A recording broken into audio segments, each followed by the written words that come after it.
Pilot, we will wait for your confirmation of thrust before releasing the vehicle. Roger.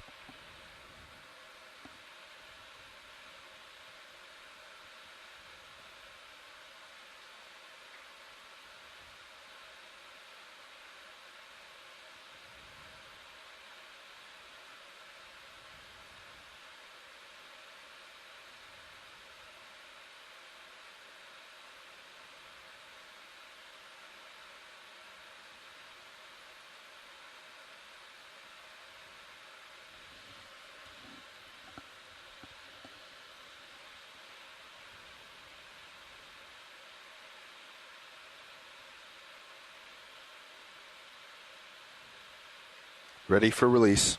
Pull the pin.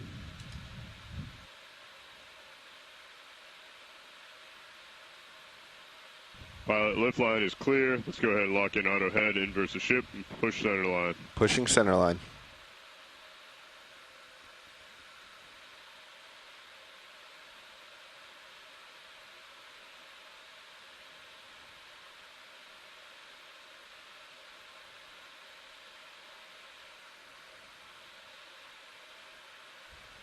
Winch, dive super.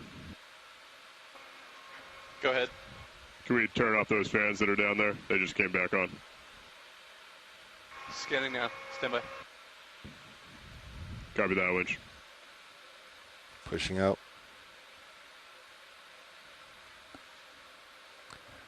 Pilot off stick. Good copy, pilot.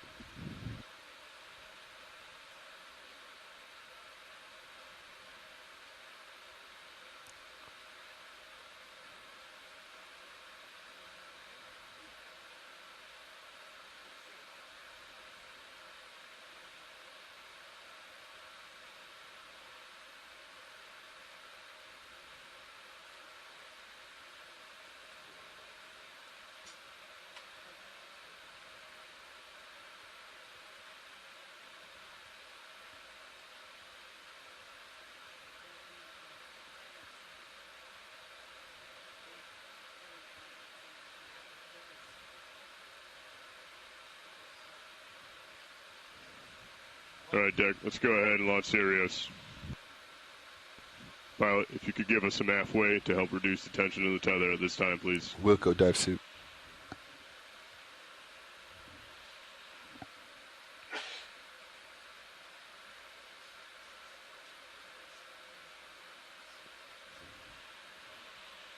Pilot 40 back. Copy that, pilot. 40. 50.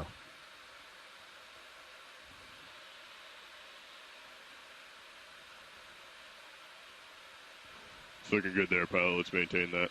Maintaining.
It's looking good, pilot. Let's maintain.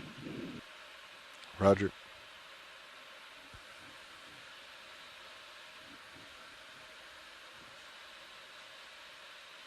Pilot's easing. Good copy, pilot.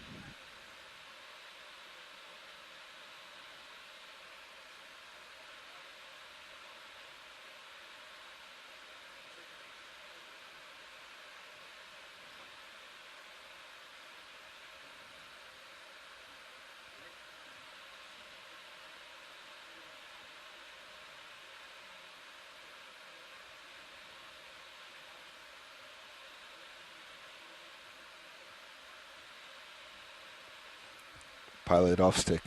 Good copy, pilot.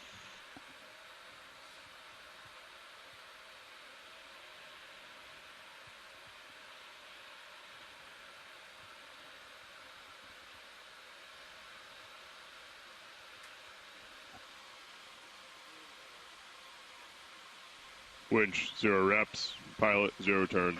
Rep 0. Turn 0.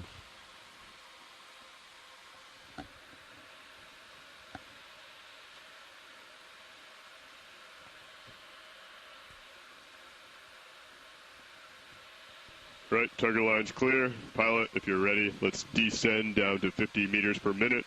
Winch will do the same, calling out every 10 meters. Roger, descending. Descending.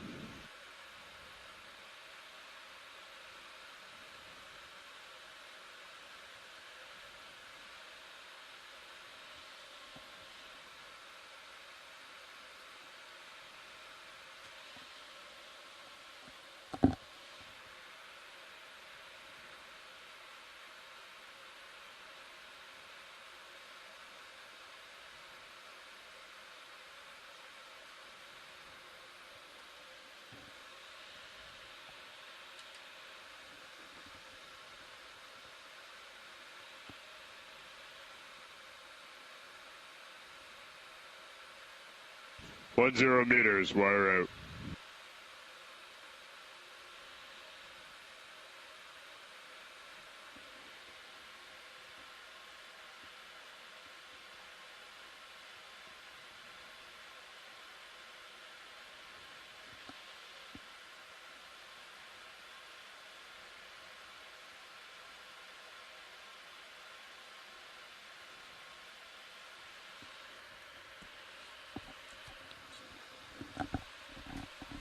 Good tracking, both vehicles.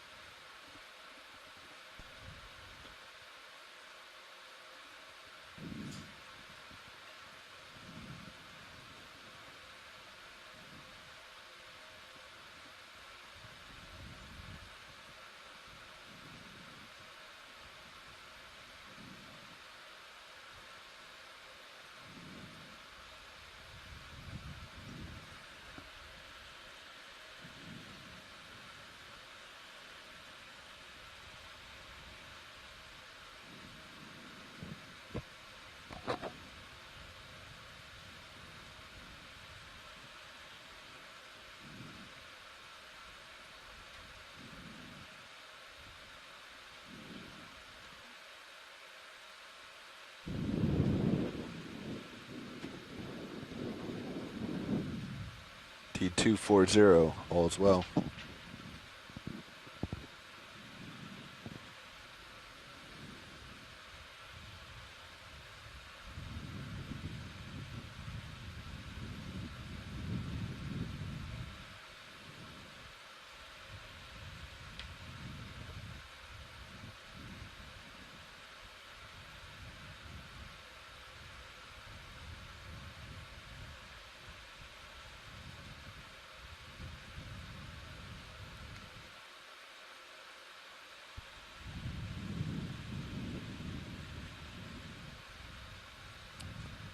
D2 holding 50.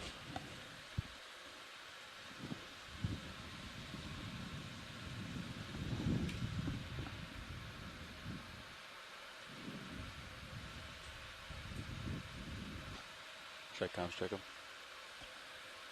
We're still pinning out. It's only at 47 right now. Okay.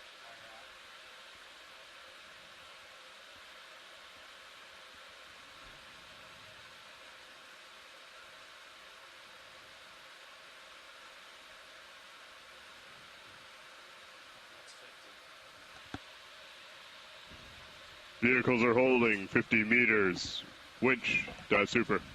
Go dive suit. Can we pass control to the control room at this time, please? Control passed.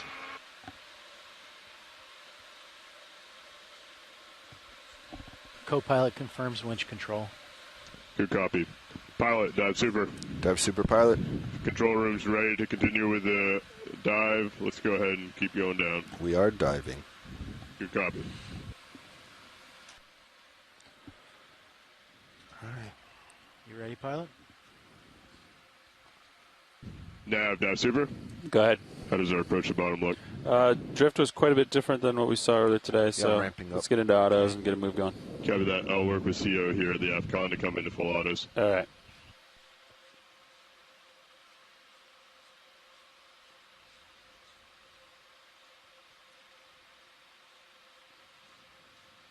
Nav, dive super. Go ahead. We're coming into full autos now. Please watch streaming as we do so. Roger, we're watching streaming. Okay, I'm at 30 meters a minute.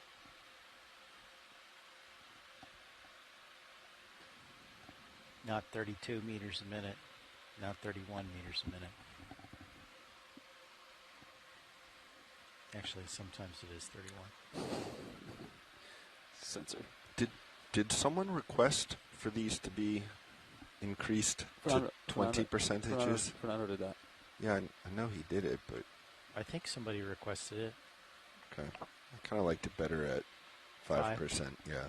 You like the pressy? Well, so what I would do is do 100 and then minus 5, minus 5 to get at 95% every time. I think we should be at 100 all the time.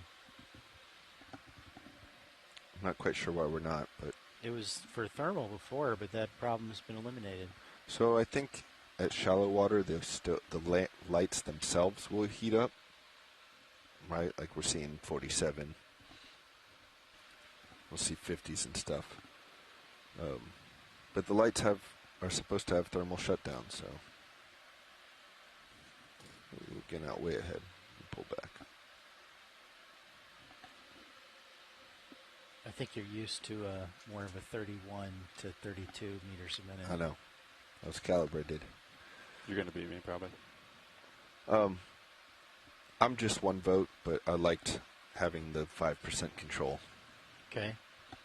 so that I could put all my relative lights at the same percentage.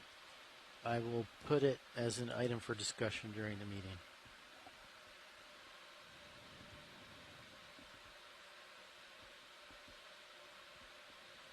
Fernando's also going to place the fogs under this guy. Perfect. Since we adjust that frequently. That's great. And that would be I think that one would be a good candidate for like 10%. Yeah. Or 5%, right? Like each click of the... Yeah, it wouldn't be each one. click is not 0.1, it's 2 or 5 or something, so you can quickly go from 30 to 60. Yeah, you don't want to take 13 revolutions to go from 0 to 60 or something like that. Bonus for you guys could be that if you get above like 40 or something. Well, we've been at 33 Z-bias this cruise. Jeez. I'm getting way out there. Even though I came way back. On the topic of lights, we have all those triple dashes for humidity. Uh-huh. The only Nav, option... dive super. Go ahead. We are in full autos at the moment. We are currently passing control from the AFCON to the bridge at this time. I'll let you know when they have it, and then I'll give you comms. Okay. The only option for humidity is to pull the max ever observed humidity. And it's a lot trickier to parse than the... That's what our hum is? That Yeah, it's max ever. Huh. And it's trickier to parse than the other ones, which is why I haven't done it yet. I think that's why fine. we haven't done it yet.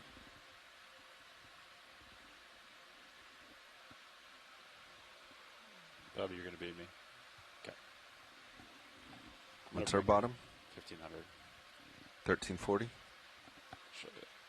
We can Nav, do dive super. another... Go ahead. The bridge now has good control of the ship. They may have to make a small heading change to adjust for the currents and wind that have shifted slightly. But if you are ready, I'm ready to pass the communications back to you. Nav has comms. Nav has comms. Nice job, dive suit. Good launch, control room. What were you saying, Andy? Bridge, this is RV Nav. Yes, go ahead. Hey, I'd like a ship move when you're ready, but yeah, feel free to adjust your heading if you need to now. Good coffee. I'm ready to write down the move. Okay, let's do 311 meters. It's at a bearing 38, 38 degrees, and let's go decimal 2. Can you repeat that bearing, please? 311, bearing of 38, 38, distance of 311. Okay, so to confirm, the range is 311 meters with a bearing of 038 at 0.2 knots. That's a good copy, Bridge. Okay, thank you. I was going to ask if the difference between us getting to bottom and the ship getting where we need to go is enough to be accounted for with another special white balance operation. What's your current depth? 300, 250? I thought that was a good idea that you had yesterday. You got 41 minutes to bottom. I have 49 minutes. I'm forgetting 8 minutes. what was the idea? To just hold, stop the winch during white balancing. Right now, you're going to beat me by 10 minutes. Oh, definitely.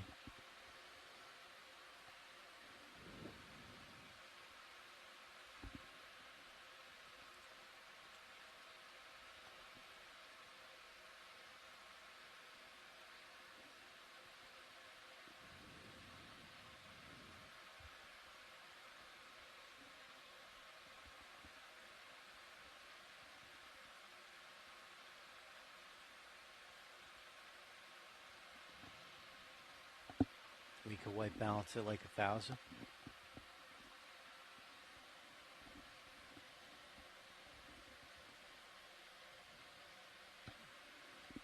Is there anything? We'll see how they do. With 0.7 broad I could turn and starboard. backing into it, Into the I don't think we're going to make good speed. It's right on the starboard quarter. 0.7 knots of surface current? Yeah. I thought we were going to go 0.7. I was like getting excited. You're like, let's go, boys. Definitely going 0.5.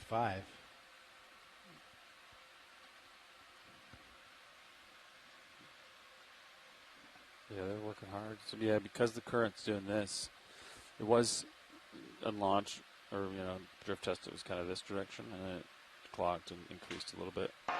Nav winch. Go winch. Hey, winch status is good down here. Everything looks good, nominal. Do I have permission to go comms? Permission granted. Thank you, Thanks. winch.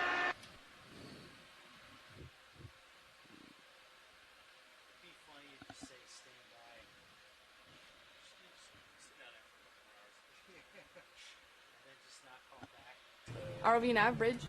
Go ahead, Bridge. Yeah, so we need to do a heading change of about 30 degrees to 290. Is this a good time? Yep. Thank you. Coming to starboard. Turn into the current. Should help the move.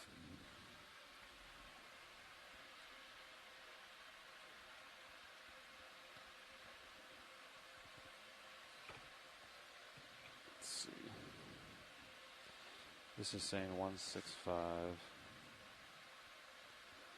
Yeah, it's coming out of 345. Oof. Basically, they're diverting. Wind kind of went southerly, and current kind of came northerly. They were more lined up this morning, but now they're separating, unfortunately.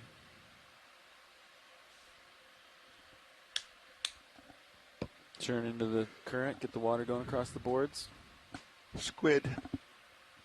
It's good, Billy.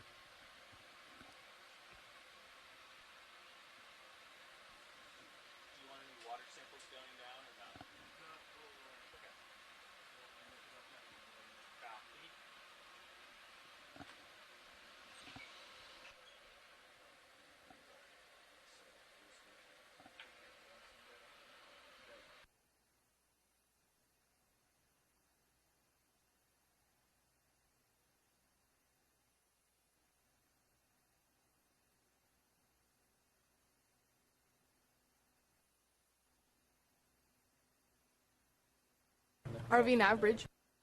Go ahead, Bridge. We would like to enable the port prop and port rudder, Yep. if that's fine. Absolutely. Thank you.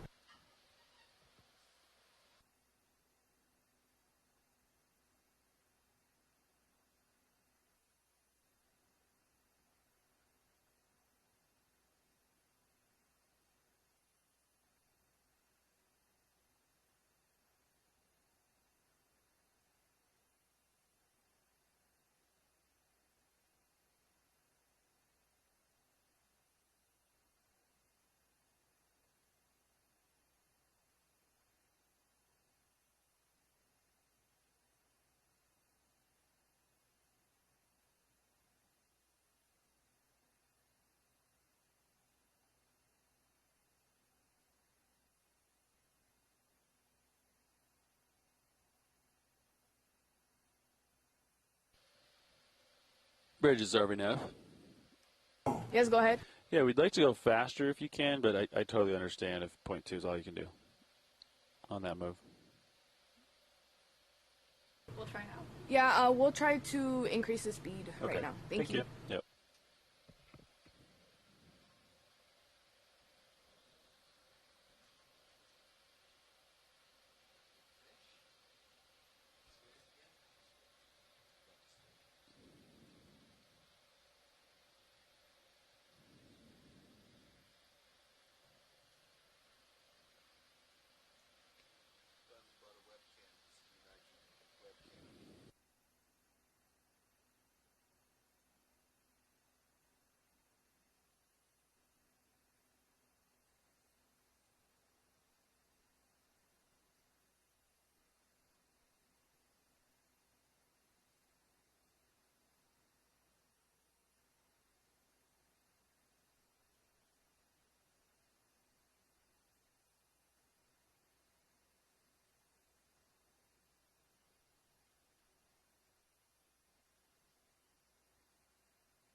Video co-pilot.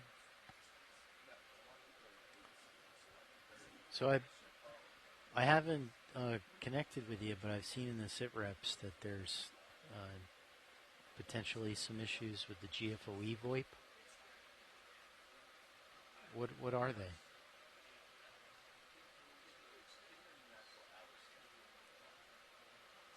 Okay. RV nav bridge. Go ahead, Bridge. We have increased our speed to 0.3 knots. Awesome. Thank you very much. Thank you. All right, Sirius distance 300.3. Gotcha. Your depth is what? But like 500?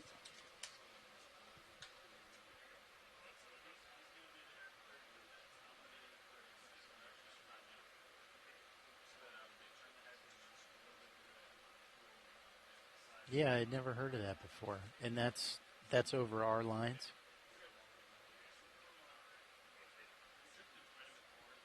Do you need like?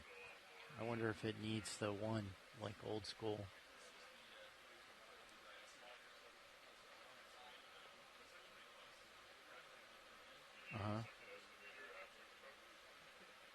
Okay.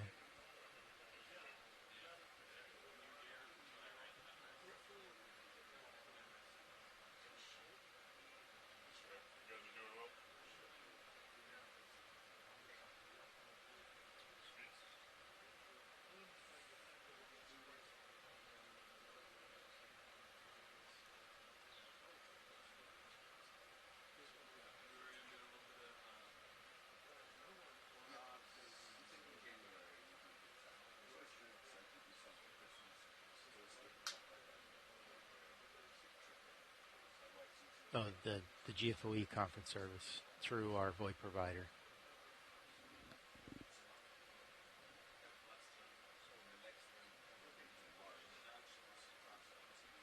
Okay. So the two issues are the music, which has been long term, and when did it start? This season or no, not that. And then the not being able to dial outside our area code.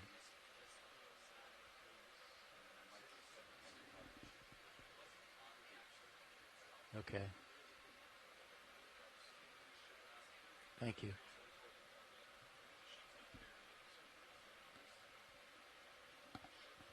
Even calling outside 401?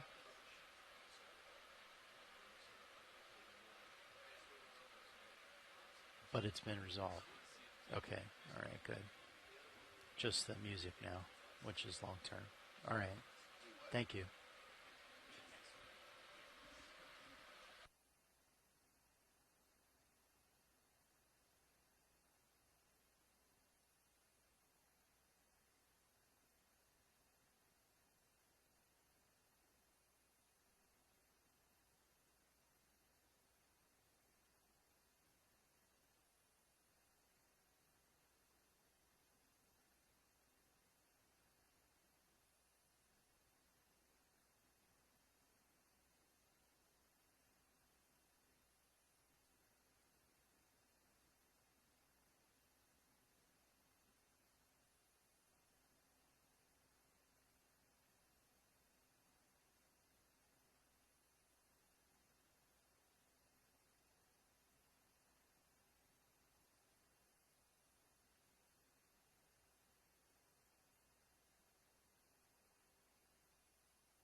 Sirius distance 270. 29 minutes. D2 depth 600. 29 minutes. Eagle. Boom. You're within the minute.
On the SCS display for the traction winch, why is there a bunch of zeros in front of meters and line rates and tension?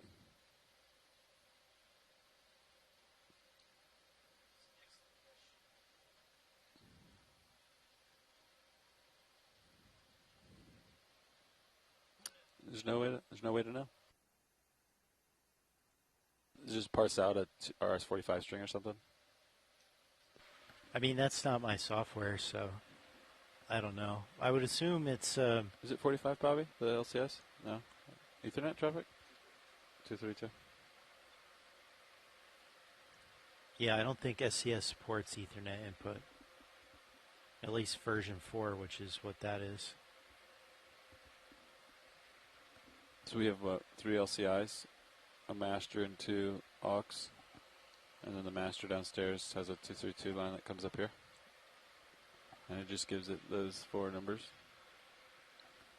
Which parses out a live spit out. There's one byte that the LCI sends like every 12 hours or so, and it's always the same one. Huh.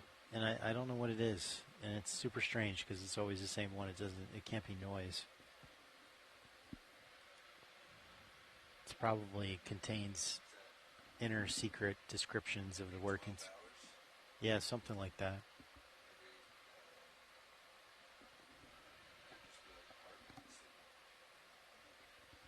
I haven't looked at the time when it comes in. It could be when it turns on, maybe. It's not when they... Well, we leave it on all the time. It's not when they zero the counter thing, is it? Could be. Could be. Zero the counter. What else do we... Yeah. I could be wrong. I haven't looked at that byte. I just set it up to ignore it.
It has azimuthing, so there's no rudders.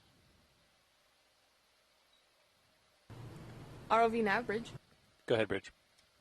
We are going to make a 10-degree heading change to 300. If that's okay right now. Roger, you're coming to starboard. Thank you. One issue that there is, though, is it looks like the CCTV cameras are like a completely standalone network. Well, so I don't know, like, do they have separate switches? You're only allowed to access the CCTV cameras like through dedicated workstations that are only in certain places. Is that how it is now here?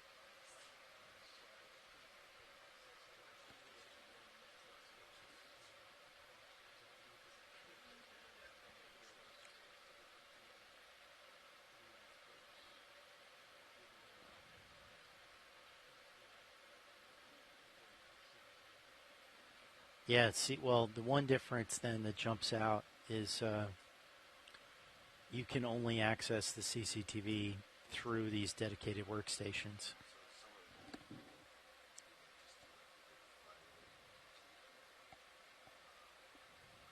Yeah, doing our own cameras. Yeah.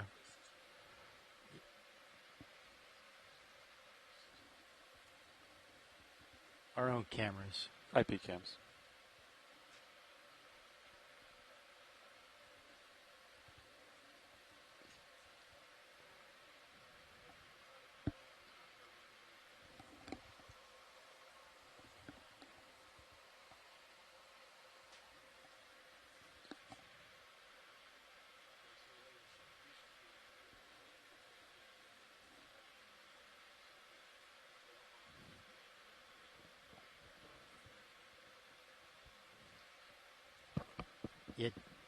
It's more than just controller boxes now. It's like a little PC with its own dedicated monitor and an own private network that I think they're doing it for security purposes.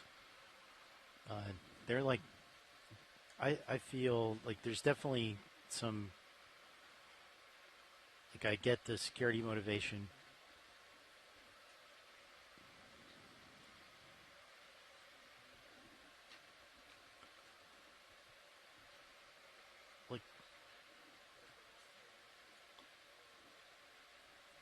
Like they're taking it to the point where they have a firewall in between the sonar equipment and their network.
Are we Copilot. nav bridge? Go ahead, Bridge. We have completed Go ahead, that heading pilot. change. Roger. Completed the head change. Thank you. I think let's come to a stop at 1200. Copy that.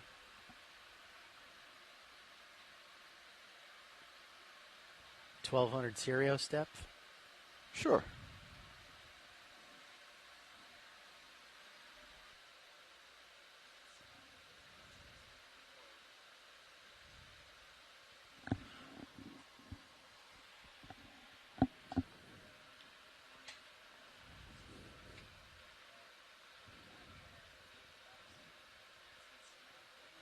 just going to do white balance there.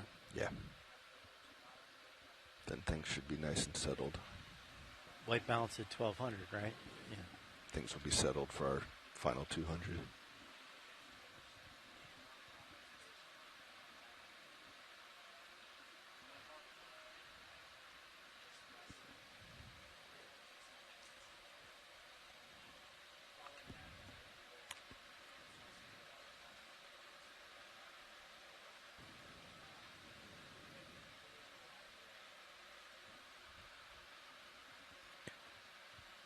We might make that 1250.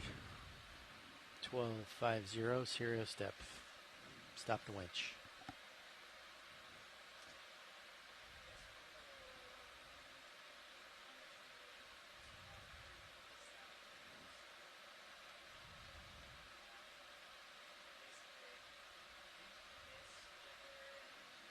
Yeah, we're about to cross 1400.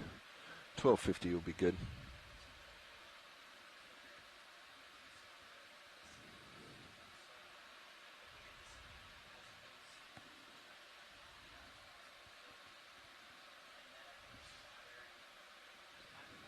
I just heard seep. Are we looking for seeps today? I don't think so. He's talking tomorrow. Oh, okay.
They're talking about mid-water.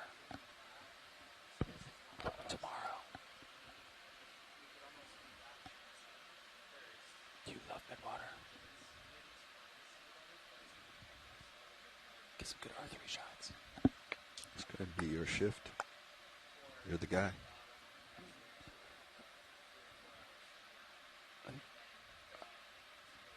You just take it. Depends on where it is. Be you or Sean, right? What time of day it is. Midwater's not so bad. I thought you liked midwater. It's fun. It's like boring until it's not. You know? I like midwater. I feel like you spend like an hour in the water and for like those 30 seconds. Yeah, but you have to get that shot. Exactly. So you could get like, in that 1 hour, there's like a minute where like, it's go time. Okay, I'm getting ready to stop the wind. Oh, 1250. 1250. That was a test. It's 1200 now. Roger. Oh, I slowed down. Sorry.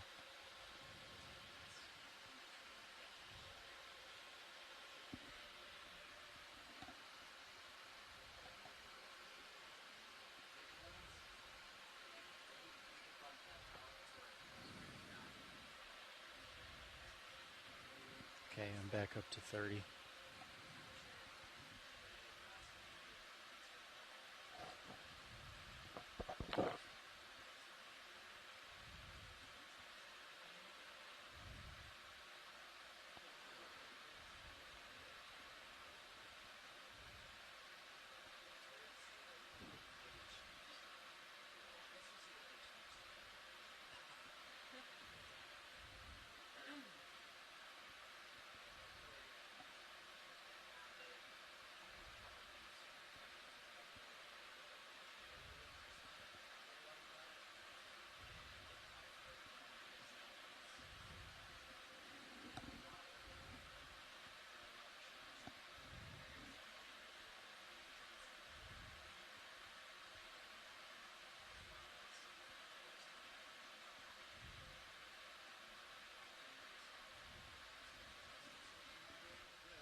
Okay, pilot, I am slowing down the winch. Sirius is at 1250 depth. Your HPU is spun up.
All right, video.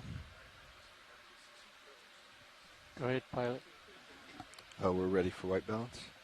Sure. Yeah, can I see the X when you get a chance?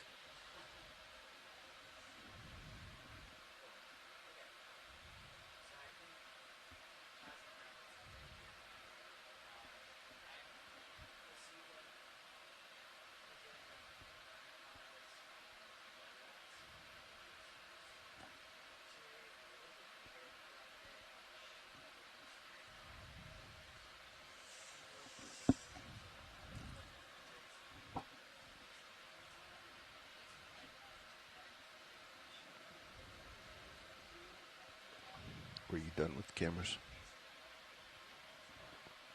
Oh, Sorry, that was to nav.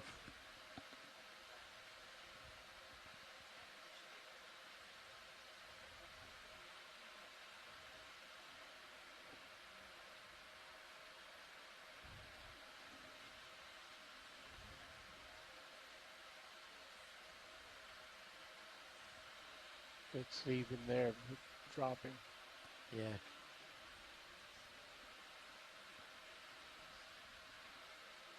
Wait, I haven't been moving for a while. It's weird that it's dropping. Yeah, that's what we've been noticing the last several dives. All right, I'll try and move it back.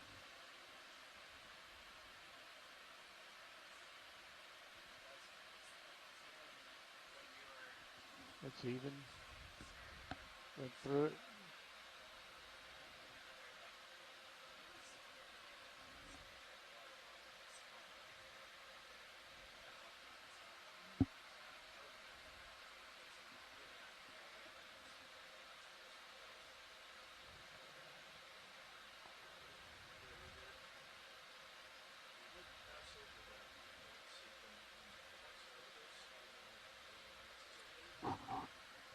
I think it moves just a tiny bit after I let go, so I'm trying to. Someone suggested the other day bumping it in the opposite direction to get it to close the valve. No, the or opposite whatever it is. direction is way twitchier. Okay. The stowing direction is very twitchy.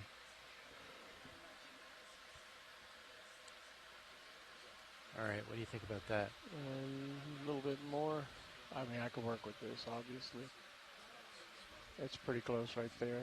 Call it good enough. And it's not moving. Tapping the cameras, checking the blacks.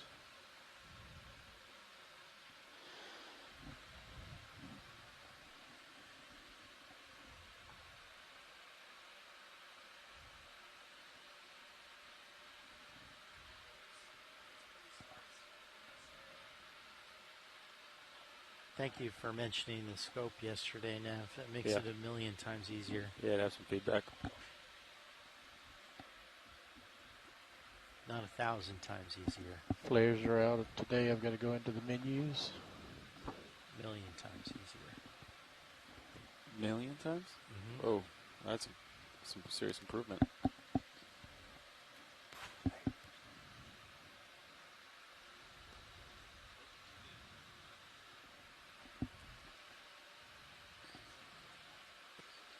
MCL. Ooh, plus 10 on your blue flares, huh? Yep. Ooh, plus 12. Raj. Extra blue.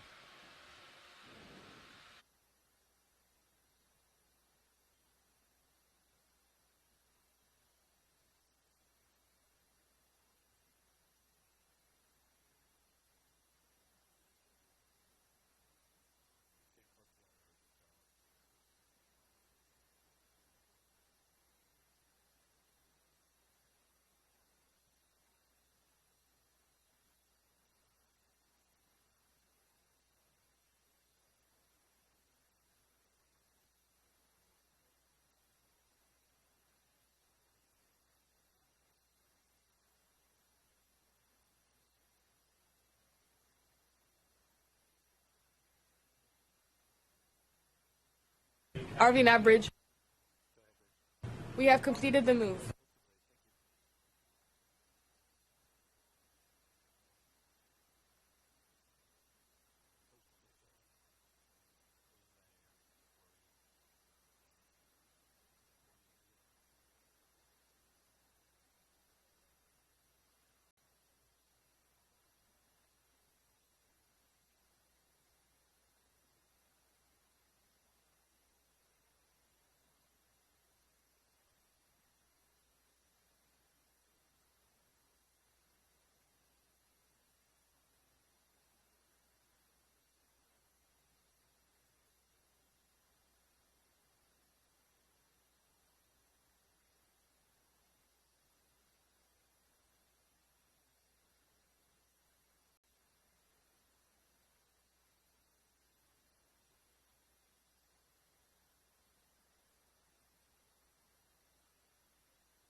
So Okeanos video engineer Roland Bryan making a general announcement to all those in the ship and the shore.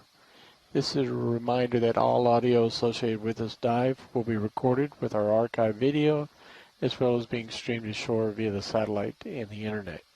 Keep that in mind as we proceed with the dive today, and enjoy the dive. Thank you.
Been a little bit of exploration on the southern side of the seamount in 2004 with the human-occupied vehicle Alvin. This will be an interesting comparison with our new technologies. Things have changed a little bit in the past 30 years, 20 years, getting ahead of myself. So we're pretty excited to go and see both how this compares to previous dives in the region, as well as the previous dives of this expedition on some of the other seamounts, and get a little more information about this area. With that, I will pass it on to our science leads to introduce themselves. Hi there. This is Jamie Conrad. I'm the geology lead on this expedition. I am with the U.S. Geological Survey at their Pacific Coastal and Marine Geology Science Center in Santa Cruz, California. And yeah, I'm looking forward to the dive today. Denson Seamount is and it's one of the interesting seamounts. Well, they're all interesting in their own way, but it's a little bit of a problem child in the Kodiak-Bowie chain, and that it's quite a bit older than it should be. We're near the eastern end of the chain, actually not very far from the beginning Bowie Seamount, which has been dated at about 500,000 years. The northwestern end of the chain is at Kodiak Seamount, which has been dated at 24 million years. But we're in a place where, well, Denson itself has been dated at somewhere between 17 and 20 million years. We're also very close to, I believe it's Denson Seamount. It's just a few 100 kilometers or so north of us, which kind of fits into the chronology of the chain, which has been dated at between 2 and 4 million years. So it'll be interesting to see what we see on Denson. It also differs a little bit from the other seamounts in that it's got kind of a lumpy appearance to the flanks, as well as kind of a stepped morphology. But the fact that it has a different age, appears, at least we think it has a different age, from the other seamounts in this chain, suggests that it has another origin. And so collecting samples for chemistry to kind of see if we can validate that and see what that difference is will be certainly of interest. And with that, I'll pass it on to our biology lead. Hello, I'm Merlin Best. I'm a biologist with Fisheries and Oceans Canada. I work for our Integrated Conservation and Monitoring Program out of the Institute of Ocean Sciences in Sydney, BC on Vancouver Island. And yeah, so right now we'll be targeting kind of a similar depth band and location on the seamount as a few of the other dives that we've been working on along our way east. And I'm kind of, expecting something a little bit similar, but of course we are on a different face of this seamount than that was previously explored. And so I'm thinking, hoping for some rocky substrate where we might see larger corals and sponges, maybe some variety of echinoderms. And then if we make it up to the ridge, if we don't get too distracted with sampling, we might make it to the top, and we could see something a little bit of a softer sediment and some different biology there. But basically, this is an unexplored, side. We have very little data to go off of what we might see besides comparison with other similar sites. So we're expecting to find to see the unexpected and to find something new.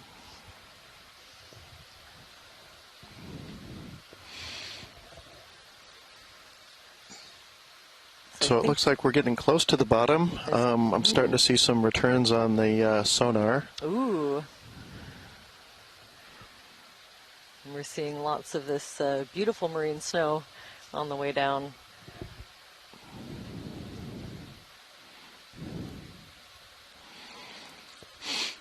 Always a good sign.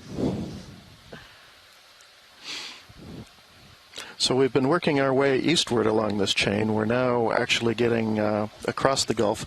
We're now getting within shouting distance almost of the North American coastline of southeast Alaska and Haida Gwaii, British Columbia. So we'll see if we see anything different in the way of geology. One thing we might start to see a little bit more of, getting close to the continent or the main part of the continent, is maybe a few more drop stones, which are something we can expect and have seen on a couple of these different seamounts. These are large cobbles or boulders or even pebbles and sand, although it's hard to recognize those as being different, that are dropped by icebergs that were sediment that was originally entrained in a glacier and finally made its way out to the open ocean and ultimately melting, and so doing will drop its load of sediment, and so we see random boulders of all different types that don't belong out on these seamounts, which are composed pretty much 100% of basalt volcanic rock. So would you say the closer you are to land, the more drop stones you see? Yes, I would. They're extremely common as you get to the slope and an actual shelf of the west coast. I was a little bit surprised to see them out here, but they're there. And I'm hoping for some biology that's a little bit closer to home for me. This is getting right up next to some of my study sites and some of our the protected areas that my group works to monitor and establish in some cases. So hoping to see, some more familiar faces, I guess, for me.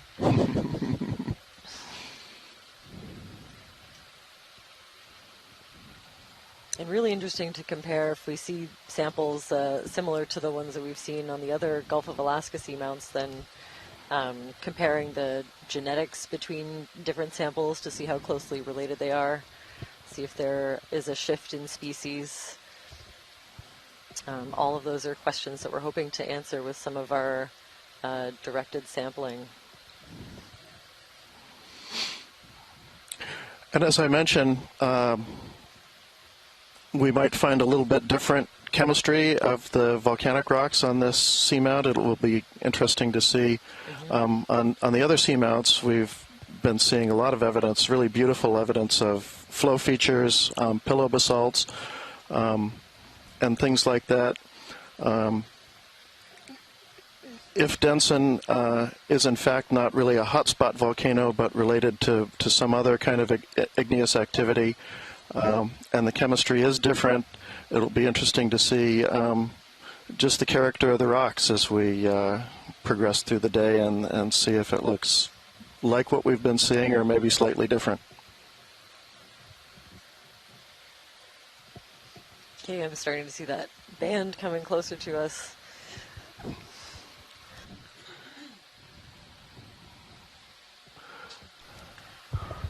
This is one of my favorite parts, just staring into the blue and watching for some piece of the bottom to sort of show itself. I can think the last time this was visualized was, almost 20 years ago. And nothing from this side. I think we see it. Yeah.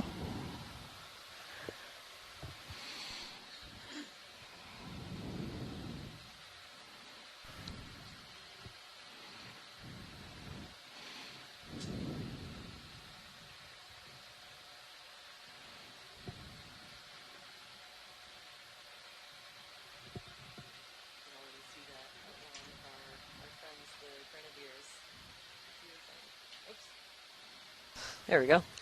Can already see the outline of a few grenadiers. We've been seeing species of these fish, different ones, on pretty much every dive so far on this trip.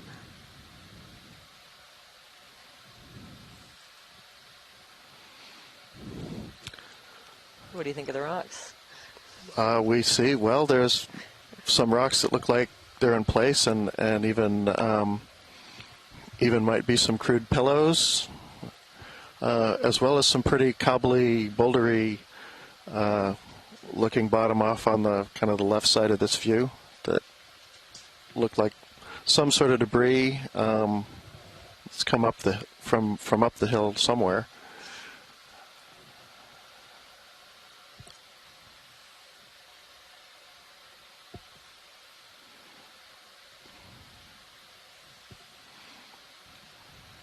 So I'm also very interested in these rocks, but more for what's encrusting on top of them.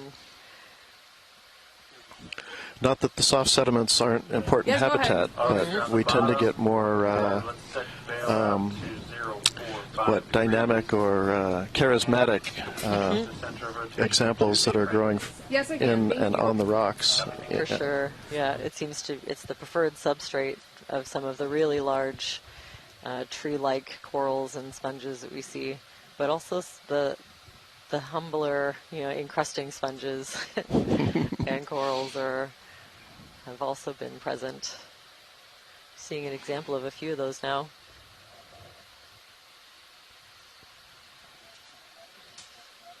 Oh, yes, please. ROV watch lead.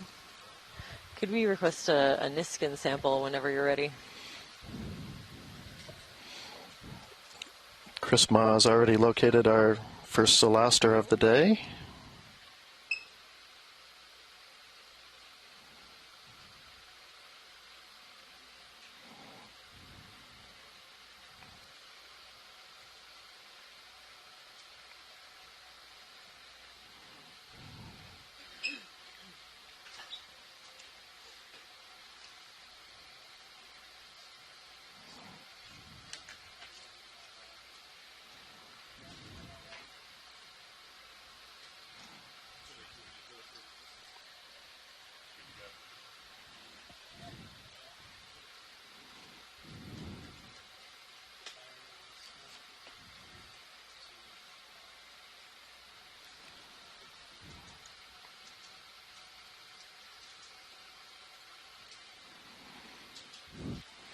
Sample ID EX2306-D08-01W, Niskin Bottle 1, at 1,455 meters depth.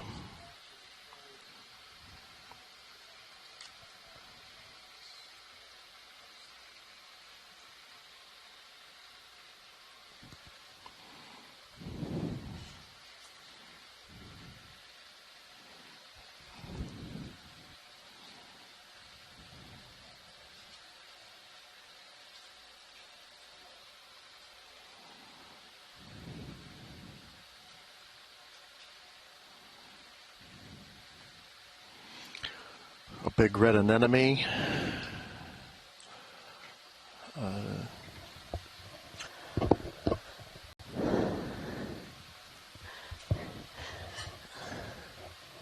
What else do we see? A couple of maybe some mushroom corals and a primnoid of some kind, I think, or it could be a small bamboo coral.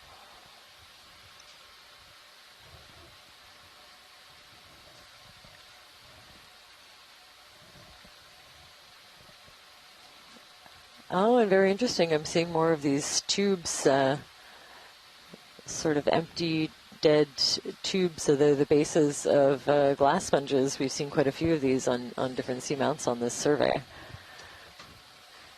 And I think we'll never say no to a close-up of a sea star.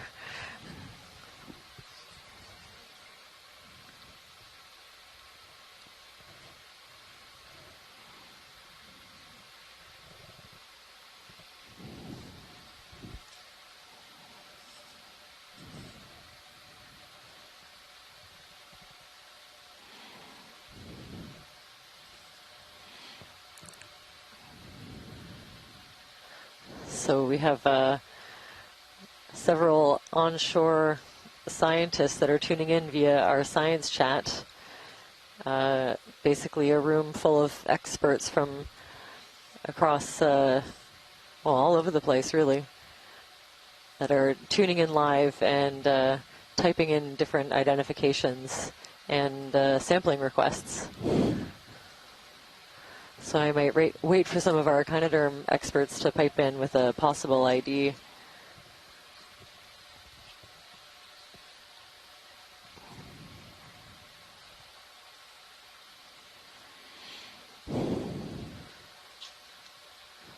So all of those small translucent little projections that you see coming out the top are the papillae of the sea star. They're part of the system that helps them with respiration. Ooh, ubiquitous Mediaster tenalis. There we go. Right down to species.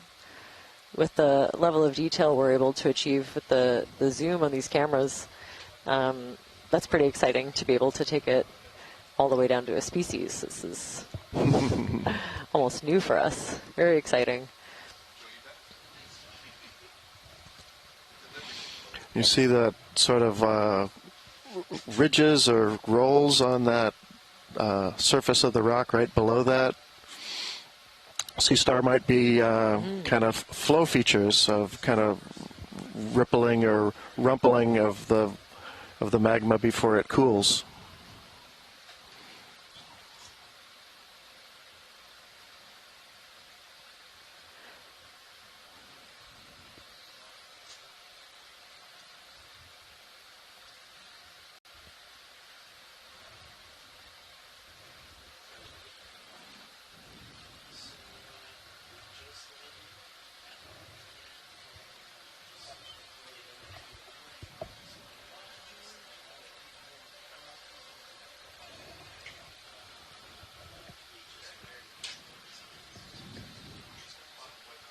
Sounds good. Thanks for the update.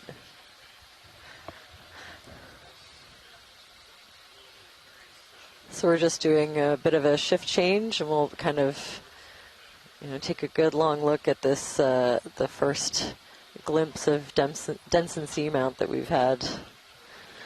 And we might look for a sample to pick up pretty soon of the rock while we're down here. Maybe any of those in the kind of lower center of the screen might be good ones to pick up. So we're looking for something that can fit. something that can fit, something easy to grab, and something that's representative of the local bedrock if we can. So something that looks a little angular and is associated with these more massive outcrops.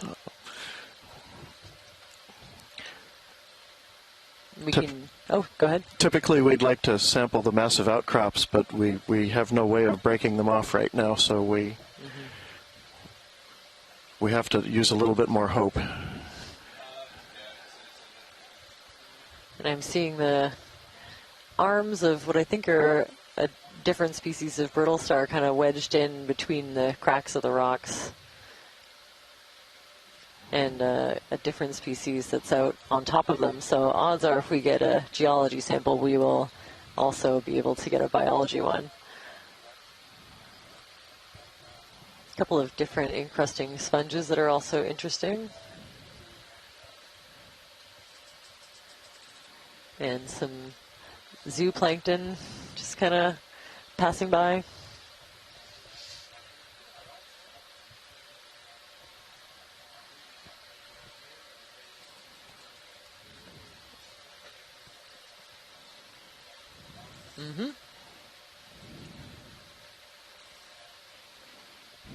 Sounds good. I think, Jamie is looking around in this area for a rock. Yeah, something near the base of one of these bigger boulders. Oh, that's a pretty... That yellow sponge is also a target, just so you know. Do you want to back up and see if we can grab that, or do you just need a quick view of that? I think we're interested in a sample.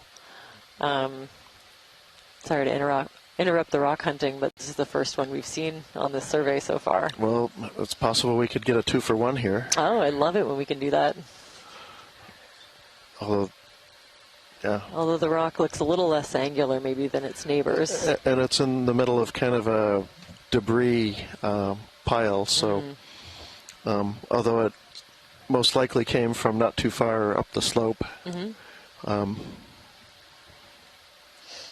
Now, it's also possible we'd see more of these along the way, but I find that if it's an important one, this is of interest for a specific study. So this is, we call it the highlighter sponge, but bright yellow glass sponge. Hard to tell, to make a guess on the identification of this one until we see it in the lab.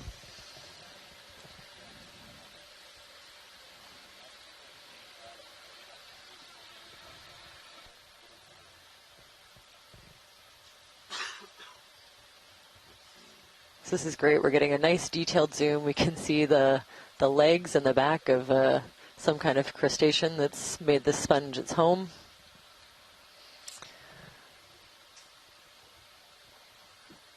ROV watch lead. Yeah, what do you think about the size of the rock?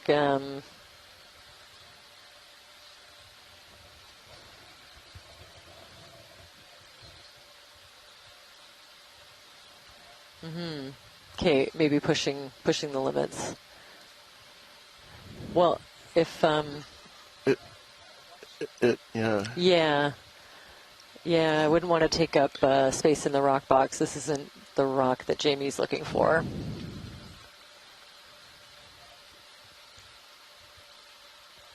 Wow. Then it looks okay. Yes, yeah, like a Oh, okay. kind of a scrape and slurp. Yeah.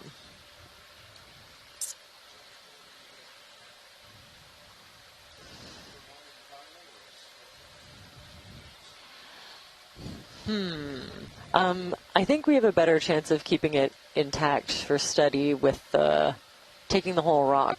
And then if it ends up being way too big, then we can adjust. Right.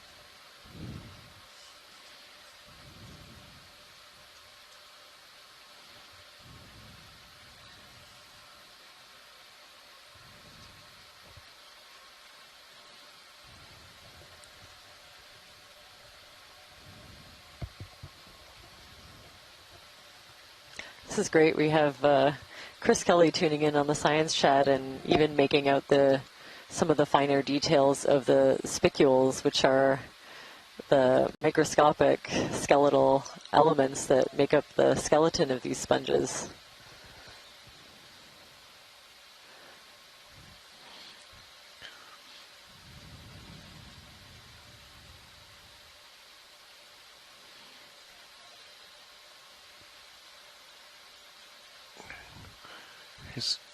He's got a little bit more roots than it initially looked. Yeah, I think this one has a bit of like a globular basal plate. We're getting familiar with those from some of the other glass sponges we've scraped off of rocks. Oh, I was actually referring to the rock itself. Oh, what do you see? Well, there was more bottom of it that came out of the mud, so it's a little bit bigger than we were thinking. Yeah.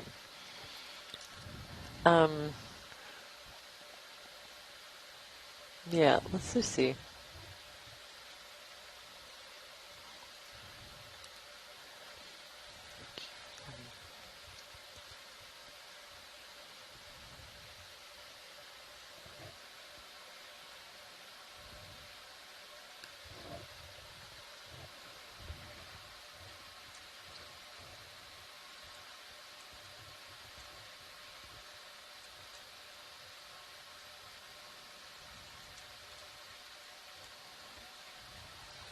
There we go.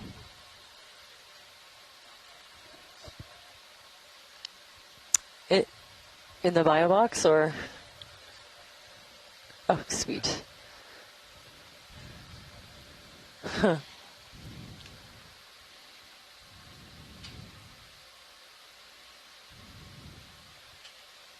Beautiful.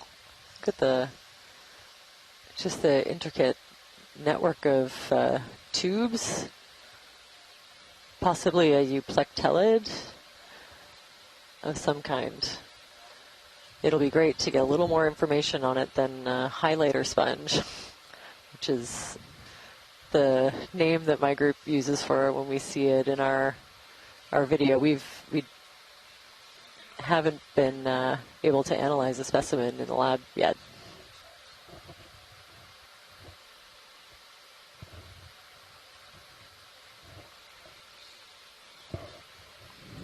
So if you tune into stream number 3, one of the streams available on the website where you're watching this, you should be able to get a few different angles of this collection. It's always a fun one to watch.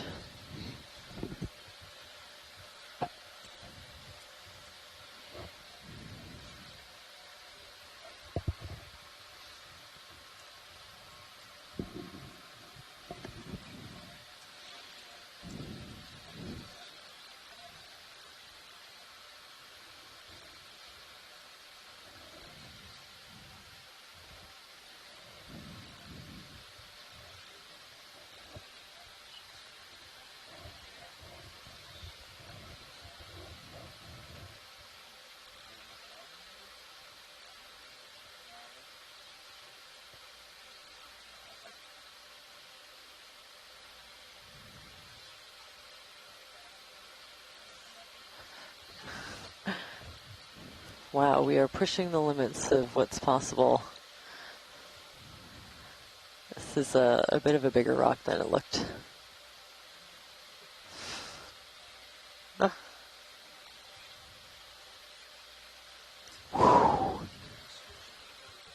I am happy with that. That's amazing. Yeah, thank you. So ID that's EX2306 -D08-02B in the port inboard bio box. oh, port, yeah. There we go. Let's leave it as hexactinellid. May I?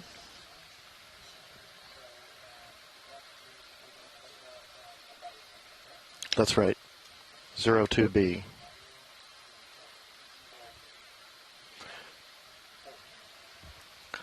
Copy. I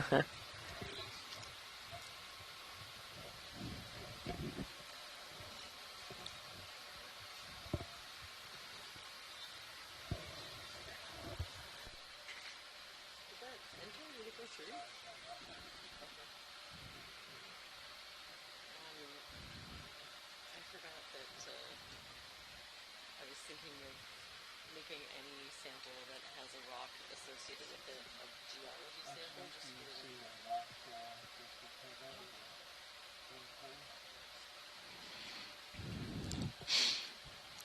See a little bit of iron staining and a pretty good looking manganese crust to it.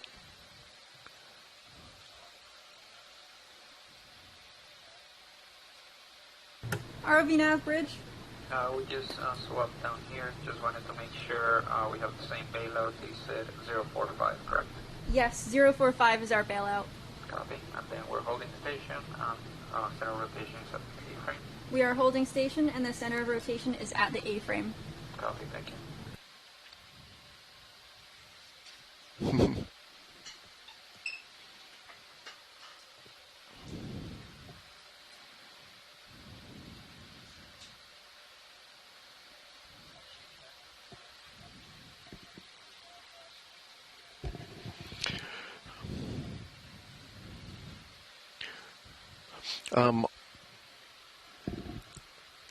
Our bio lead is taking a break, but that would be my impression.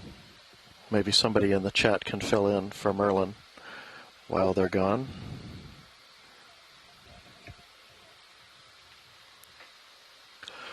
I'm not going to weigh in at all on details of the sponges or the biology in general.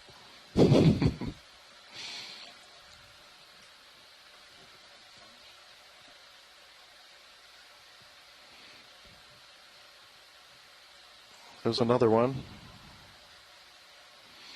And shrimp going by, maybe two.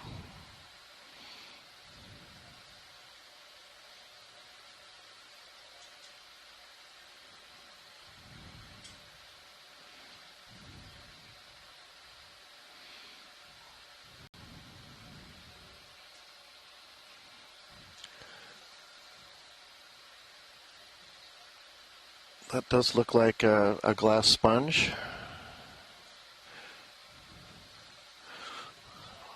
Let's have a little look.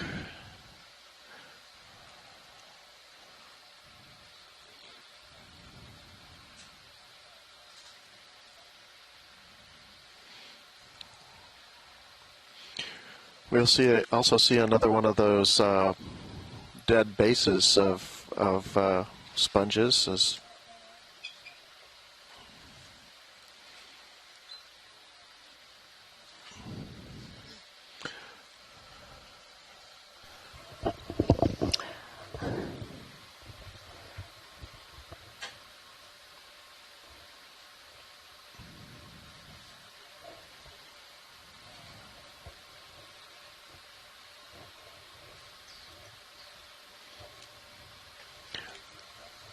anemone. Yeah, beautiful. Kind of purplish red anemone. since we're getting a little bit closer to areas that I normally study, I'll say that this reminds me a little bit of a liponema that we have identified from sites further south.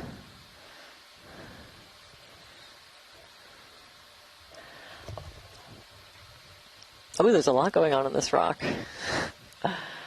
It's has a big clump of those dead sponge skeletons on the top, making those tube shapes.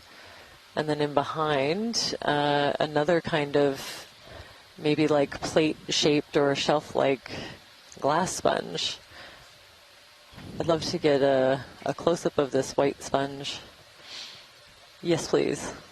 The rock itself has a real lobate appearance that could well be pillows.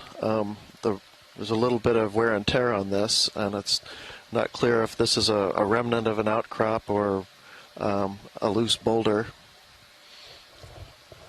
But nonetheless, we can still pick up some of the flow features, possibly.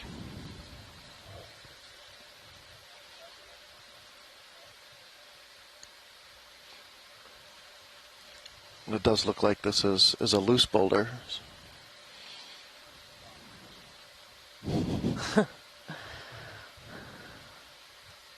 Yeah, these really bright white sponges can be really hard to visualize, but this is excellent. So we can see these kind of spiky strands coming out that have a little bit more sediment on them. Those are some of those spicules I was talking about, the skeletal elements of the sponge pointing out.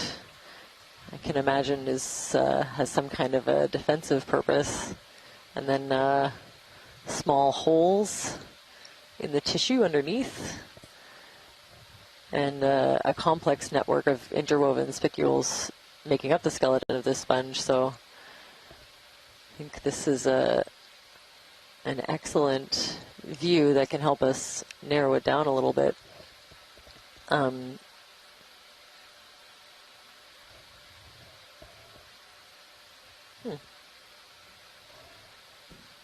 Oh, and of course small, actually pretty big brittle star arms sticking out from in between the crevices.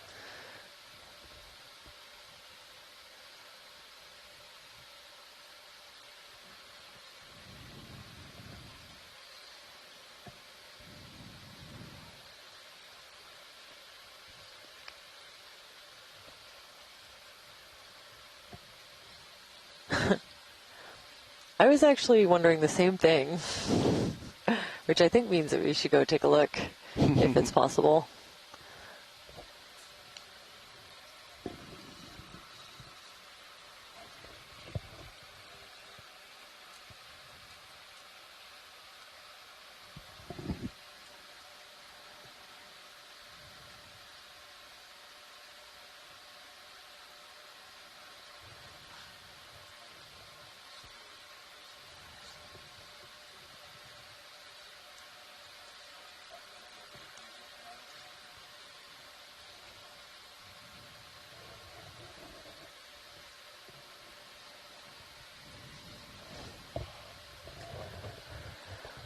Okay, so what are we looking at? You know, the color makes me think of a mushroom coral.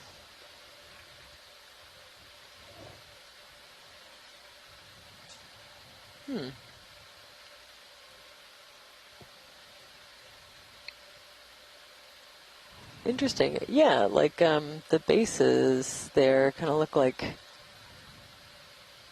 you know, reminds me more of a stoloniferous coral, but the polyp and the texture of the tissue does remind me a bit of a mushroom coral. Now I'm confused. Interesting. Yeah, the closer we can get to those polyps, the better.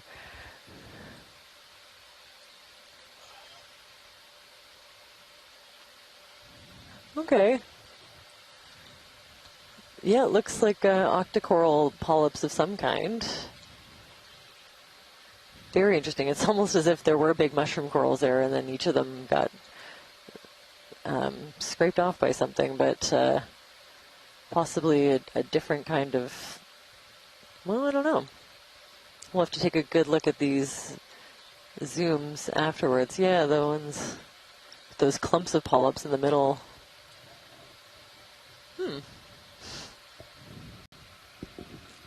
Stoloniferin is another guess from the science chat. A really weird one, though. That's good.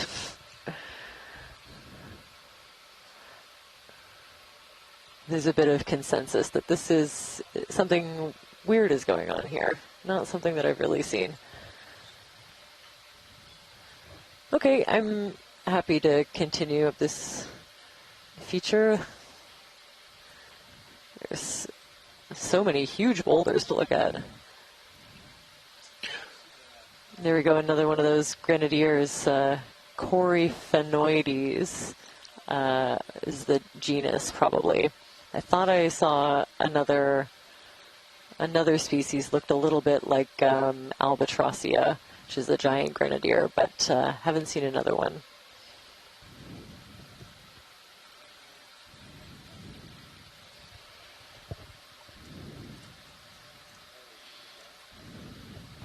ROV nav bridge.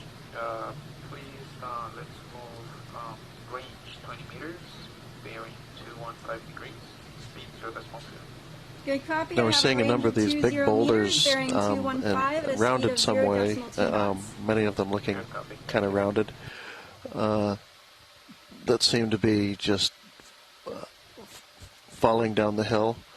There are a couple different ways here that we might be getting a little bit more of that debris coming down. We might be nearing a little bit of an ancient shoreline which flattened the summit of this seamount. And so simply wave processes may have served to break up the rocks and round the boulders when this was, say, an island and subject to surf and wave action. But we're also getting close enough to shore where the Queen Charlotte Fault, and we'll talk about that a bit more in some of the coming dives, because we'll be following it kind of northwards up the coast. But it is a big strike slip fault that that has magnitude 7 to 8 earthquakes fairly often. So we're within 200 kilometers or so. So we're starting to get into the realm where we could get some pretty good shaking from one of those earthquakes.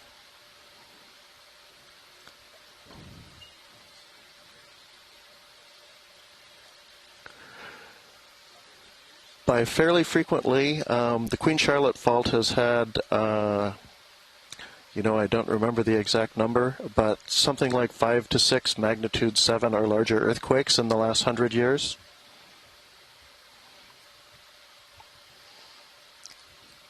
Did you end up finding a rock that you wanted to collect, or are we going to... Still looking for something. The one we have is as representative as anything we've seen so far. If we see some ledgy outcrops that look pretty fresh and are part of a pretty big intact body, I'd look for something that was just fallen off the face of that.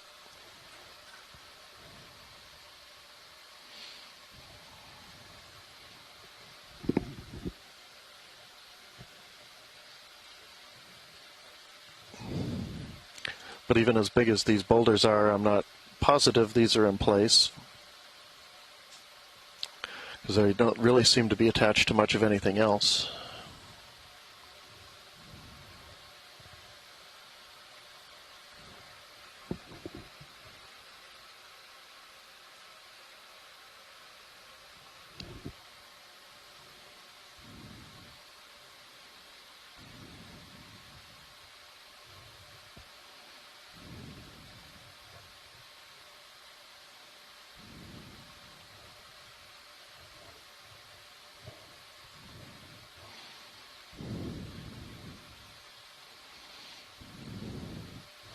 So this is a little bit of isolated and looks like kind of a weather-worn example, but we're seeing that a little bit of an outer crust that we're zoomed in on that might be a chilled margin to a flow, as if we're looking right on top of a flow surface, and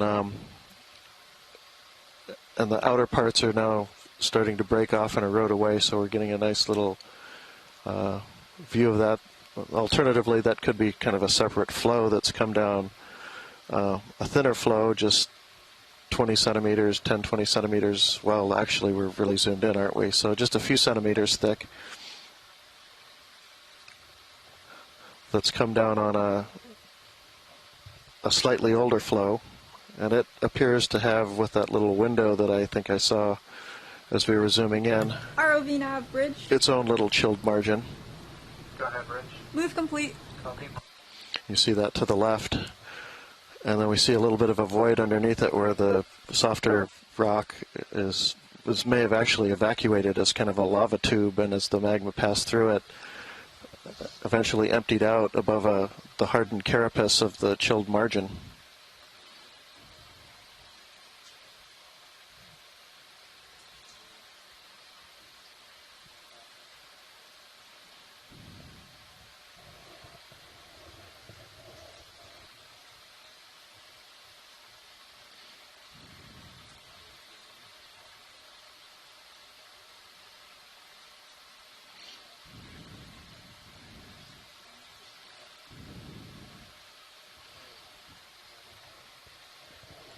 ROV nav bridge. Same one, please. Range 10 meters, bearing 215 degrees,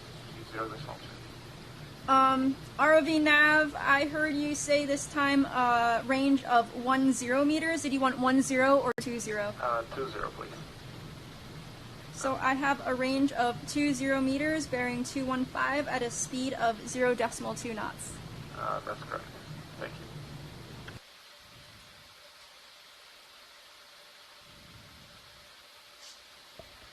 Those chilled margins, by the way, are something we actually want to avoid as in rocks we're sampling.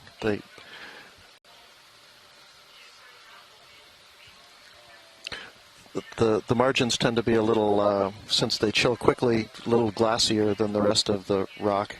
And the glass itself then is a little bit unstable and tends to alter over time to clay minerals and things that aren't helpful for us in really evaluating the chemistry or age of the original lava flows. Chris Ma is loving this sea star. Of course.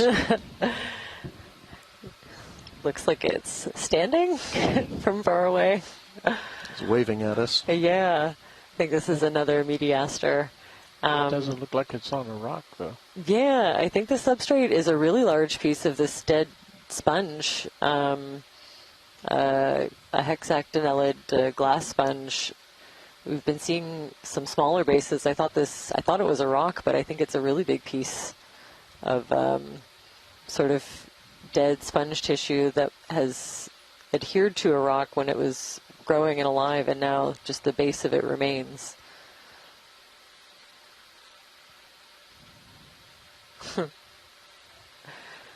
Just kind of lounging.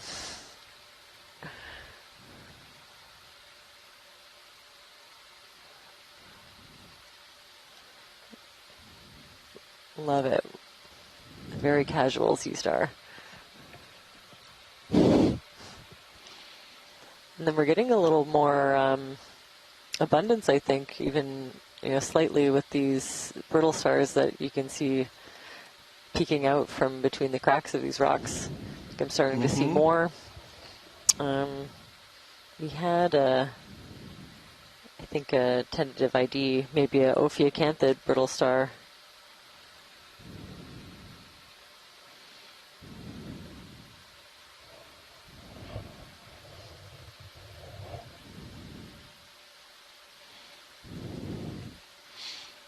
So you're starting to give me some anxiety that we might eventually come across a place that's entirely covered by brittle stars, as we did a few dives ago. Yeah, I know that was a really hard one for you. RV, could we get a zoom on the far sponge? It looks a little bit different. Yeah, they're definitely starting to creep up there. Now, did we get a little mini broom for the ROV in the event that we run into another solid mat of brittle stars that completely obscure the geology.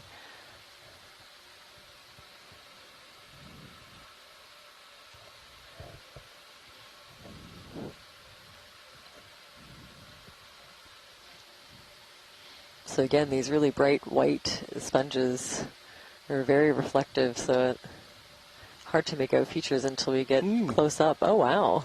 Oh, this is very different to the ones we've been seeing, like a network of really distinct tubes.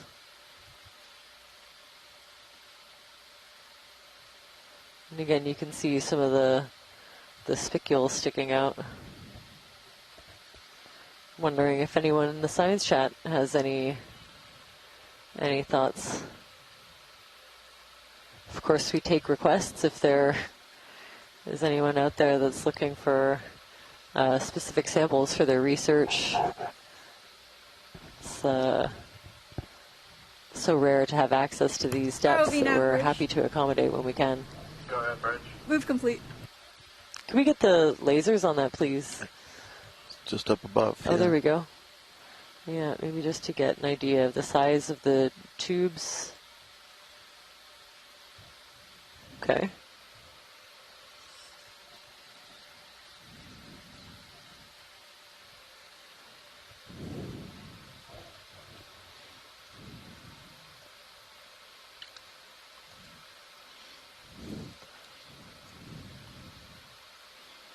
Actually, I think I'm going to request a sample of this one. We don't know what it is.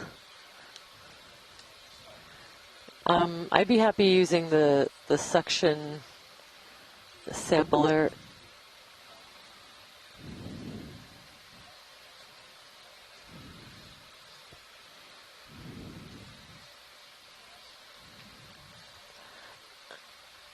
I do not know what this is, so I'm hoping that it keeps its structure a little bit more, and maybe we can kind of scrape it a bit with the suction, because I know that rock's not going anywhere.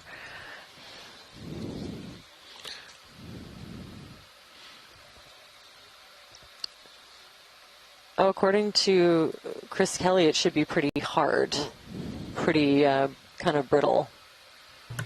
ROV nav bridge. That's the range, 5 meters, bearing 035, speed 0 small 2. Good copy. I have a range of 5 meters, bearing 035 at a speed of yeah, maybe decimal scrape 2 it with knots. the arm. Yeah, I'd be happy with either one of those options.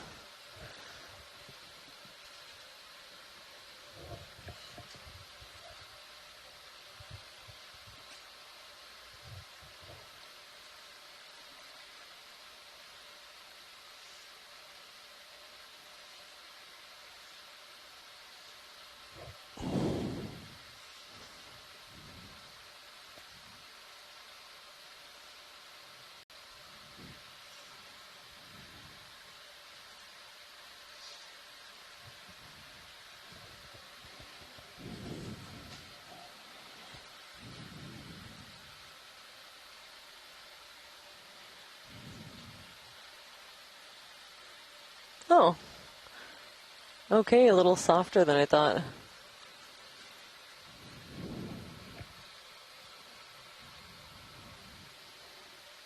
Yeah, or unless you think that you can kind of pinch off a piece, yeah.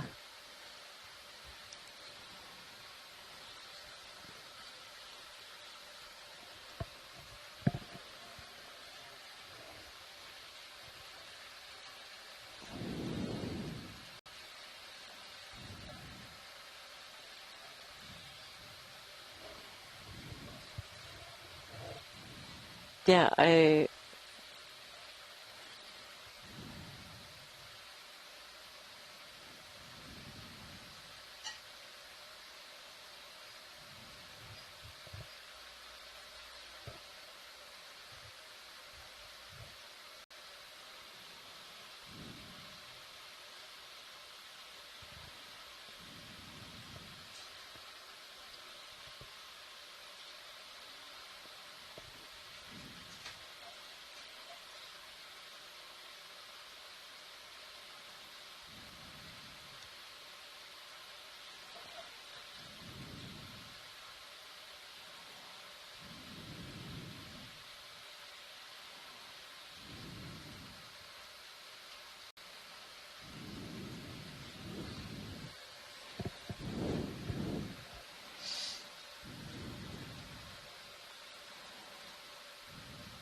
Ooh.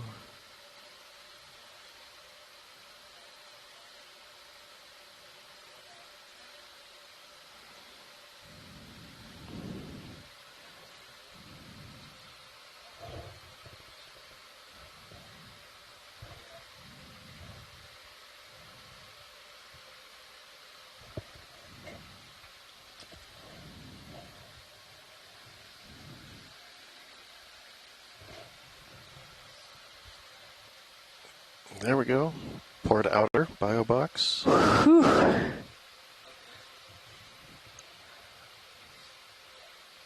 Okay. That's beautiful. That was amazing. I saw a big chunk of it still intact. That's going to be perfect. Thank you for that. I know that was a really challenging one. Let's just leave it at...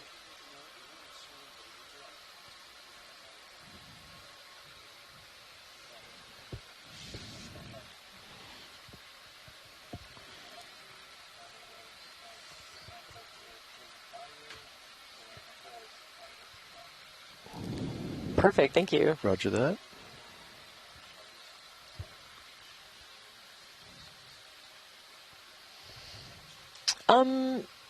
No, actually, I think I think we're okay. Yeah, I think we have enough material to look at that in the lab. It was cool. I saw a little squat lobster swimming out from underneath of it, so definitely providing shelter for a couple of different other animals.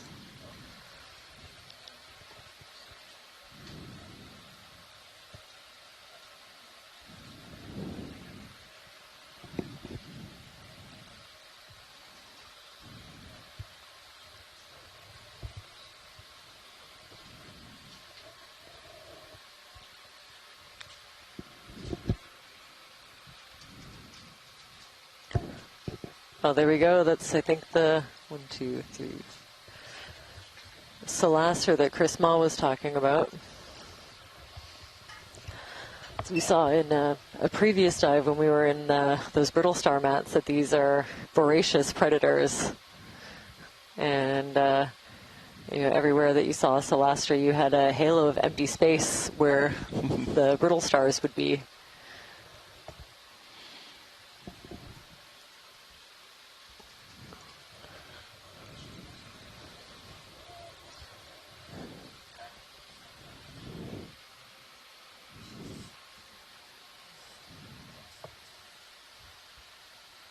Nine-armed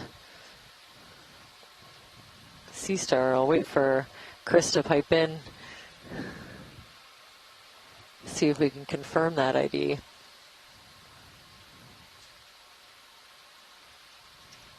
And several different species of brittle star scattering the area.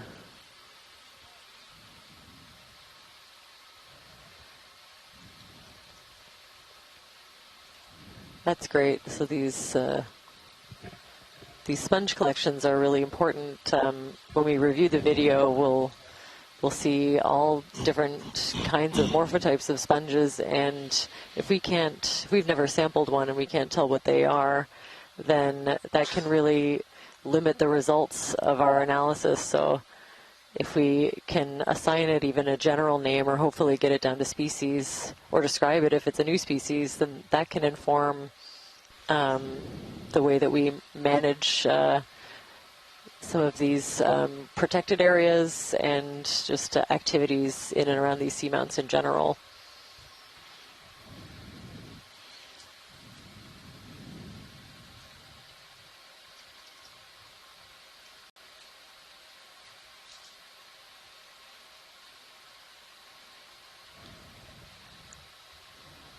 I think this might be one of those little eel pouts, I think.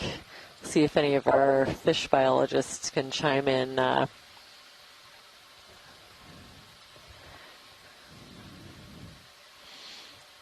Looks a little bit different in morphology, the jaw especially, from some of the eel pouts that I see a bit further south.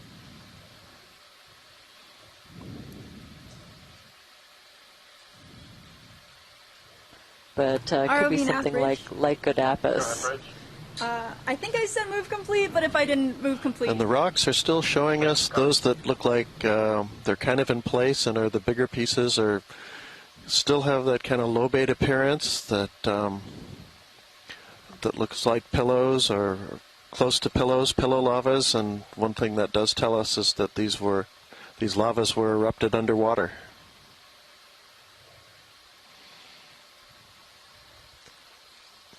And there's another one of our grenadiers, the probably in the genus Coryphaenoides. There's a few different species, so I won't venture a guess. Maybe some of the fish biologists in our chat have a better idea. And yeah, I wouldn't mind a zoom just so that we can see a few of the finer details. Some interesting coloration on one of the fins. And of course, it's always just awesome to get a close-up of these fish in their, in situ environment with the big eye and little barbels under the chin, those sensory organs.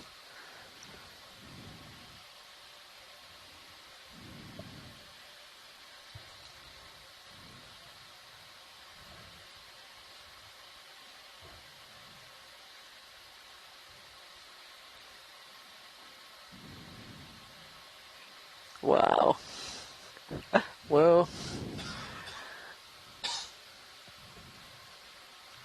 You can see details of each individual scale and every ray on the fin, so this is all information we can use to try to get a solid ID.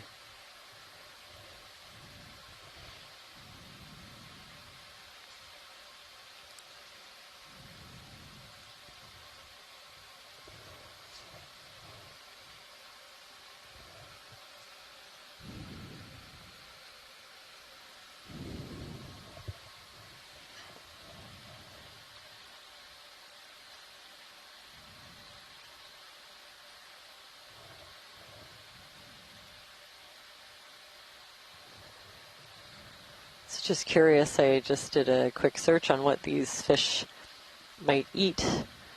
Looks like the younger ones feed on invertebrates that they find associated with the seafloor, crustaceans, sea cucumbers. Adults feed on larger prey, urchins, pelagic and benthopelagic fish.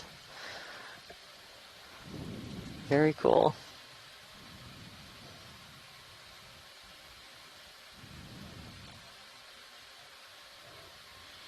Nice crab.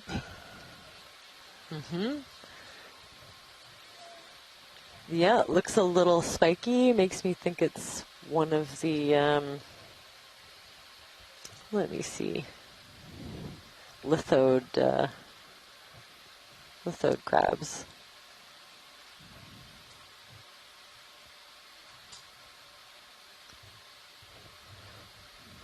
Let's see, I'm getting better at bringing up my ID keys as we go along. Maybe something like Paralithodes.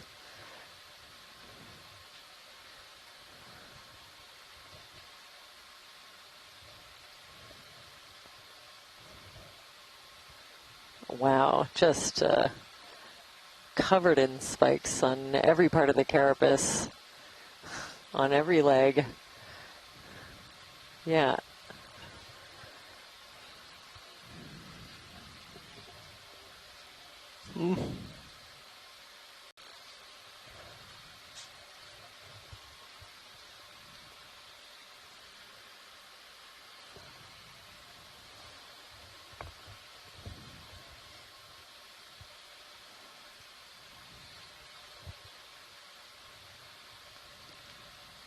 So yeah, I have a second for lithodid crab.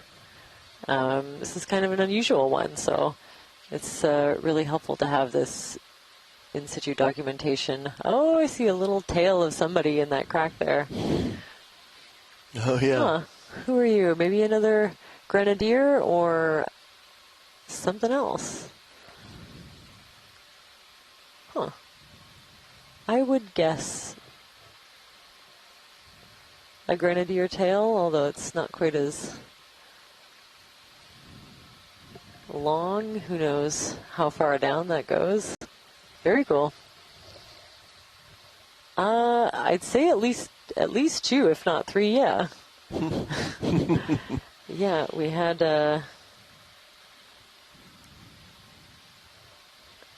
a couple of suggested IDs. Let's see. What's the science chat saying?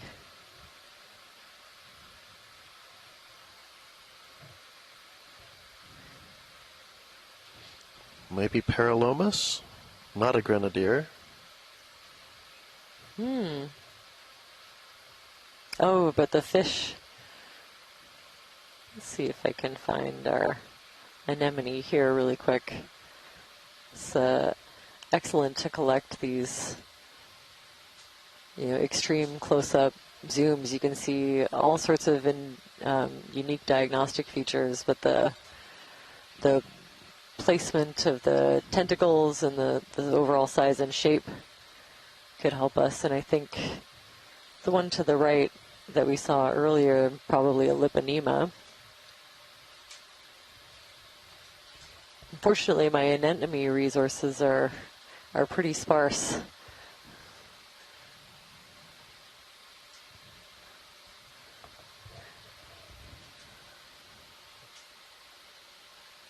Very interesting. The part of the mouth is almost like a straight line.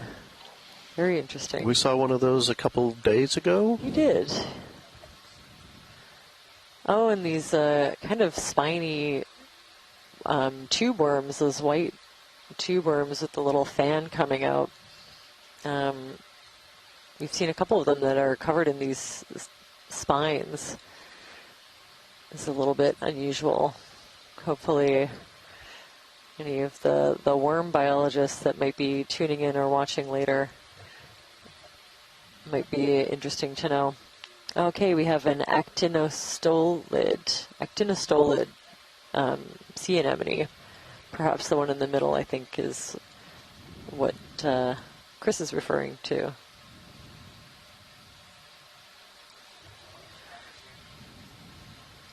Yeah, a lot of the taxonomy on these anemones are based on internal structures, the mesenteries, how many layers that are within the body cavity of these anemones. So obviously something you have to look at in a lab and then later kind of refer back to the animal in situ.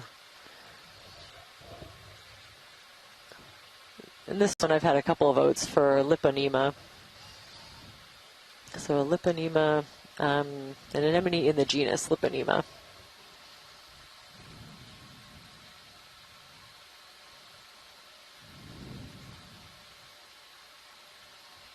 Quite a big mushroom coral. More of that dead glass sponge skeleton filled with sediment. Almost looks partially fossilized. Ooh. Oh. Very extensive flow top, looks like. Range 20 meters, bearing 215 degrees, speed 0.2. Good copy. I have a range of 20 meters, bearing 215 at a speed of 0.2 knots. Good copy.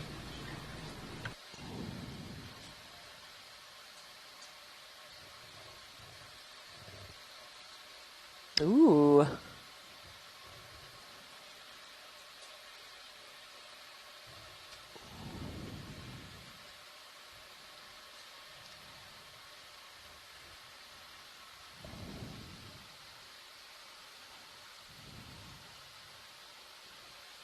Okay, this is the first larger coral I think we've seen on this dive. If we zoom in, I think I'm seeing something like Peristanella covered in something, maybe brittle stars.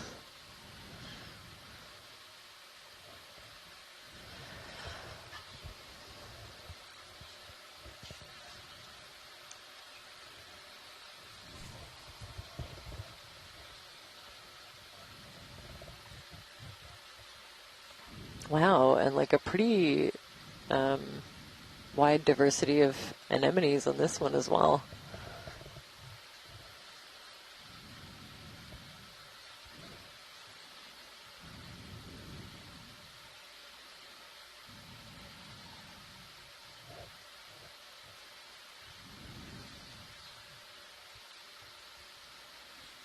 Thanks, yeah, this is a great angle if we can. And you see a real bouldery look to that face that almost looks like it's a conglomerate of re-cemented basaltic boulders. But my guess is that's really more of a weathering phenomena where the rock is just weathering in a way that exposes these boulder-looking faces, and ultimately weathers into those boulders. Ooh, and yeah, I think it's safe to say one of the Peristanella species that we have in this area. There's 5 or 6 of them that are hard to tell apart unless you have them in a lab, and just also completely covered in these brittle stars. Very specific species that seems to really like the association. So you can see why we refer to corals sometimes as ecosystem engineers or habitat forming species, where they create that little bit of extra complexity that certain animals like to use, whether to get a little leg up into the water column or for a little bit of extra protection against predators. And you can see that kind of in action right here.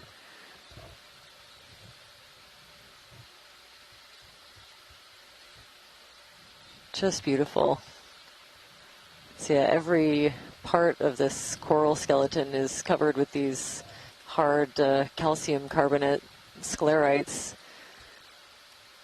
The polyps are covered with them in kind of an armor. And also the stalk. This is also an excellent view of the attachment point, where it makes this kind of hard basal plate that's basically cemented onto the rock. Just beautiful.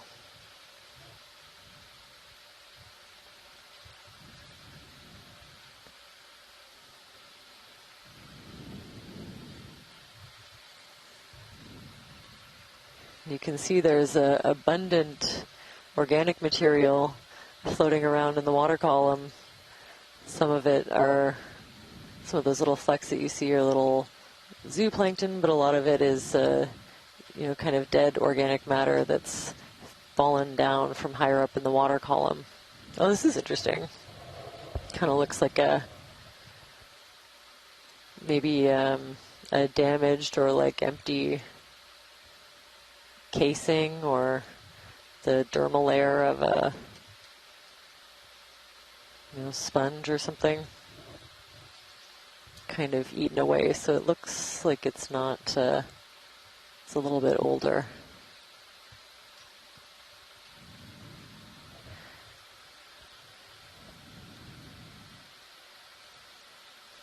So possibly Ophiolibes, the brittle stars that are associated with that coral. Had a request for, I think there might be a stalked anemone. Oh, that one there. Yeah, if we could take a look at that. Either one. Take your pick.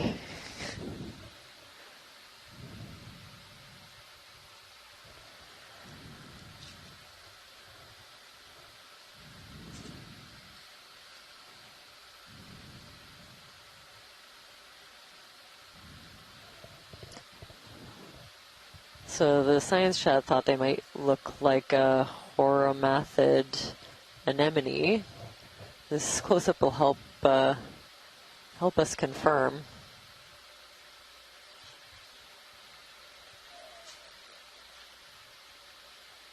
Very cool. So definitely a long stalk on this one.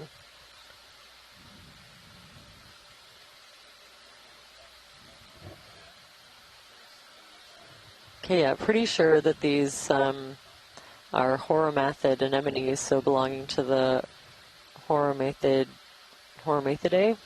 I think.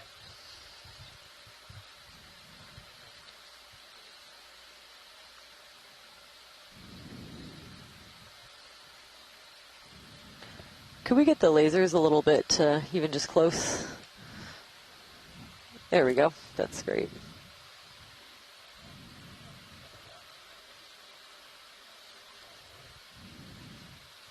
Okay, very cool. Thanks for that close-up. That's perfect. You really get a sense of the top of that flow coming down the slope at us. Mm-hmm. A little lobate appearance, and perhaps a little pillow over there to the left. I was thinking this might be a bit of bacteria, or do you think it's geological in origin? That kind of yellow dusting on the beside that big anemone in the middle. Yeah, we haven't seen really yellow coatings on much of anything. Most things are around here have that real dark iron magnesium varnish to them. I haven't seen really nice crusts forming, suggesting that, well, the sedimentation rate is enough to inhibit. We're not really seeing a big pile of sediment, but we're seeing a lot of things in the water column that are here and probably through time inspire a lot of encrusting organisms that keep us from forming good ferromanganese crusts. That's beautiful. There's, a lot of life just in this one field of view. These anemones are wild.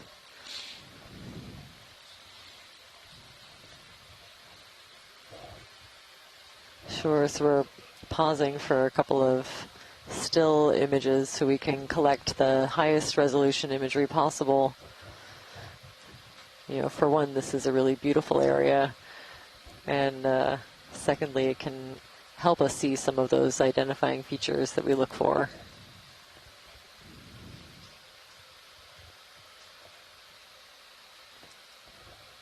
Well, now that I see that cave to the left, I'm very curious.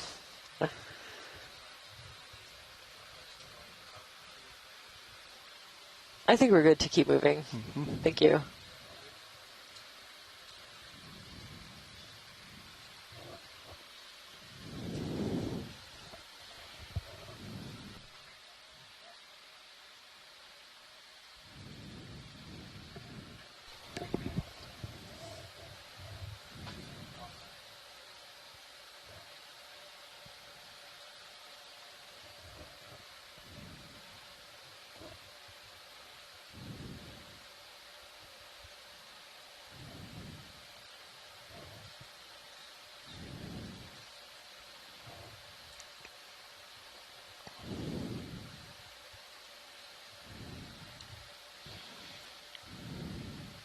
It's interesting, these flow features, and you can really see kind of a lobate look to the tops of these flows. Again, tops of pillows.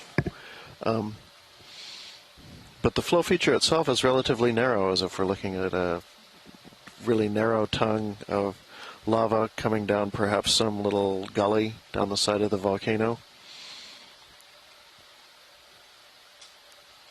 That or it is the more resistant part of the volcano and the flanks, and that whatever it was next to, a little more blocky and less well cemented, has slid down the hill. Ruby, I'd love a close-up of this glass sponge. It looked like you were setting up for it. Thank you.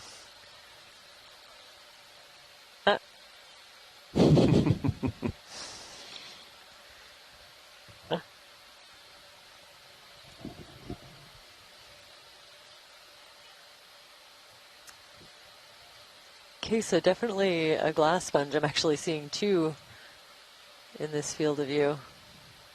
One is kind of attached to part of it looks like a dead skeleton, and the other one are those thin tube-like structures. It's probably a faria or a fariid sponge of some kind.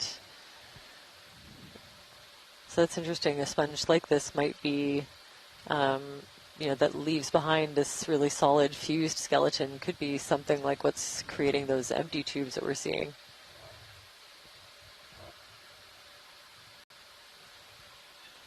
We have a Euretidae in the family Euretidae in the glass sponges. Yeah, it's interesting, seeing it attached to some of this dead material. So some kind of damage, but there's a good chunk of the sponge that still has living tissue. And how hard would it be to look at that yellow sponge in the background to the left? I think this is the same one that we sampled earlier, but it's worthwhile to get a good close-up. The one that we sampled is actually going to be examined for the yellow pigment. Apparently, it's possible it's made by a bacterial symbiote, and I think will be analyzed for its microbiology-associated bacteria. And I just love seeing these larger individuals.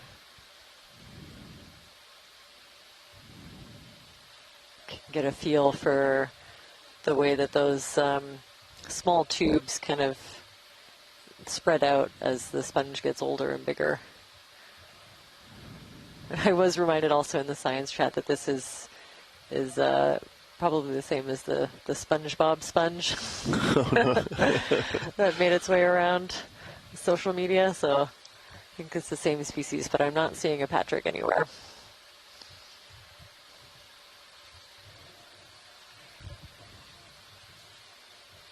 Oh, perfect. Some really nice close imagery of the sponge is going to be very helpful for us.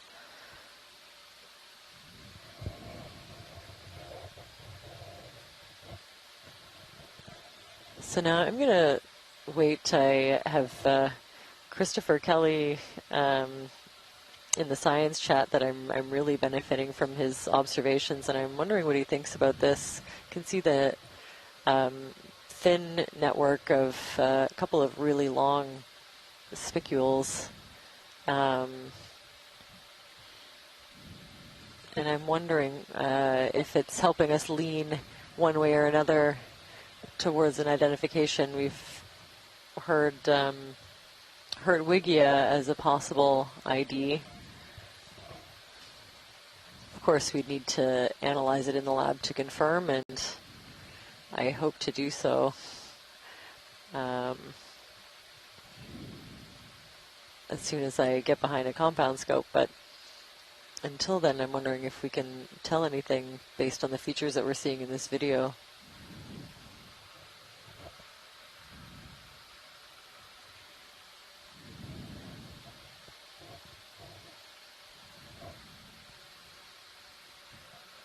Okay, seconded for Hertwiggia.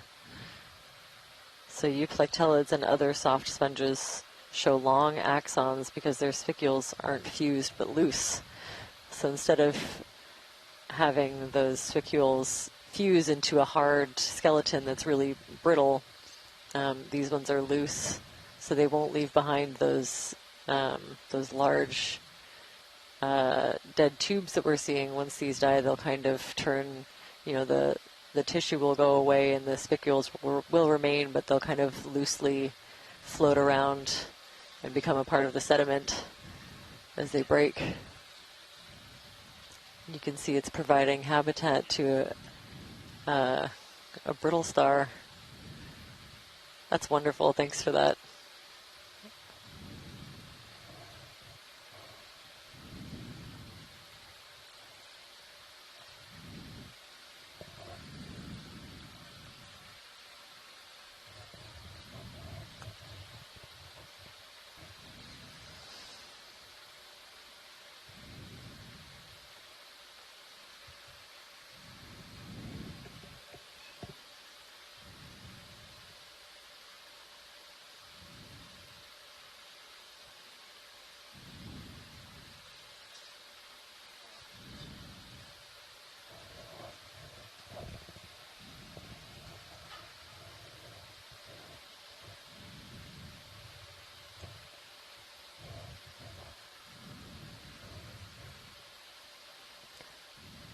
love a closer look at that larger glass sponge that's coming up.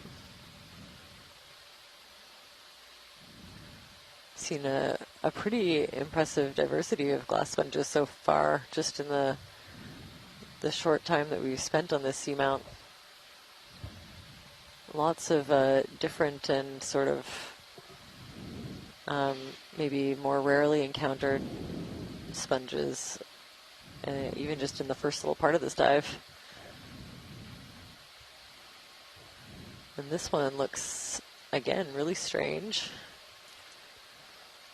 It looks like there's some hexagonal fracturing to these basalts here. 5 and 6, I see some 5-sided ones, but those again are cooling fractures, and similar to the columnar basalts people see every now and then. There's a nice example on the lower left. Oh, yeah. Is that a thing? There's like a predictable number of sides sometimes, or like a pattern you see? They're usually 6, but I've seen 5-sided ones, and these are a little more irregular. There's a 5-sided one a little bit over to the right. Oh. But this does look like a nice blocky outcrop. After we look at this, we might look for something basalt-wise to pick up. Of course.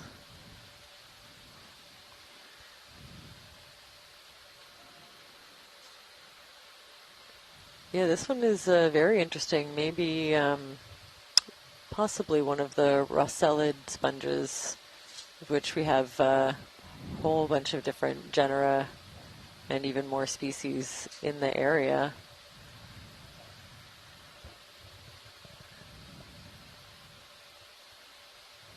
Let's see. Wow, little crustaceans kind of living in every little tube and crevice of this sponge. Again, providing kind of a unique and sheltered habitat for some of these smaller animals to live.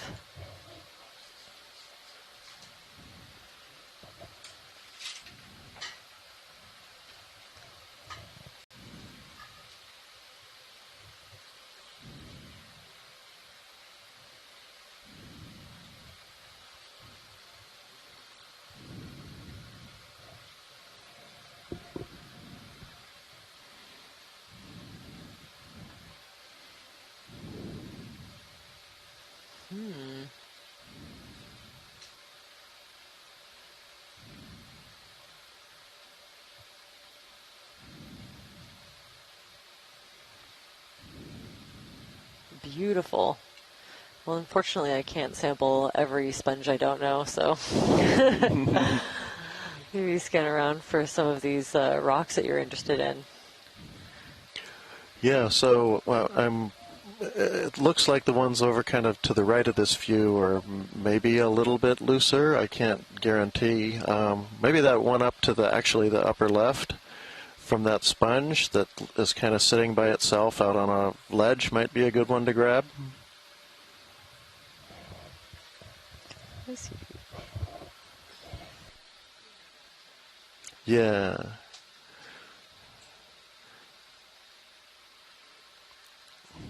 Yeah, a little lower. He's now kind of bottom center of that view.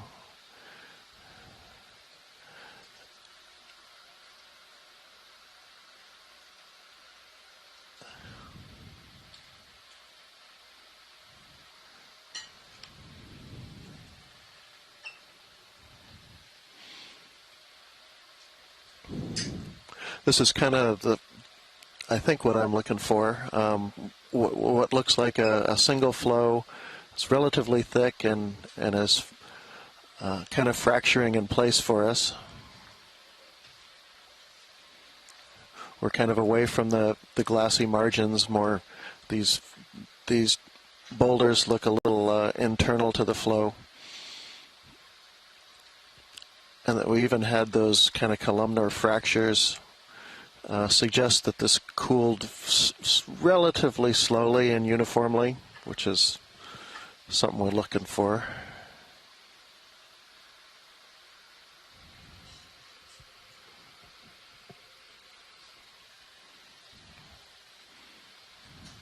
This also has a nice manganese crust, and it may be thick enough to sample for that as well.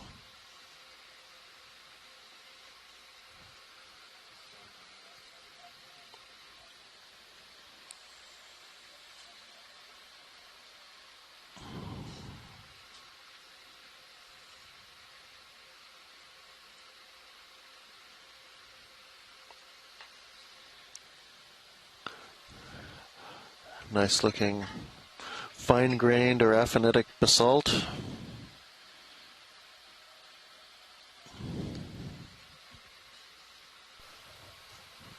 Something really small on there for biology as well. A little polyp from somebody. As always. Pretty much always. I think we found one pretty clean rock sample, but the rest have almost always had something for us to look at. And there he is in the starboard forward. Guess I should log that, shouldn't I? Sample ID EX2306-D08-04G, starboard forward rock box.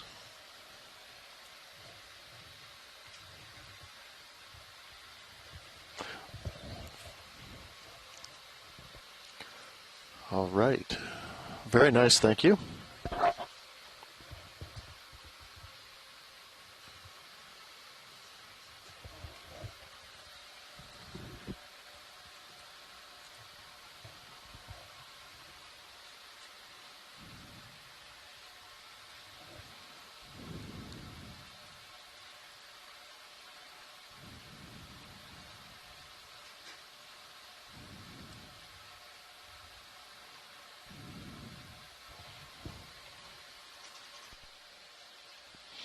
Much more blocky outcrops up here. We're kind of away from those kind of thinner looking low bait flows we were seeing earlier. We were kind of on the flow tops. We were seeing evidence of pillows. But this looks like it's a much more a thicker and more coherent, I suppose, flow unit, or perhaps intrusive. It could well be part of a dike. Some magma that has intruded a fracture and crystallized in kind of tabular units, a couple meters or so wide.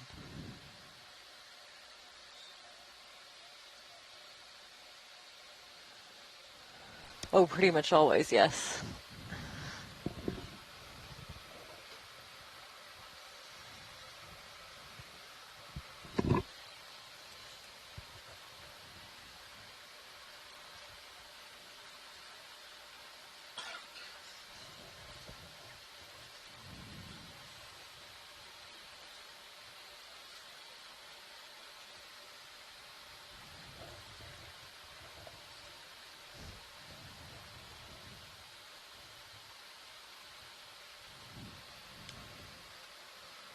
Okay, so a different sea star, kind of longer, thinner, and more rounded arms than the one that we looked at before.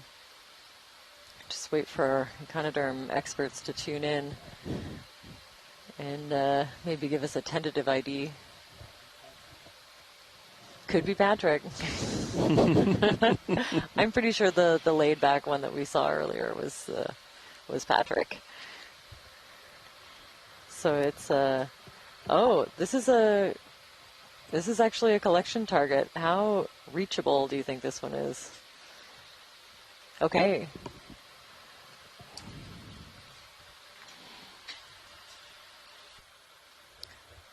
So this is a pedicelasterid sea star of interest to expert taxonomists at the Smithsonian. So if it's possible for us to take one for detailed studies,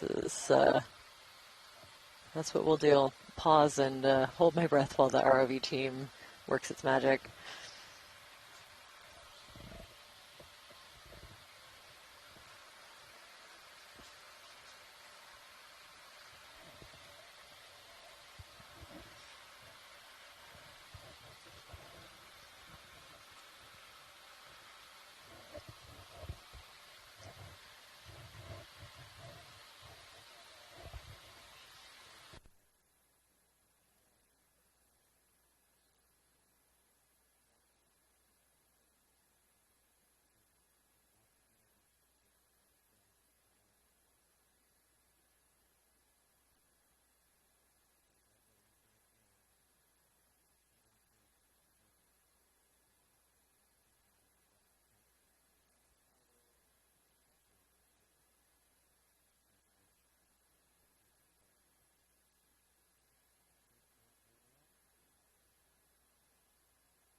Yeah, pretty wedged in there under that little overhang.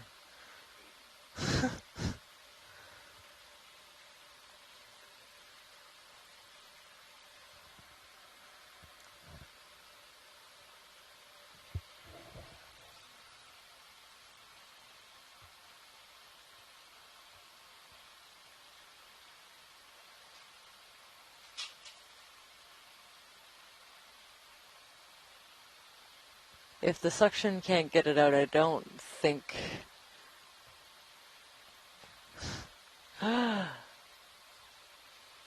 Whew! Now all of our eyes are glued to jar number 1. There it is. Beautiful. Excellent collection. Wow. Yeah. Yeah, if the suction didn't work, I don't think anything else would, so.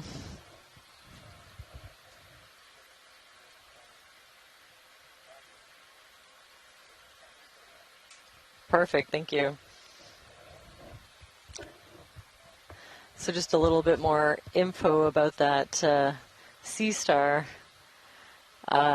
These are, let's see, early offshoots within the Forcipulades. Think of them as early ancestors to intertidal Pisaster sea stars. For some reason, there's a lot of them in the Gulf of Alaska. So after we identify it, after experts get a chance to look at it in the lab at the Smithsonian, we'll do some gene sequencing on it to see how it relates to other known specimens. There was a recent collection done a little bit further south, and thought that we knew what it was, but it turns out it was a new species. So there are opportunities for undiscovered species in this group for sure. So that could have been the first one.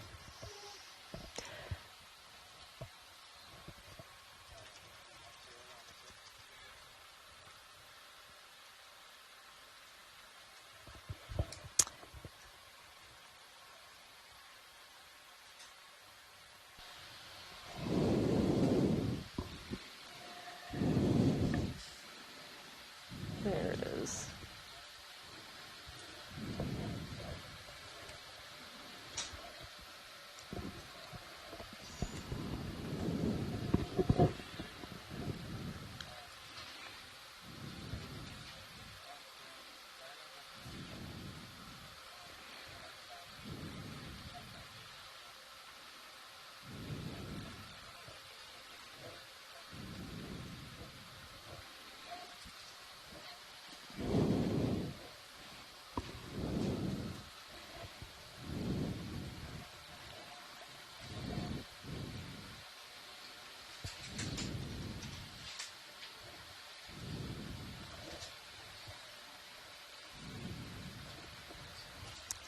There we go.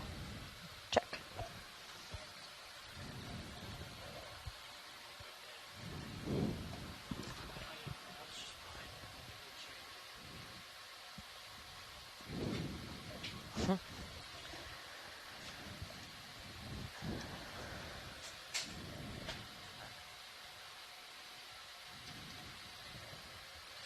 So we have the science chat extending their thanks to the pilots, as always, for that really technical collection.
Okay, sounds like we have a lot of ground to cover.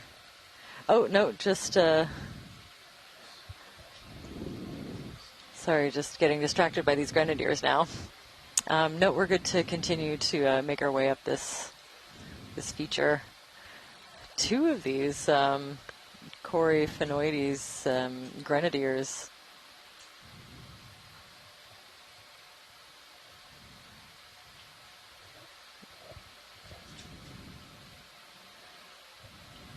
Just beautiful. But also getting a nice overview of the slope, which is always nice. You can see some, looks like some exposed flows in the distance amid the rest of this more rubbly, bouldery slope of fairly angular fragments by and large.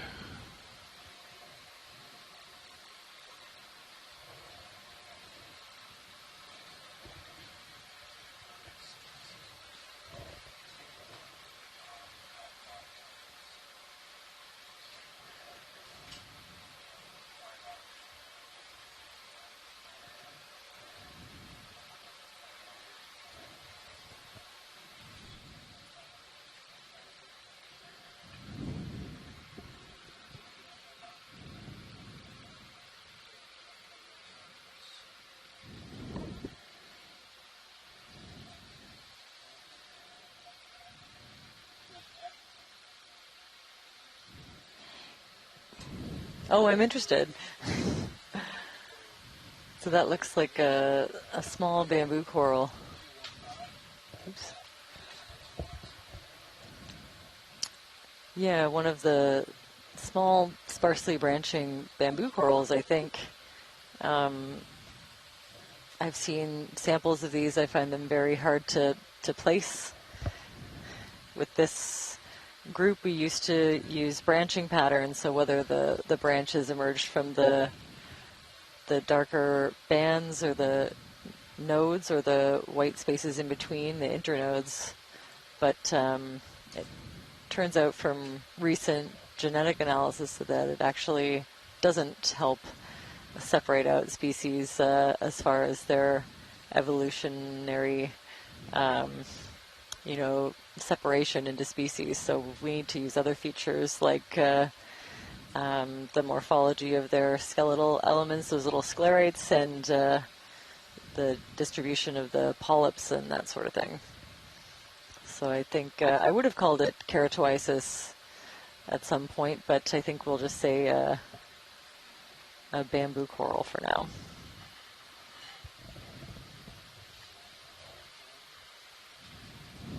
Seeing a couple of those little sea cucumbers, like the possibly in the genus Panikia.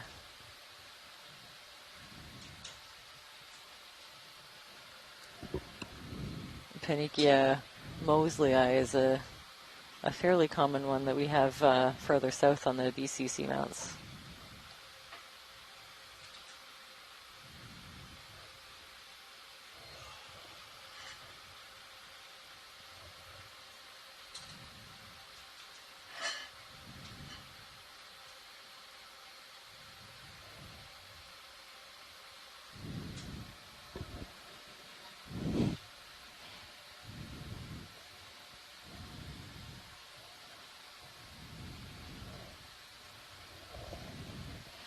Looks like some getting up to a nice little outcrop of basalt that looks like it's the source of all these real angular blocks we've been seeing scattered down the slope. So you can sort of see the way the main part of the flow is weathering as kind of again, an angular and blocky kind of a rock, and then as you see a little bit further up, you see the top of the flow surface, and it's got that really smooth look to it, and it has a little bit of a different texture, and it kind of is separate, both in color and in the way it fractures from the rocks below it, as it probably as a result of having kind of a chilled margin that cooled a lot faster than the rocks we're looking at that were down a meter or two below the surface. Yeah, these are really beautiful angular rocks. I really like them, and this looks like a file shell attached to this one, file clam. We were able to sample one. See if we can get a little bit. Oh, perfect.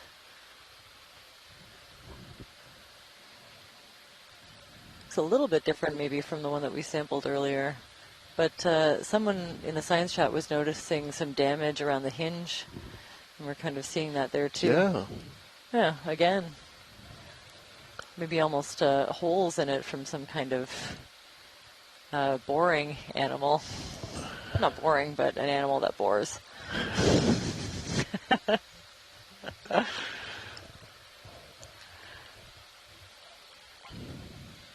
We see it up at the hinge because that's kind of where the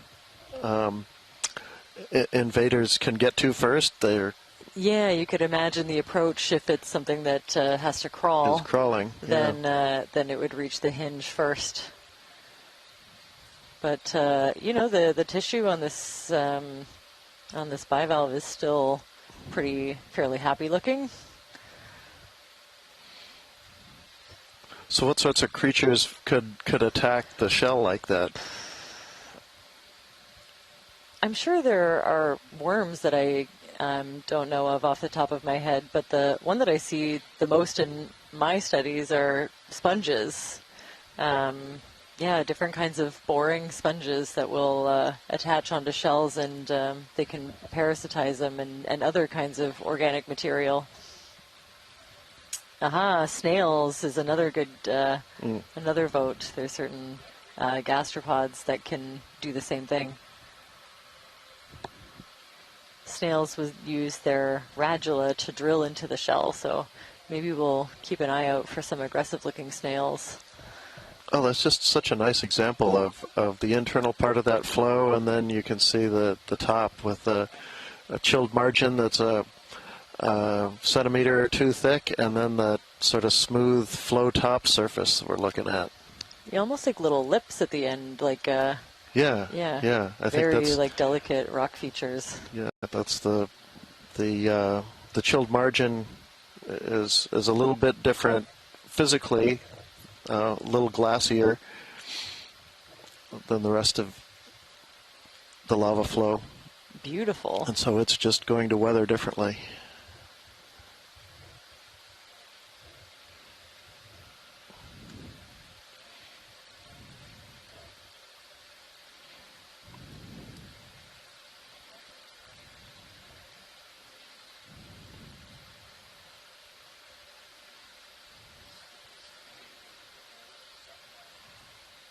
And one thing this is telling us is that these are flows that were emplaced underwater, submarine lava flows.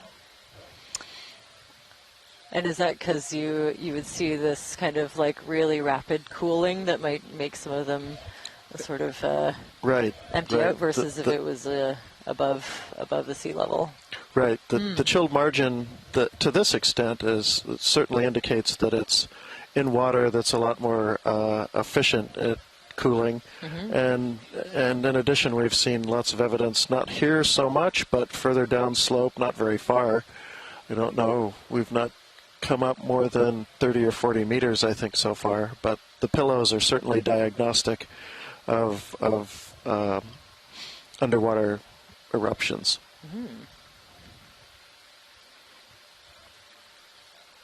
They certainly make for interesting habitat. Look at every one of those little caverns. Some of them are filled with a little bit of sediment or detritus. Oh, cute. Little baby mushroom coral, I think. Although it could be, we saw maybe some damaged specimens earlier on, just kind of right when we landed, and it's kind of hard to tell when they're so tiny. It'd be nice to see the gradual shift in size, the whole range of sizes up to the adult. Maybe we have seen a few mushroom corals. Maybe we'll take a zoom when we see one next.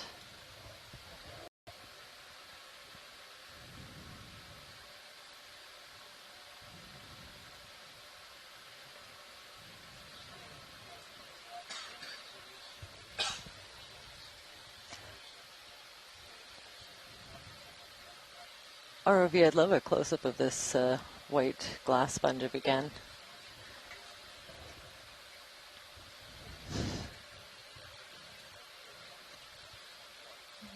Yeah, yes, please.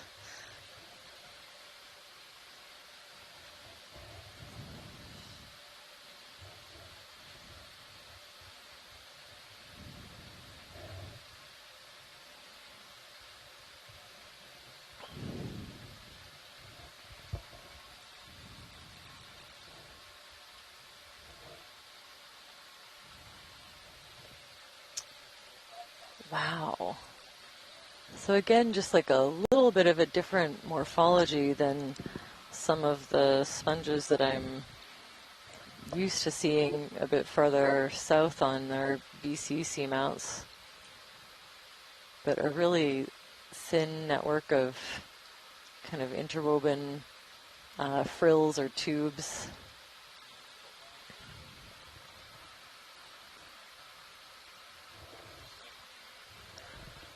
You can see that kind of regular frame. They interlock at or intersect at right angles to each other, kind of making that a square frame work.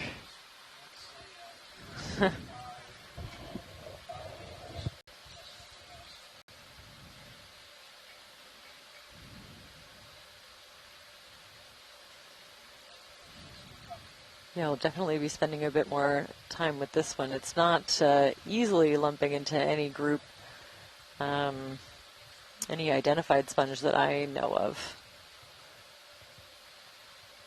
But with that imagery, we should be able to go back and make a slightly more specific ID.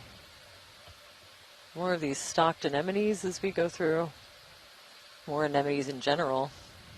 Oh, there's that kind of small white tube-shaped sponge in a couple of places. It's great. I'm really glad we got a sample of that one. Wow, this is really dramatic. Yeah, wow, yeah. I can kind of see this coming up from the Sirius view. Oh, yeah. If folks at home are interested in looking at the view from above, we have the second ROV Sirius on Stream 2. And it's always really fun to watch when we come up against these really dramatic geological features. You can kind of see D2 situated in space. You just get another angle and a different perspective of what we're looking at. Sure, yeah. Right now I think we're just scanning.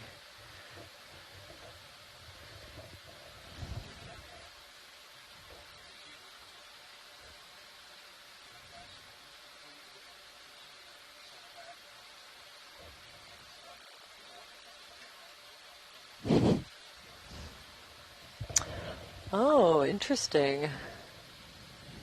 Who are you?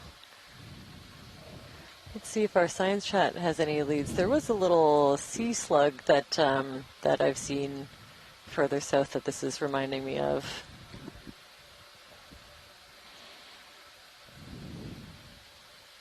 It was kind of like I think it was a Berthella, if I'm remembering my sea slugs correctly, but it was really hard to place.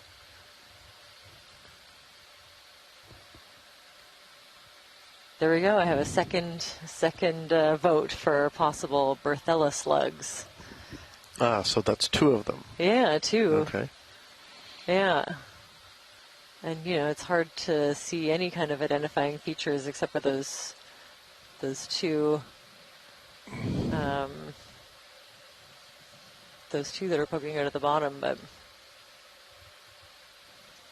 if anyone's interested, I do have a sample from a seamount farther south. But I think that's the general group that we're looking at. And lots of these Liponema anemones.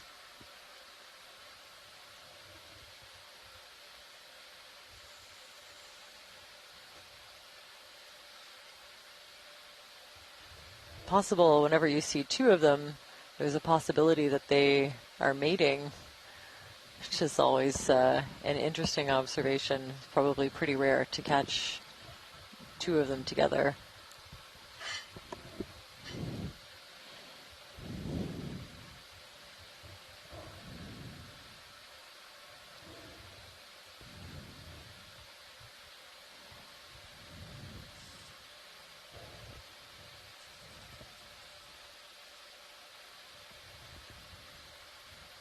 So we'll keep on making our way up this really steep feature. It's basically looks like a wall to me.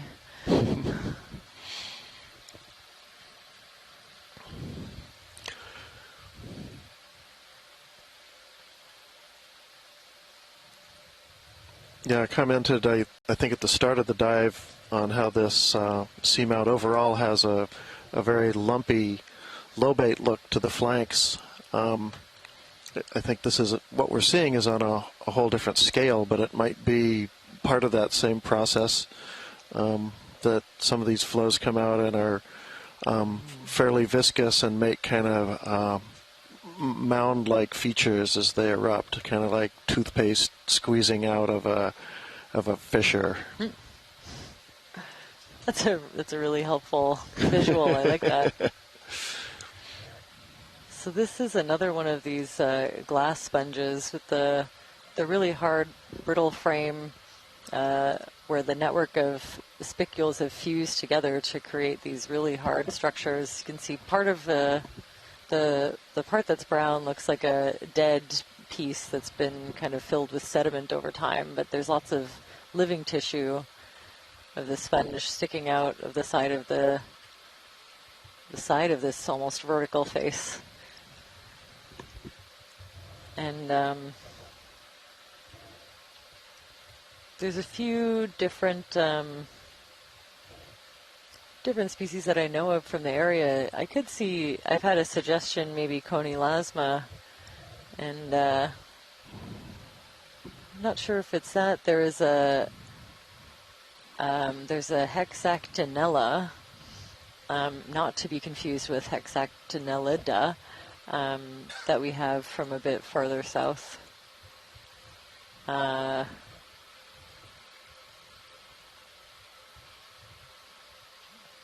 But not quite seeing what I would need to see here. Yeah, these kind of regular holes in the tissue kind of do remind me a little bit more of a Kodiak-Bowie or a Tritodictium. No, I'm all over the place, and I'll have to review. But it's definitely got that brittleness that we expect to see. And also, as you saw, it's creating a really nice resting place for that spiky crab. I don't know if we've gotten ID on it now, besides a lithoid crab.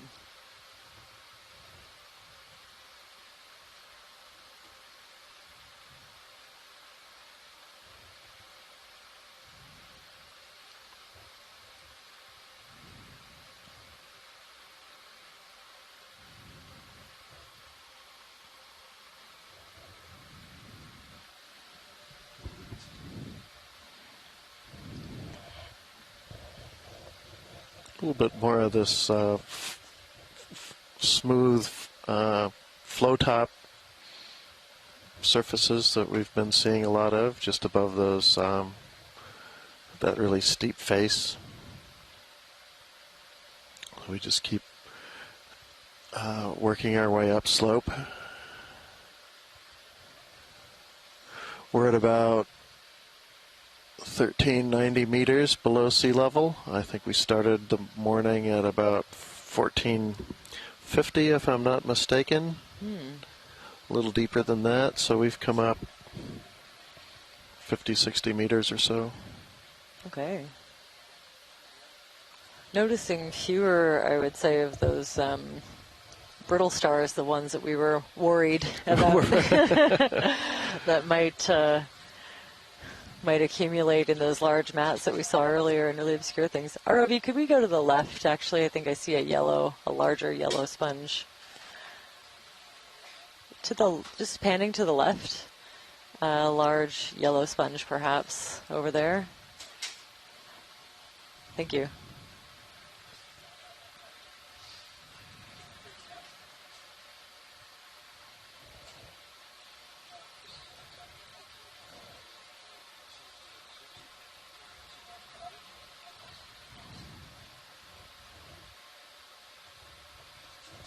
Oh, we've also had a request to zoom in on that sea star, please.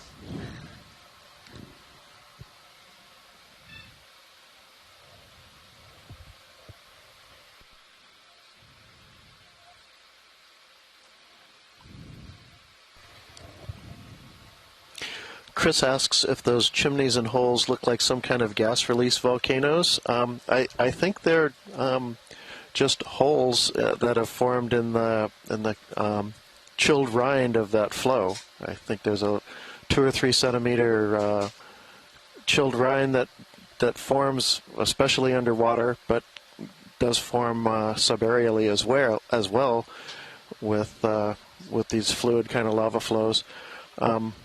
But that kind of chills and makes a lava tube, in this case with a very thin shell. But then the lava can continue to flow underneath it and can actually even empty it. So you can be left with a hollow tube when the eruption's all over. But a couple of things can happen. That rind can be fairly thin and break through. Or yes, it can be getting eroded or plucked away during the flow. And possibly gas could be blowing it out.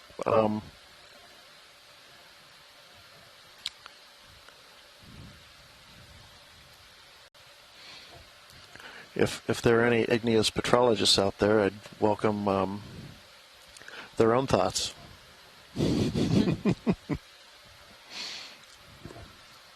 Yeah, the biologists have really taken over our science chat today, which is really helpful for me. This is probably we're getting a benthopectinid, possibly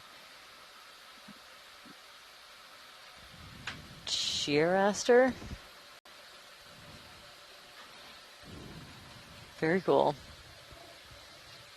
Definitely looks a little bit different. The center part has a really different morphology than kind of the extremities of the arms. Ooh, here's a nice big one. This is great.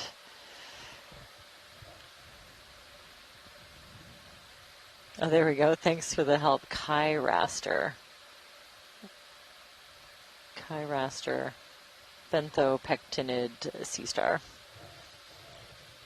Oh, this is excellent. We can see some of the dead skeleton, I think, in the middle here, which can be really helpful. Certainly the largest individual that we've seen yet.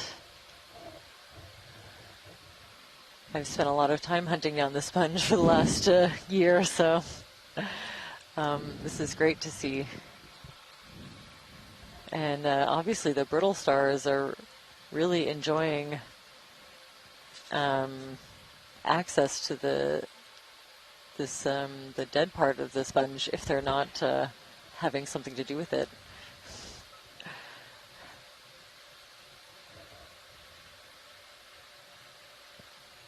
Okay, we've got a confirmation from our sponge experts in the science chat, Hertwigia, which is the genus of this, our highlighter sponge. Very cool.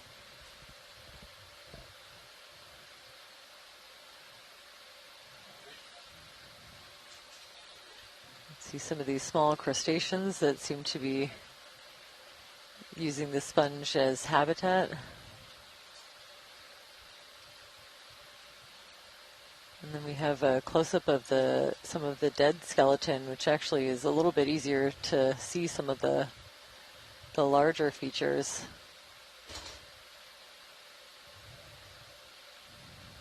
Very cool. Yeah, it looks a little bit more like a kind of a disorganized network of spicules a little less regular than some of the other ones that we've been seeing.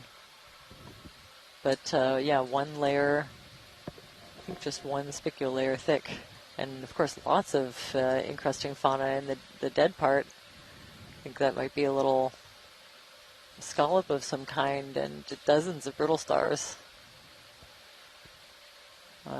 Pandalid shrimp and a scale worm nearby.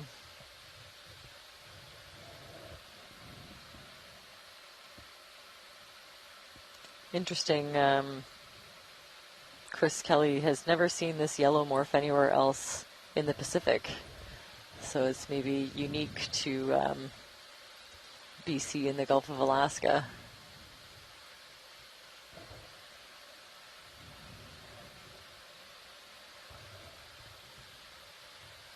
Maybe a little bit farther south.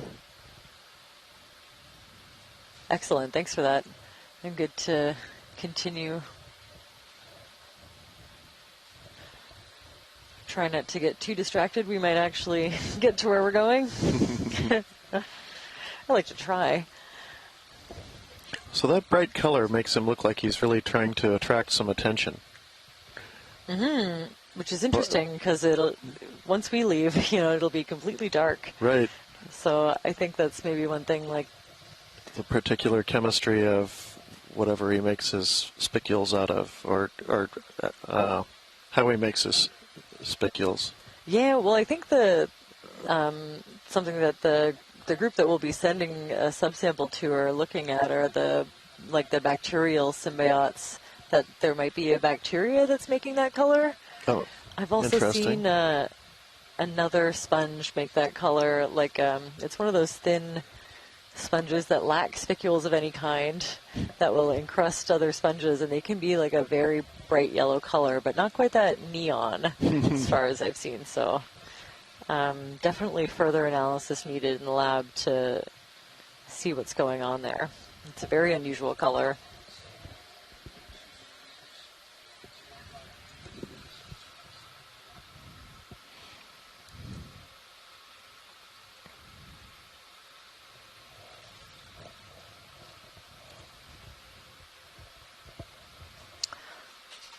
Apparently, that yellow sponge looks a lot like the morphotypes you see on the New England seamounts. Such an interesting. This genus, at least, is known from both coasts.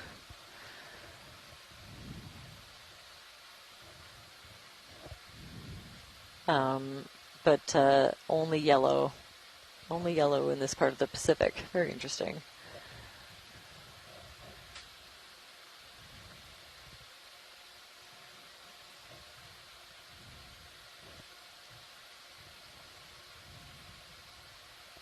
Ooh, yes, please.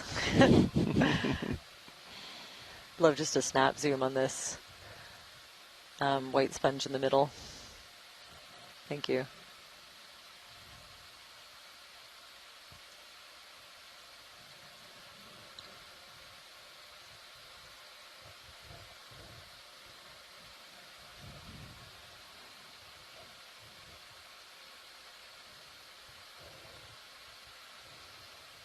I've had a question asking if some of these sponges change the alcohol color when we preserve them, and definitely yes. I have had one of those Hertwiggia sponges in ethanol, and the color leaches right out into the preservative, and you're kind of left with a really drained look to the remaining sponge.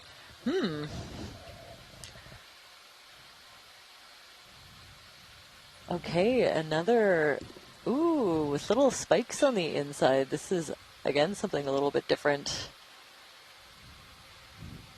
I know I said a snap zoom, but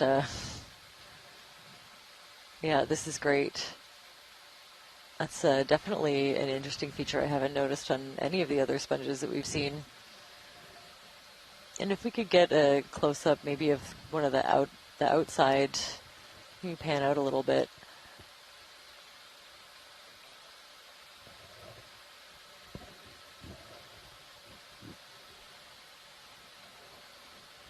Yeah, down, if we could get a focus on this. That's great. Interesting. So kind of an overall, cup or urn-like shape, but then made out of these loose folding tubes. Very cool. Thank you for that.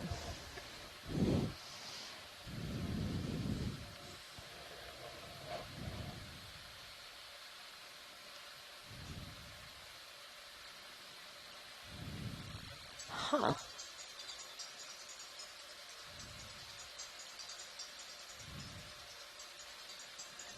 Okay.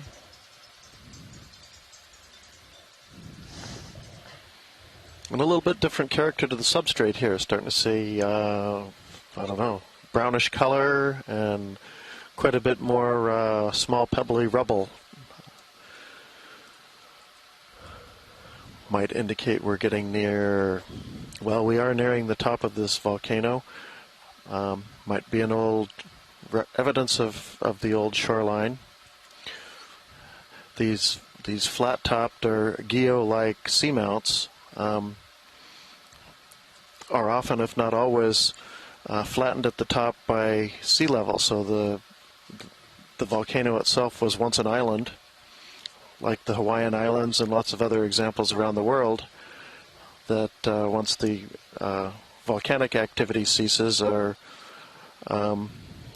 over the course of hundreds of thousands of years or a little longer, eventually reduced back down to sea level and eventually sink down below the sea surface.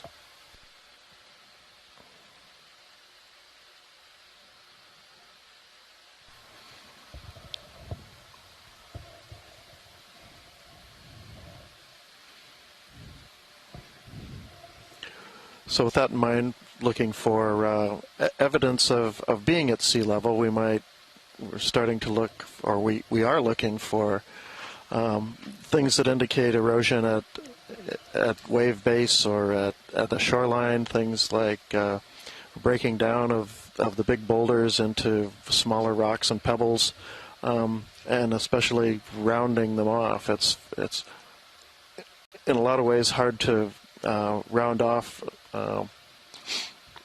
rocks that start out as mostly angular blocks without some sort of wave action.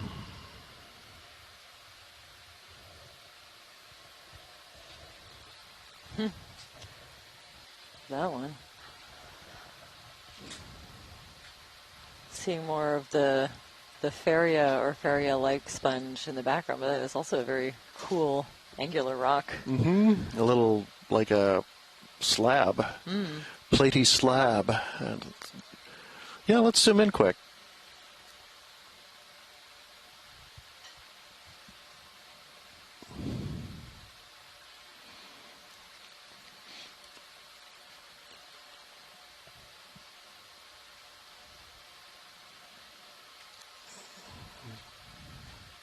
You can see that banding is probably flow banding that forms in the structure of the rock right before it cools as a result of the flowing of the lava. You start to get a little bit of shearing as it starts to cool, and can give that look to it.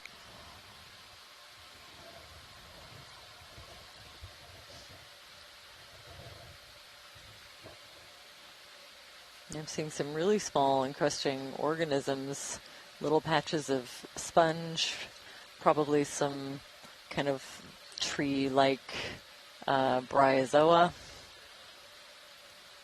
and maybe some worm tubes. And that's another good example where you see a pretty good development of the ferromanganese crust on the vertical surfaces that don't get sedimented like the more horizontal surfaces, like that which we're looking at now.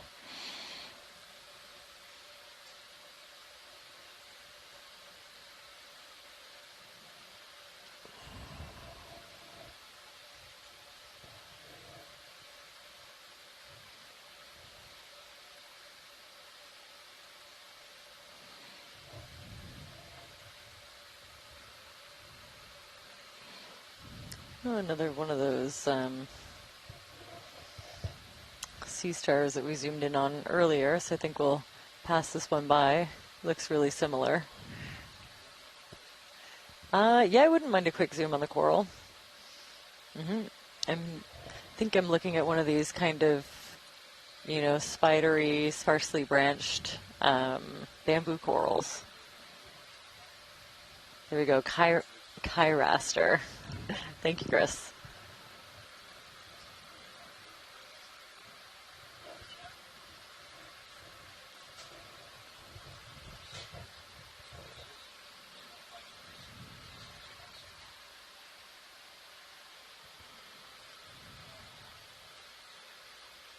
And I think one of the Panikia, or at least adjacent sea cucumbers, just below it.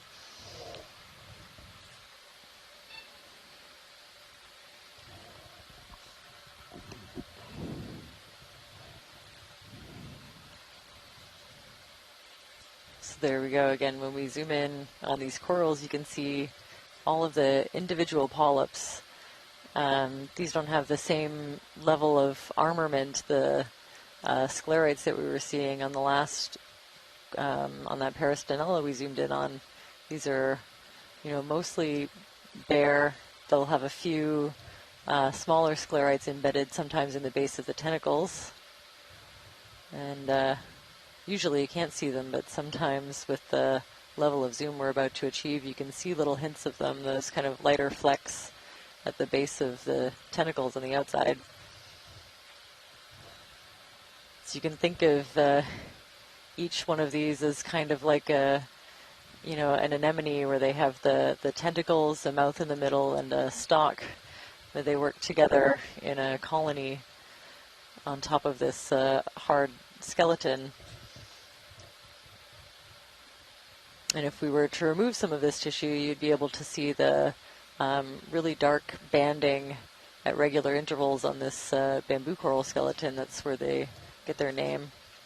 I'm seeing a couple of little really small worms of some kind associated with the polyps kind of curled right around them at the base. That's great. That's very helpful. Thanks. I think we're good to continue. Video's clear. Copy. Oh, I was hoping I would hear, thanks Scott for okay. tuning in, Bog that this clear. looks Lifting like a off, clear. bee-clade keratocytid Lifting off. sampled from the Aleutians, remains undescribed. So like I was saying, in the past we used branching patterns as a way to roughly separate their different groupings, even using that to separate genera. Oh, is that, sorry, just ahead to the right there. What is that? Oh, I think it's an octopus.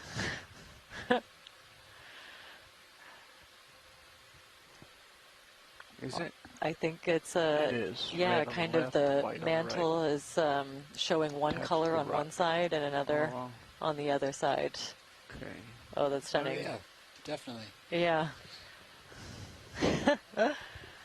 It's doing a little bit of a sponge impression, it looks like. Oh yeah, look, and Change it the just color. it just There it turned. goes. Oh, I see Yeah, it now. it just went completely dark purple just in a second or two. So We you wanna can see use how stop quickly here, these animals or can how change far the are we in appearance that of their one? Let's mantle. come in partial I think video. it's giving us a bit of Probably a have another warning 5-7 meters of that it shipment. sees us, and it's That's probably going to get me a pretty little bit close to my comfort wary, range when maybe. I settle out. Or maybe it likes what it sees. Yeah, maybe. Yeah, I guess I don't know what this color Maybe we indicates. can stop it then. We'll Yeah, let's tilt do an up. easy stop. Yeah.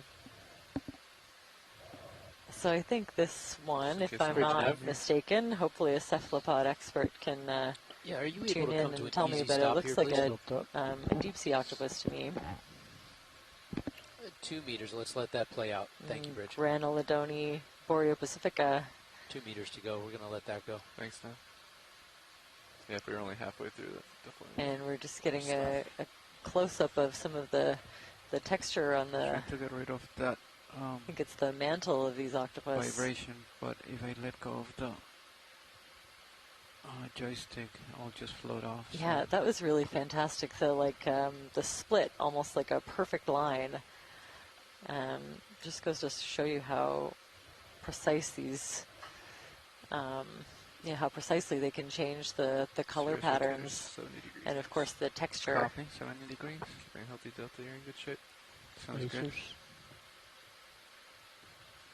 They're on. Video's clear. Can you zoom in over to the right, underneath of that arm? It's kind of like a smooth feature. Can you let me See know? that? Is it tilting up, tilting down? Oh, I think it's the gray section, the top of the screen. oh, like the right there. Yeah. Okay. Huh. I think that's just part of its tissue. Trying to figure out. Okay, just like a fold. Very cool.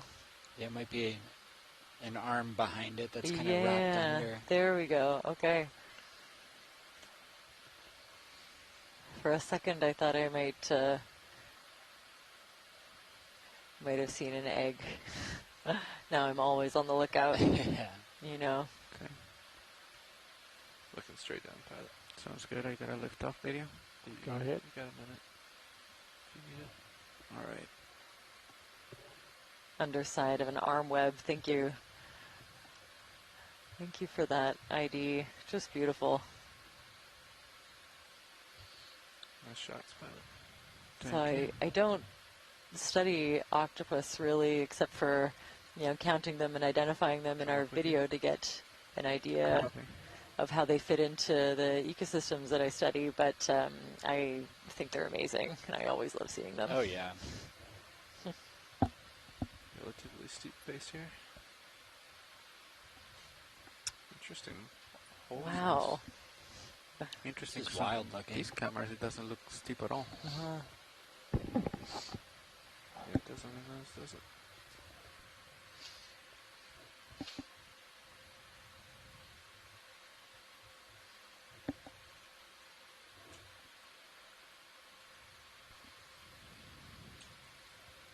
I think it was just that local face. Yep.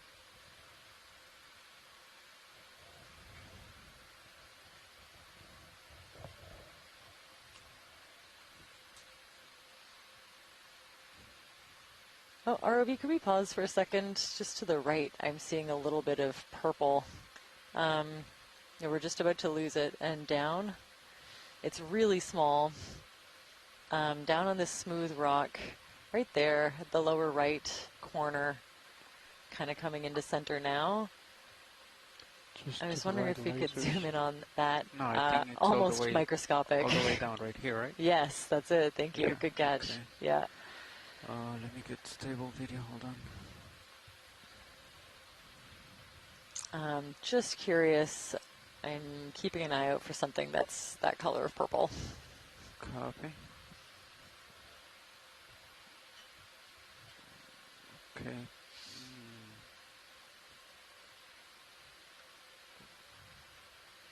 Partial in video. Right there, that's lasers. Get a little bit of a zoom and we can see what we're looking at. Oh, wow. Looks like a... Okay, hold right there. Huh, Or that wow. might be, It's is that beautiful. max? It's like a Okay, hold on then. polychaete, a let's scale go in. worm of some kind. Kind of. It also kind of looks like a holothurian, Or but definitely not. Yeah, it's definitely got those bristles Sounds good. for legs, but wow. Oh, yeah, and I can see these overlapping, these are individual scales, and they're all this beautiful color of kind of iridescent purple. Very cool. Okay, so not the purple stoloniferous coral I was looking for, but beautiful nonetheless, and it's really active. That's great. I think we can continue. Thanks for the Okay, when you're ready. thanks for the quick turnaround. There's another one of them at the top. of Doesn't the seem screen. too pleased with that. Yeah, looks like it's gonna get top out of of the here. There screen, might be I see another something at the bottom. couple of those Right. around. Slam. Yeah, maybe more of the same. But Yeah, definitely another they just swam again. Top right, polychaete. third. I just don't see anything. Sorry. No, that's fine. I think we can continue. Top right. Yeah. Sorry. That's not quite what I was looking for, but a very cool surprise. Okay, I'm gonna tilt up.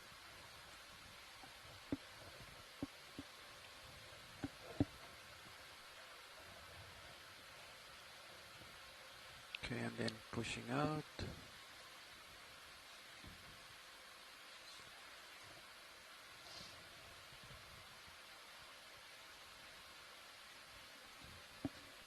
So we were able to collect a couple of bamboo corals on previous dives, but certainly if there's interest in a collection of this, the particular one that we've been seeing, please let us know.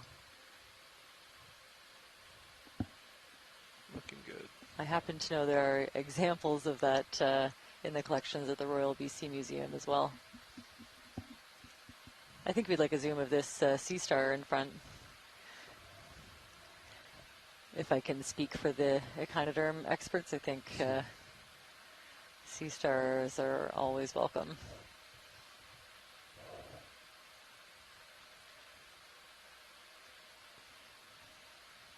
Okay, partial in video. There we go. That's the sea star excitement I was expecting to see in the science chat. Coming. Yeah. Hold right there.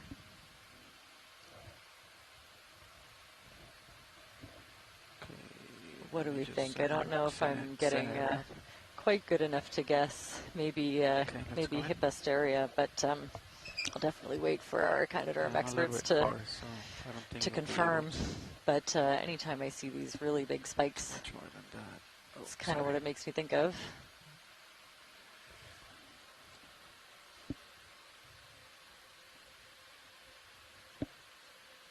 And of course, we're seeing an array of encrusting fauna, and behind anemones, brittle stars, encrusting sponges, worms, hydroids, all kinds of things, just on the one small section of rock that we can see. Exhibiting Hippasteria confirmation. Okay, great. Another Hippasteria, the menacing coral-eating sea star. Like that vibration one? I do. So, yeah. From the camera you're saying? Or from I don't know if it's the camera or it's the from the thrusters. thrusters. Probably Hippasteria when we Fringiana or Californica. Tight, like I feel like it's vibrating. Yeah, I don't know. Like a little oscillation. I don't know. I thought it was the thrusters, but I tried to let go as much as I can before drifting off. Right edge. What color? Sorry, coral. Right. Pink.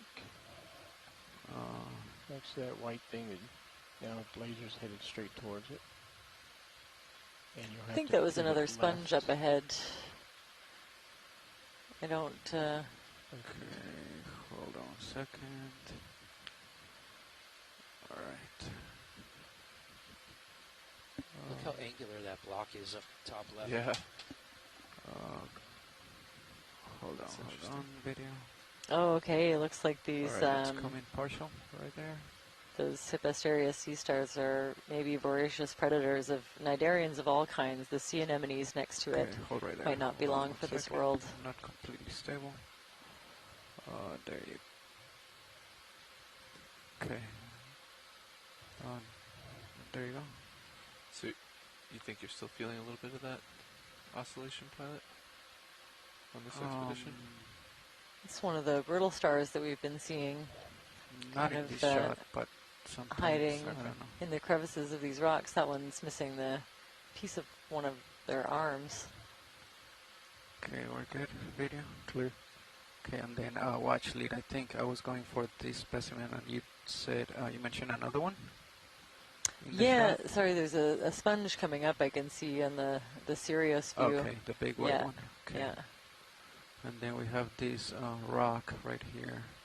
Ooh. That won't fit in our rock box, but it's nice looking. Very cool, kind of Take a look. slab-like rock. I'm sure Jamie wouldn't say no to a quick zoom. All right. Especially on this vertical face. Partial.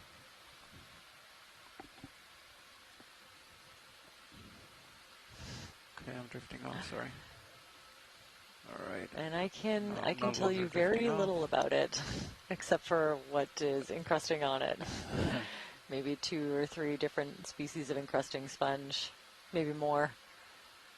I really like those, the yellow and white ones with the really complex network of canals going through. Clear. All right. Well, at least I think it's a sponge And now. then we'll go Less for the sure now that sponge. we've zoomed in. Great. Okay, lifting off. And then let's get this right here. That usually happens. Usually the more that I learn, you know, is more learning about what I don't know. Mm-hmm.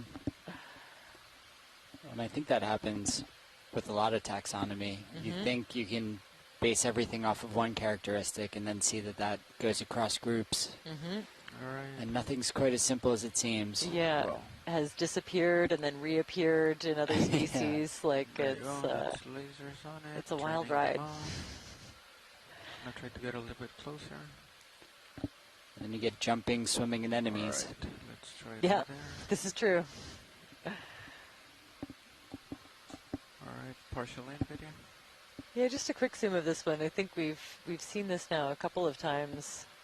Still a little bit hard to place. But definitely, yeah, a very regular pattern of fused silica spicules into their skeleton, and definitely of interest to a few different kinds of crustaceans that we're seeing. I mean, making these large plate-like structures, definitely, and a different texture on the underside, sort of the dermal side of the sponge.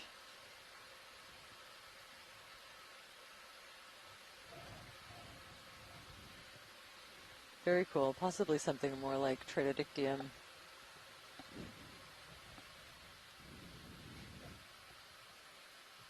Euretid for sure. Full wide. Copy. Lifting off, and then your rotator is at 55. Maybe. Ready for get another move? Yeah, we'll get another move in. Bridge nav. Oh, I'm sorry, I missed Bridge, something that we're looked ready like for a another single move. polyp Same one as the last. sclerotinian. 20 meters, bearing have to review the 215 video. at decimal 2 knots. Or if someone can send me a screen Decent-sized grab, boulder there. 20 meters I'd be out. happy to look out for something like that. Good copy. Thank you, Bridge.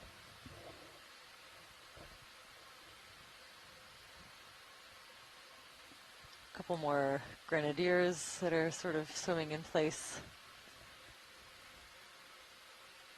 And another one of these spiky lithodid crabs.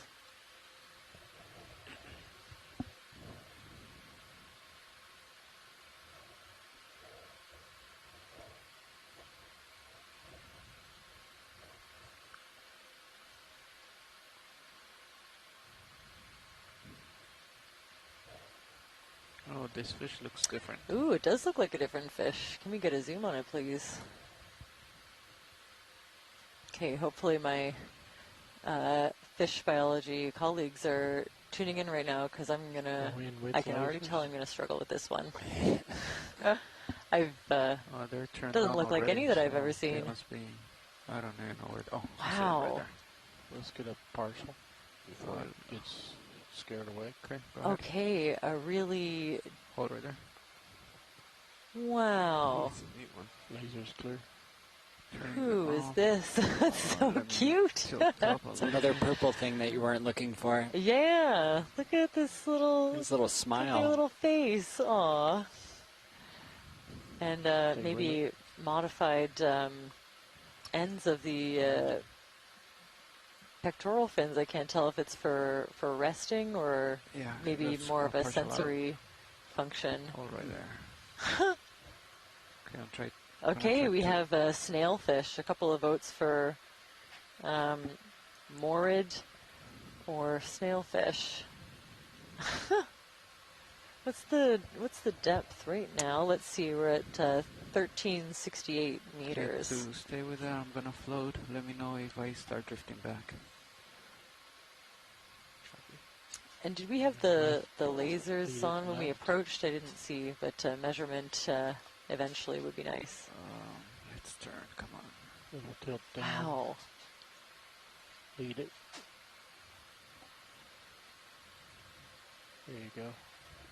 Trying not to bump any rocks, but it's Pushing it a little bit more. gonna be tough. Okay, definitely leperid. The lower rays of the pectoral fin are modified into sensory structures. Pelvic fins are modified into a suction cup under its body. That information is coming from Sarah Friedman, so thanks for that. See if we can see that a modified suction cup.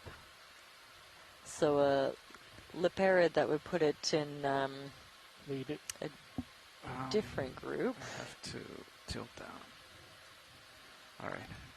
Stop right there. So let's get a good shot. Let's come in. I'll try to rotate to the head. Okay, leperid, yeah, leperid snailfishes. Keep tilting.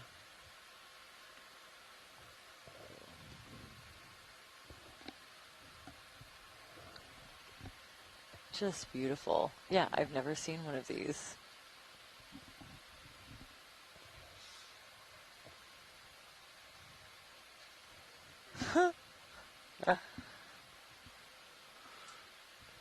Bridge nav.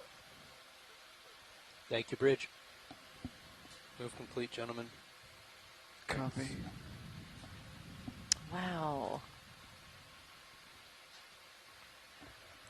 So I'd imagine if it has a modified suction cup under its body that it could adhere to some of the hard substrate if it wanted to rest or stay in place.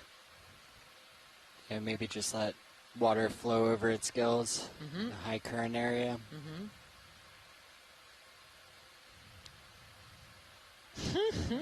Ready for his close-up. Wow, look at this. Pulling out.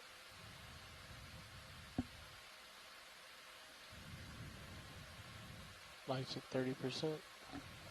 Might be one of the least menacing things I've ever seen. Yeah, there's just something about that smile. Float back, tilt up. Oh, these are just beautiful.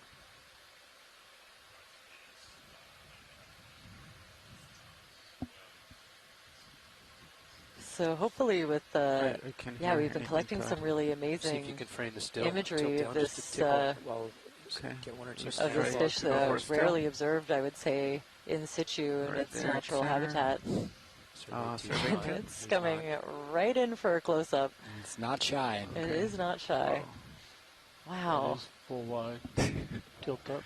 Okay, left. And I don't know where it is anymore. maybe thought better.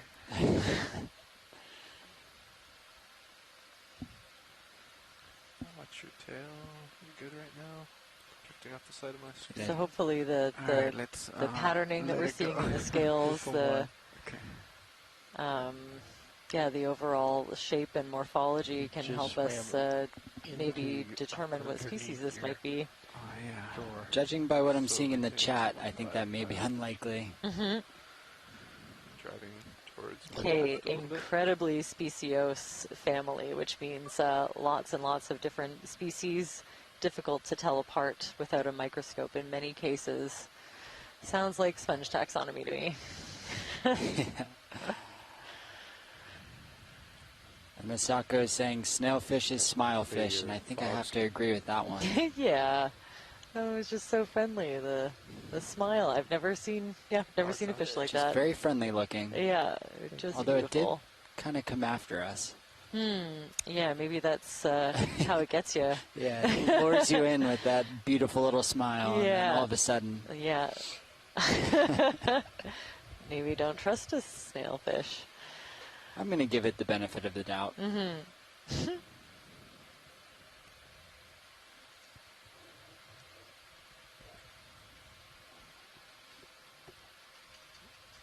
Oh, always interesting to look at two crabs, see what they're up to.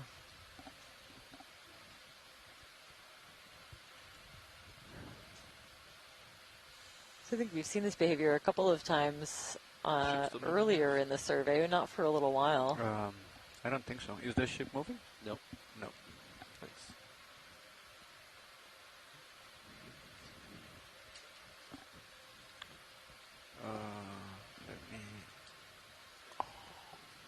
it right here, and then we're gonna switch, and Levi's gonna take this shot. Looks like a nice claw opportunity. So we're definitely seeing two, I'd say lithodid crabs. Had a suggested ID of Paralomus. So there's a possibility. Tilt up. I have a Paralithodes in my identification guide that also looks pretty similar.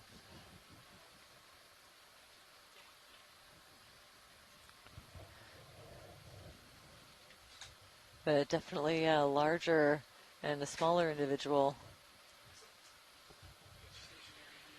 kind of grappled. You can see the smaller one has its Portside bio box is maybe not one to of be its opened. legs in locked in pretty tight by the claws of the larger one. I saw your sponge floaty. There it is. You kind of pushed it down. Yeah. And starboard rock box has a rock. Is it a big one or a little one? One slurp of a star. Rock? No, it's modest. Appear to be in a bit of a standoff. Yeah, it's definitely like, you know, frozen in time a little bit. If it is But you're not going in there. if it is a wrestling match, it's a very slow one. Yeah, maybe we walked in on something. Yeah, that's also, I think that's what I see. They're either fighting or mating. And in either instance, I think a big bright light from above would probably stop me in my tracks. Yeah, yeah, that's true. If your entire existence was fully in the dark, this is true. Looking down at you, 7-0, my man. Roger. So we're definitely far away from anywhere that the Stationary, gentlemen. Hey, Nav. the light from the sun can reach. Is that, whose watch is it? So we have to bring our own. Yep.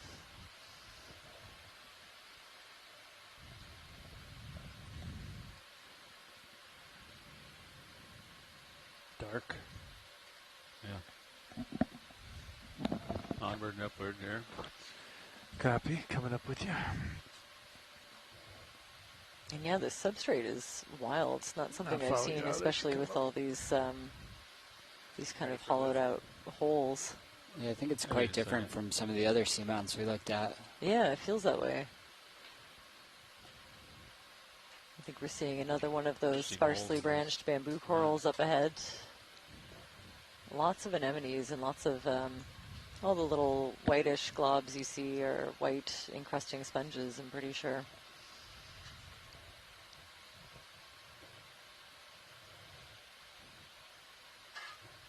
Guys, I'm going to move it.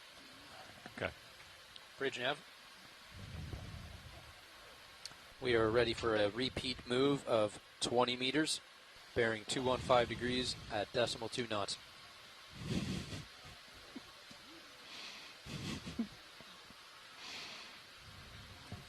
Good copy. Thank you, Bridge.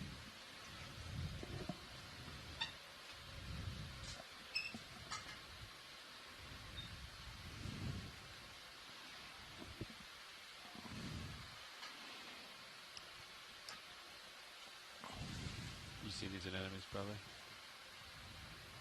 Yep. Yeah. How you doing, Roland? I'm good. Looks like another Getting a little stiff. dead sponge tube. Looking at you, 4-5. Roger. Every time I see one of those, I look and I'm like, is that a tree stump? It's a very similar appearance. How far do we have to the next waypoint? Or in the southwest of the United States, the dead cactus will look like that. Yeah. Yeah. It's a mystery. That would be one of the more confusing things I think we could see out here.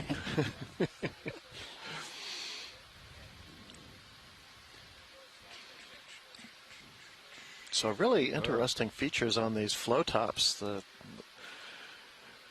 It's kind of remarkable how the last couple days we've very often found ourselves kind of following up It's going to take before I feel that's single flow tops. I think it tells you that the flanks of these seamounts are the slope of them is actually controlled by the slope of the original volcano, and that these flows have have been preserved. I'll frame it up.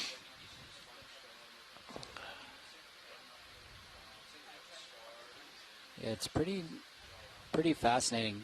Just before you walked in, Merlin and I were talking about how it's a little bit different than some of the other seamounts that we've seen as far as kind of the way that the flows look.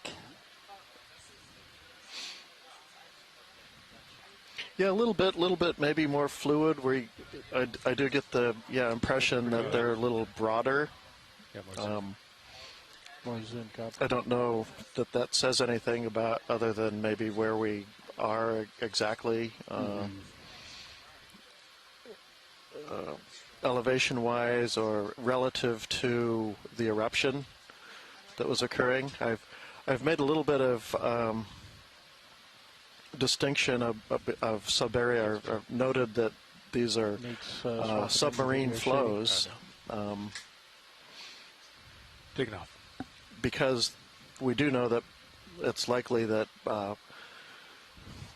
these were islands at one point, and there were volcanoes above the sea surface that were erupting during the life of this volcano. Again, we have ages of 17 to 20 million years on it, which makes it quite a bit of an oddball as part of this chain. We're over on the eastern side of the chain near the Bowie hotspot, which is thought to be the hotspot that provided the heat and the magma that formed this chain of volcanoes that extends all the way to the Aleutian Trench, 600 miles away. As the Pacific Plate passes over it at a rate of about 55 millimeters per year, 2.5 inches a year or so, and generally carries on the crust that acts kind of like a conveyor belt, carries these volcanoes, these volcanic seamounts northwest. But we're near the eastern side where the volcanoes are mostly pretty young. Dickens volcano is just north of us, maybe about 100 kilometers, not too far away. And it's been dated at 2 to 4 million years. So the Denson that we're diving on is much older, appears to be much older, suggests that it is not a hotspot volcano and perhaps instead formed near the spreading ridge where the crust, the oceanic crust is initially formed. And that is the other main place you get seamounts. Just off the axis of the ridge, there's still enough heat and enough can be magma that makes it to the surface and can generate a seamount. So one of the things we will be looking at with the samples we collect is if we can identify the little change in chemistry that you get in the lavas in those two different environments.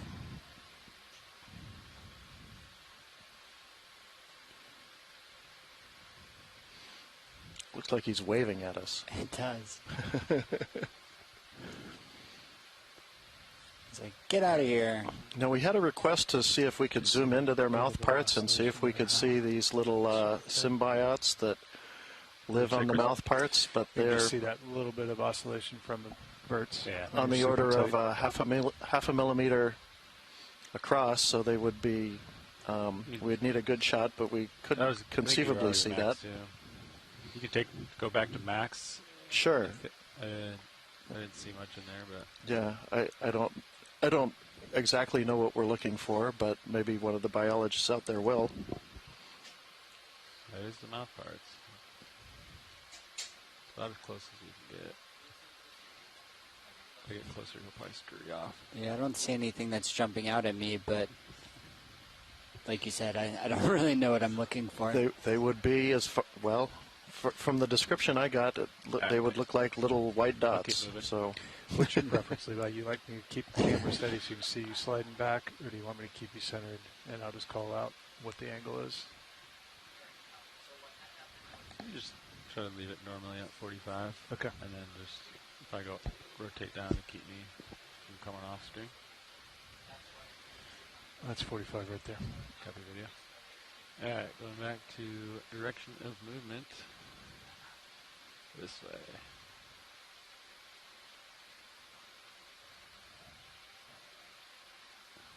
I'm going to go for the fish, I think.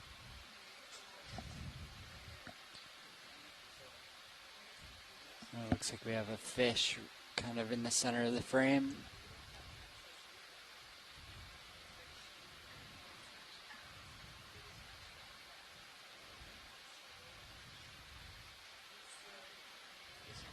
This is similar to the ones we've been seeing kind of throughout the dive.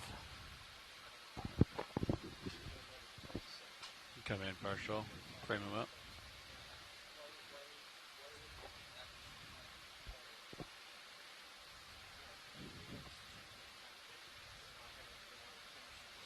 Yeah, you can see me.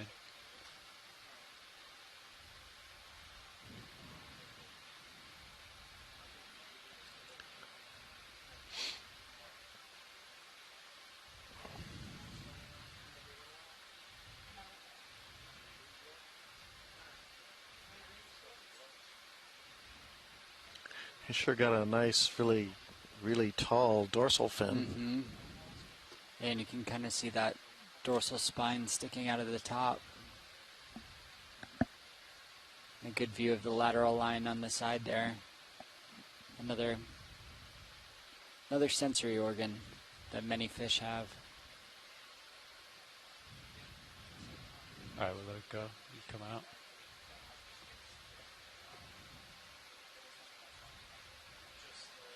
All right.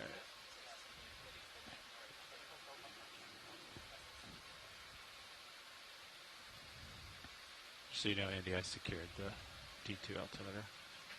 Copy. So we're, after Fernando eats lunch, he's going to come back up and get the RDI software ready. Okay.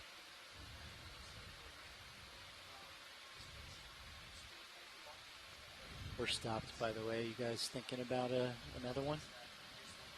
Yeah, I think we're ready. Yeah. Levi, you good? Yep. 20 meters? Yep. Thanks, Andy. Okay.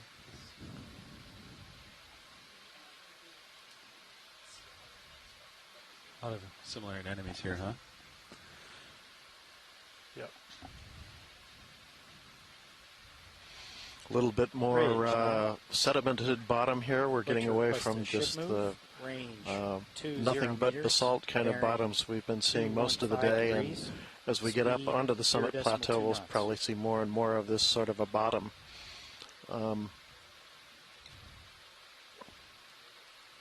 Good copy. And anywhere, ROV, if we could just zoom in and have just a look at just what these sediments look like. Yep. I'll do It'd be great. Starfish. Star while I'm doing your sea star. Sediment operations. Coming for easy lad. You come in video on the star, and we'll also get the geology while we're here.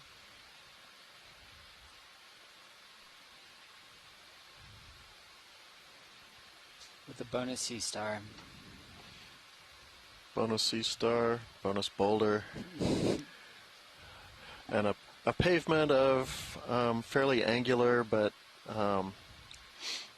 smaller, maybe cobbles, maybe pebbles. I missed calibrating my eye with the lasers, so when we pan out, that's good.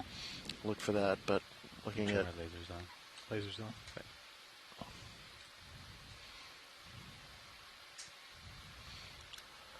Looking at what I would call kind of a pavement of pebbles in an area where probably the finer sediments have been winnowed away by currents, just leaving this All right. The pavement of rocks here. Superficial layer, I think, of rubble behind.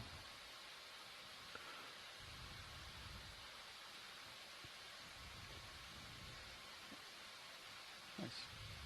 It looks like that sea star is a Mediaster tenalis, according to Chris Mom.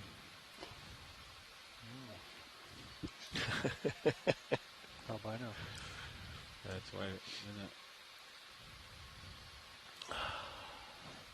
Yes, nice sea star, but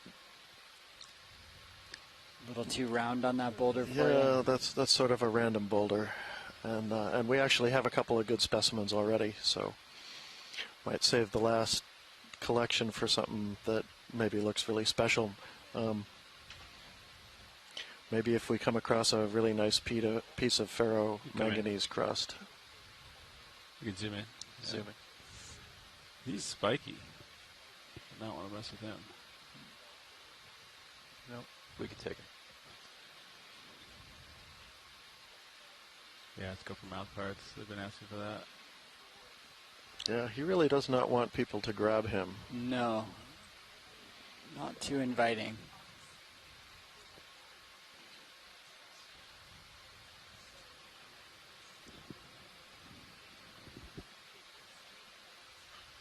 Pretty unique. No, we've seen him before. Zooming out. Okay. It's so interesting looking at the mouth parts. I feel like the longer that you look, the more you see.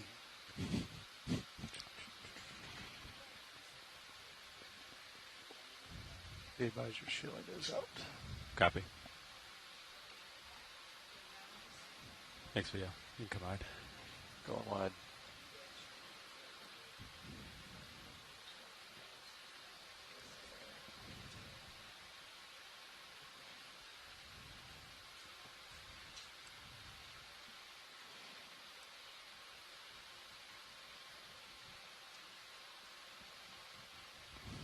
I'm seeing a lot of, looks like white Go ahead, Bridge.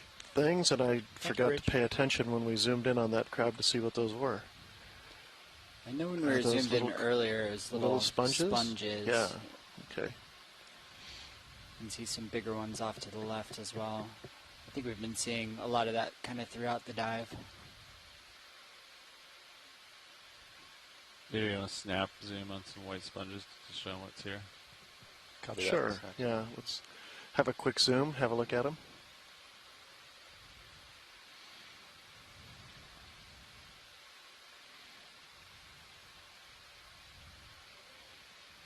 So yeah, I think it's just a bunch of these sponges.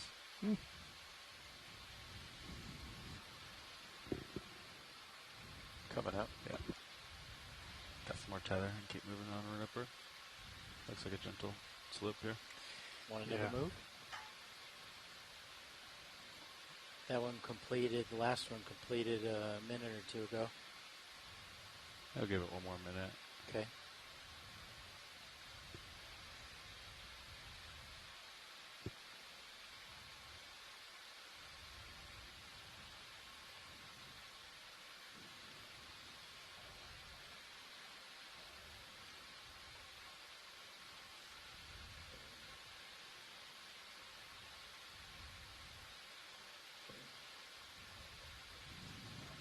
Yeah. Let's do another one. If you're ready, Chris. Yeah, I think we're ready. We'll get another 20, Andy. When you get a chance, please. Copy. Bridge, now. Make your request a ship move. Range 20 meters. So overall, the Bearing character of the bottom right 215 here, degrees. this Speed 0 kind of decimal 2 pebbly knots. to cobbly pavement is something I'd expect in maybe a sort of a moderately high energy environment, perhaps something like wave base, maybe 10 or 15 meters below sea level. Might form something like this, where it's a current energy sufficient to move out most of the finer sands and even small pebbles, and leave behind this pavement of pebbles and cobbles.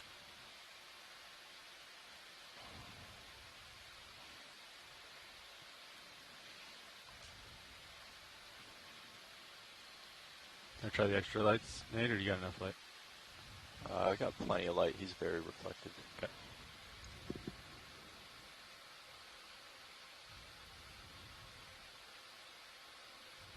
It's a great view of the mouth. You just pick him up and hold him in front of the camera. Yeah. Put him back down. I didn't think of that. I don't know that he'd let you get him. Bring him right into the Look macro for white then. specks. I see some what looks like detritus, but probably put maybe a couple pieces of on them the back lower. Oh, maybe one on the one on the right. That's kind of what I'm seeing. I don't know. It would be helpful if I saw one, knew what I was looking for, and then could try to identify Black it. eyes, man. Yeah. Really. Insect eyes, kind of. Ready to come out? Yeah. Zoom out whenever you're ready. Coming out. Stop on a medium shot here after a couple seconds. Okay.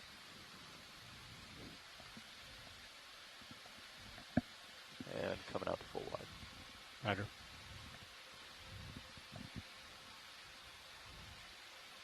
Sweet. Awesome.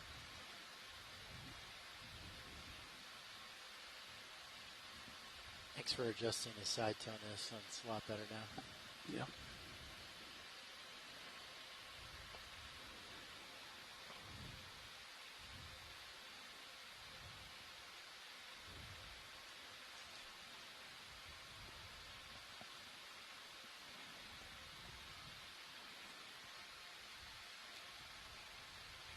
It's that white thing.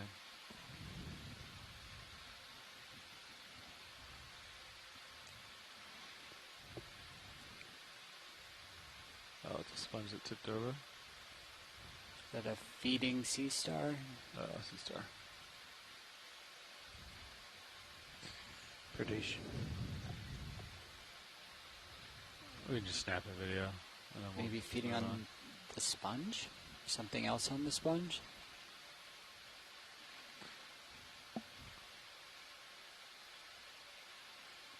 If it's the sponge it's feeding for, it looks like it has I wonder how long it a takes meal to for eat quite some the whole time. thing. I think it's a slow process.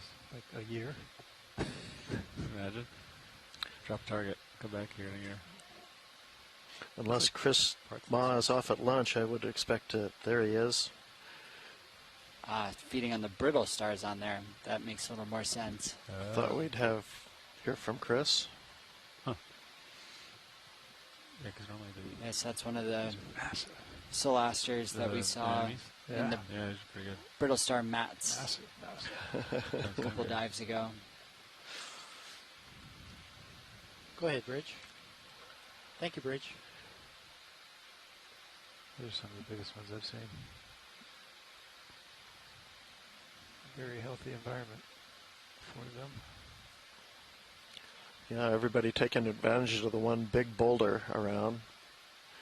It always amazes me, these little oases in the middle of the ocean. You see so much recruitment and so much biodiversity on, I know. It's been nice since on every structure. Try to get you low back there. Photos on photo. All right.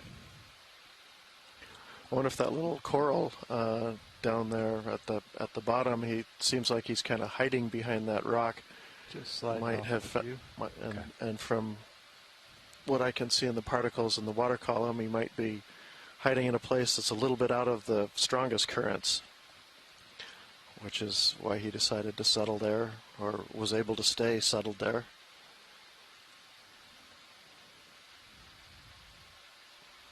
Yeah, get the bluey aimed out. It's pretty gentle.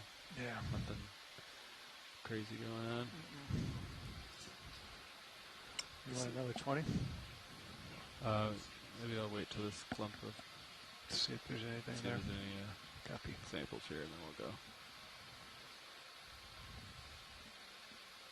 We're pretty good on time, too. We should be able to make it to waypoint 2. Okay. Ooh, nice. Bonus.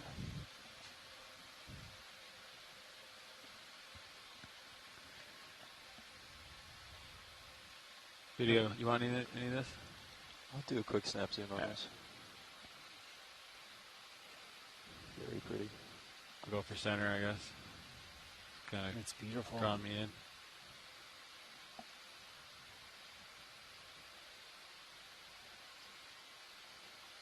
Pretty cool.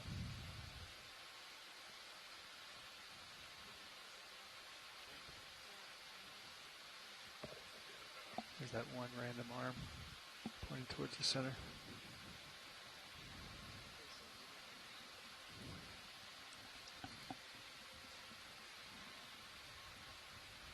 So dry. You parched? Yeah, just a little bit. Are you? Yeah. Clear lasers for you. All right. Anemone Hill. There's a couple of those around here. Yeah, looks like we're kind of moving. I can see in the sonar we're coming up on a little kind of a boulder field. It's curious to see maybe there's a little bit of an outcrop sticking up that's the source of the boulders. Oh, what's that spiral to the Or left? maybe we've just got random boulders here. Is that another octopus over there? Yeah, it looks like maybe another... Yeah, what is that? I think it is an octopus, and it's kind of the same coloration. I think it may be trying to pretend it's both a sponge and one of these. Very cool to see them all white. Doing a little camouflage work. I wonder if it's going to change colors again like the other one. I'll try to get closer video. Ooh. He saw you. Did he? Yeah, look. I think it's the same. It's kind of species getting we saw yesterday. more of that Very deep similar. purple color.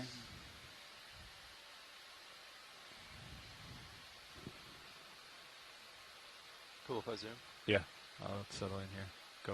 Coming in. I'm going to kill lasers to make it a cleaner shot. Yep. Cool. Alright, I'll hold this. You zoom where you The want. ability Go of for eyeballs. octopus to change their color and shape warrior. so quickly and so Battle drastically is scars. incredibly fascinating.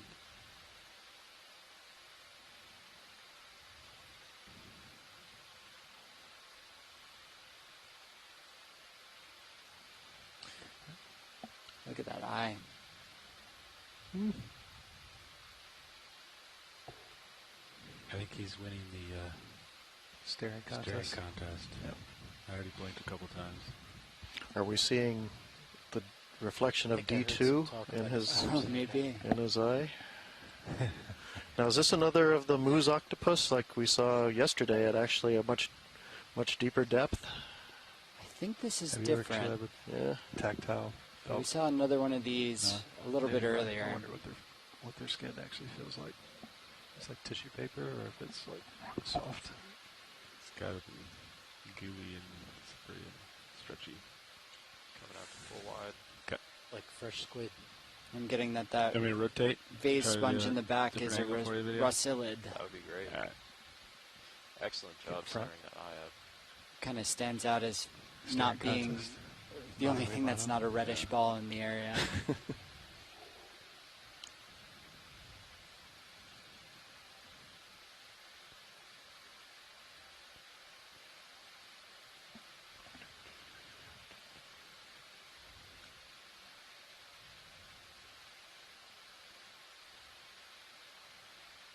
It's a nice shot. Alright, come in. Going in. And I wonder if that coloration we saw when we first approached it, where it kind of looked like a sponge and one of these reddish balls, Wonder what they're is thinking. to help with predation, maybe to camouflage. Because I don't know what it might be hiding from here. Look at that shot. Nice shot, Eli.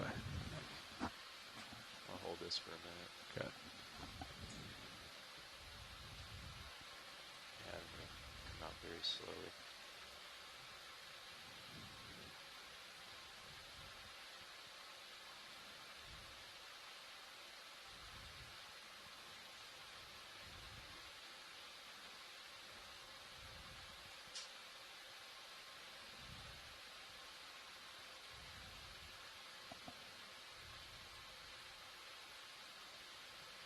Nice.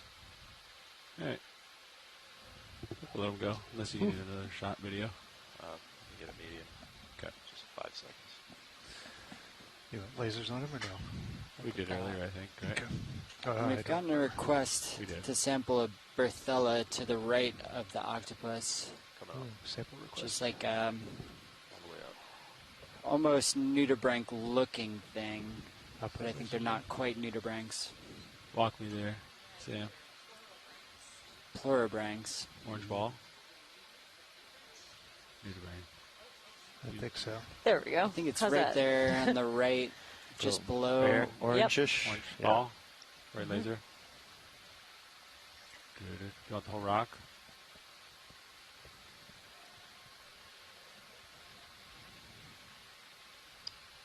Suction sample off the rock. Coming down for landing. Yep. Ship is stopped. Great. Lasers off. It'll be interesting to see to what degree all this activity is going to bother the octopus. Mm-hmm. Yeah, another beautiful deep sea octopus. I think that Granulodone boreopacifica, if I'm not mistaken. Watch lead pilot. Watch lead here. Do you want the entire rock, or do you want me to suction sample that off of the rock? Oh, it looks like there's two again. I'm thinking a suction sample, unless you have interest in the rock, Jamie. Yeah, it's kind of round. That is not a real spectacular looking rock. Don't let the rock hear you say that. But if you'd like to collect the whole rock, I'd be totally fine with that. If you're excited about it. It would probably have to go in the rock box, I would think. So the one question would be, are enough of those things going to hold on and would survive that? I think the covered rock box is still open. Is that right? Yeah, there's some. Oh, I You're didn't. right, yeah. Oh, I missed Port rock starboard box is port. open. Yeah. Yes, port rock box is open. We can go for suction. There you go. That's what you want. Looks like there would be a benefit from getting the anemone. Oh, okay. And pilot, be aware. Oh, you're slurping it. Oh, I think there's some discussion. I mean, the anemones, I think, will stay, and these pleurodranks. Probably wouldn't fit in starboard. Scott France thinks we would lose the nudibranch from the rock box. Okay, let's continue with the suction sample. Roger, suction. All Thank right, you. Chris. Yep. Let's see here. Get what's going. I think 6 is good. GR2, Andy, is open. Is that right? Correct. Copy. Thank you. Tell me when you're ready. I'll come out. You can come out. Watch your left wing there Yep. on that rock. Might just Coming out graze easy. those biologicals that might go right above them. I think I'm going to clear them. Go right above them. All right, cool. And we're getting some speculation from Scott France that Nice. if the octopus there? doesn't Yeah. move, he predicts that 1, it may be sitting on eggs, or 2, it's very chill.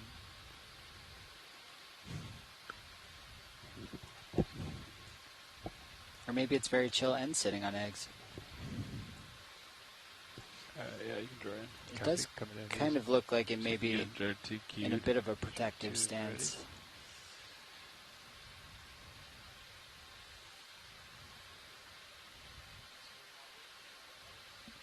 Yeah, you want to come in on the main HD here.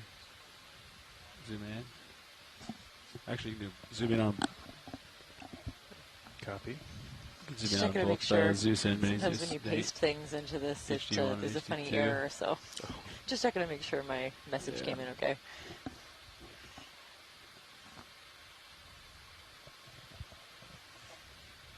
Okay. Just let me know how much zoom you want. That's good.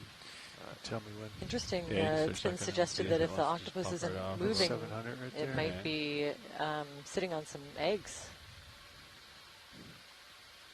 Or just very chill.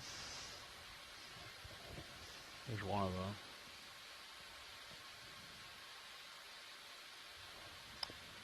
What's your RPM? 700. Give it a little go. You see one in section jar number 2. Once the second one gets in, you can secure section. Yep. There it goes. And there's the second one. Beautiful. All right. Ocean fish get up photobombers too. Nice sample. Thanks. All right, I think that's a good spot for the drawer to come out. Okay, coming out easy. Yeah, you're Just a hair up. yeah. Oh, look at that. Okay.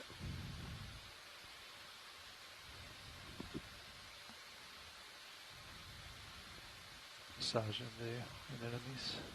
So Good that there. was sample EX2306 D0806 Bravo. And sampler canister 2. Roger. Copy. Hydraulic secure, valve secure. I've rotated just like 5 degrees to keep you in screen. Okay. So you want to push out. It's cool. We're seeing a little bit more white. I just don't want to say goodbye to this octopus. This octopus is flashing us a little bit of white on this side. Ooh. So you get some action. I see that in squid when they're kind of split exactly down the middle, where they'll show one side, you know, to one kind of animal, and the other side will be white. Great, so they can look either approachable or unapproachable, depending on which side you're facing. That is. It looks like he's getting a pretty good blast of current. I assume that's from D2. No, that's the natural current. Is it really? Yep. Huh. Wow. Okay, the natural current. It's really whipping through here. Yeah, quite a bit. And yeah, that octopus is definitely, clinging to one place, potentially guarding a clutch of eggs underneath, although haven't seen any. I'm just getting a beautiful close-up of the eye and the skin texture around it. Yeah, you can see the chromatophores. Oh, yeah. Which, these little... Well, just all the little different colored specks on it. That's how they change colors. So it actually has control over those. Yeah, each individual one. That's so cool. And so if you look really closely and can distinguish from the movement of the flesh, you can kind of see them pulsing a little bit. Wow. Just change your color. Copy. Yeah, quite a bit of current. It's rotating for you. It's nice.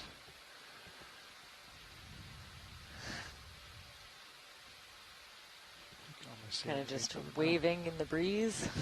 You don't have to blink, huh? Big siphon underneath of the eye. And yeah, getting a lot more of the white coloration.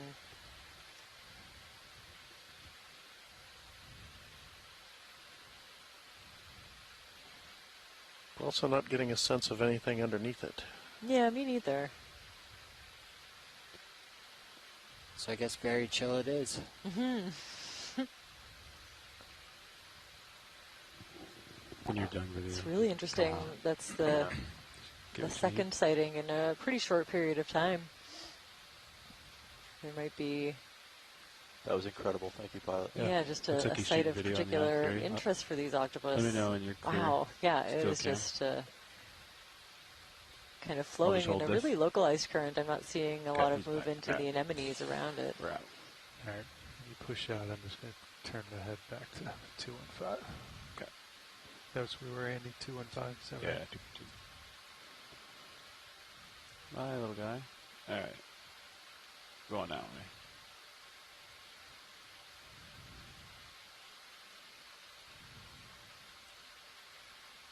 That was fun. He even turned for us. Yeah, that was pretty cool. I always struggle to know when to use my rotator because I know it's a cut for you guys. It's tricky. Some nice blocky outcrops. You want to do 20? Yeah. Okay. Let's do it. Bridge, Nav. Like to request a ship move. Range get you really close. 20 meters. Bearing 215 degrees. Speed 0.2 knots. Okay, give me 30% extra lights. Copy. Coming up, fogs. That's good. Hold Good that. copy, Let's see a shot on the R3. He took one. There you go. Let's set it up real quick. It's a real day-glow orange to that anemone. Let's go. You turn them off. Fogs up. Yeah, definitely different from the speed still right there. The ones around it.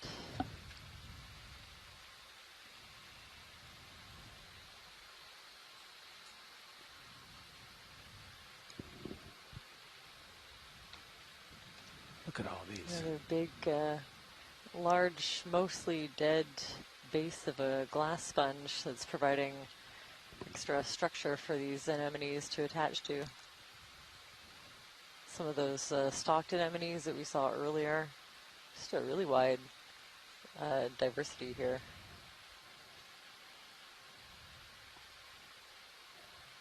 It's on the right, white colors. That's So sponge. again, we're pretty sure those, looks like. you know, the bulk of these are Liponema.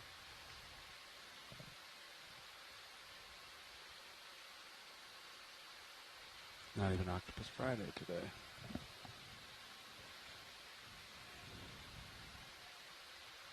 It's Friday somewhere. Again, seeing some, maybe some soft coral in the background. More dead glass sponge skeleton. Lots of dead glass sponge skeleton, actually. Kind of some attached to the rocks and some in clumps in between in the sediment. Oh, it's all this dead sponge material. Oh. Yeah, I think so. Lots of Mixed in dead. with the sediment. Spongeocalypse. Well, it was.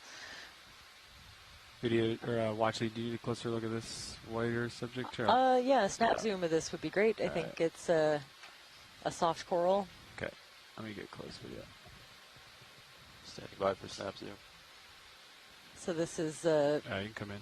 probably Coming in. Jersemia. There's one species that we see a lot of, well, not a lot, but fairly often in the deep sea. And the seamounts off of BC is Jersemia julipacridae. Yeah, you got more zoom, you can take it, but you're probably full. Coming in. Oh, you got more. And yeah, really nice view of the translucent kind of skeleton-free body and all of these polyps branching off of it. These small white structures embedded in the body of the polyp could be some kind of a reproductive Do you know structure. how to adjust the FlexLink cameras, Chris? Everywhere that there's a little bit of on the, port move pinkish one? color, I Bring it think down might be one from level. pink-colored sclerites, those hard just skeletal adjust it here. elements embedded in the Right, tissue. just down one. Should be ID8. And before you get too far back, could you zoom in just a little bit on the sediment too? Yeah, absolutely. It looks at least from here like it's perhaps at least fine sand. Oh yeah. And that's telling us in this little hollow that this is the only place where the currents aren't going to winnow away particles as large as this. So and then you just go to return. the currents we were seeing over by the octopus look like they're fairly characteristic of this area. Down-speed menu on that camera that I'm looking at. And kind of confirms that this otherwise cobblier pavement is has been winnowed. That is, the finer sediments have kind of been removed, leaving just the bigger cobbles that the currents can't take away. I didn't know which one you were referring to. They were saying that they were a little hot, so I brought them port the nip, starboard nip, and then Ox one are now brought down one level. No, I haven't cycled through the menu previously. Okay. That's the main adjustment we do. Everything else is pretty much set to how it should be. Okay. Alright. I'm going to keep going up here. These are all the new flex. Oh, it must be. Yes, they are. Yeah. Kind of. They look good. They look See good. the variation They're over very just a slightly fairly small better distance in camera the module. bottom types. We go from the pebble pavements to these big boulder fields and other places to massive outcrop. Go ahead, Bridge. Thank you, Bridge.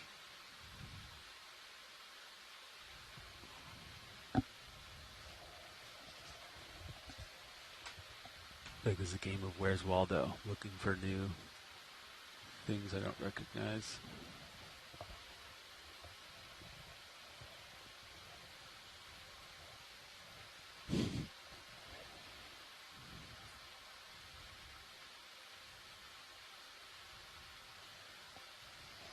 So we had a suggestion for those stalked anemones could be Hormathia,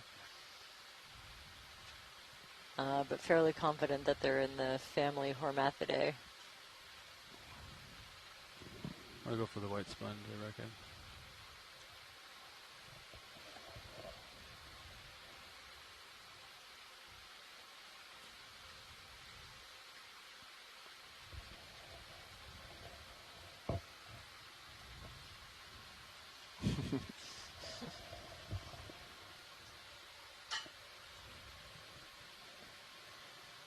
Pretty gentle slope, huh? Yeah. Seeing a couple of yellow markings that look about the size of an anemone holdfast. I'm wondering if that's not the remnants of one we zoomed in on earlier in the dive. See what we see on it.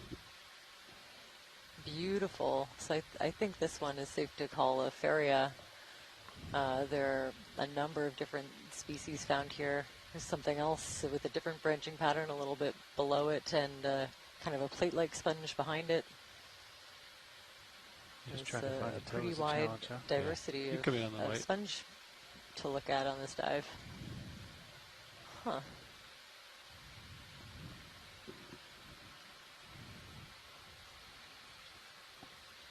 Very cool, slightly different texture from some of the ones that we've been seeing. Maybe those white spots might be coming out. Small spines. That's great, thank you.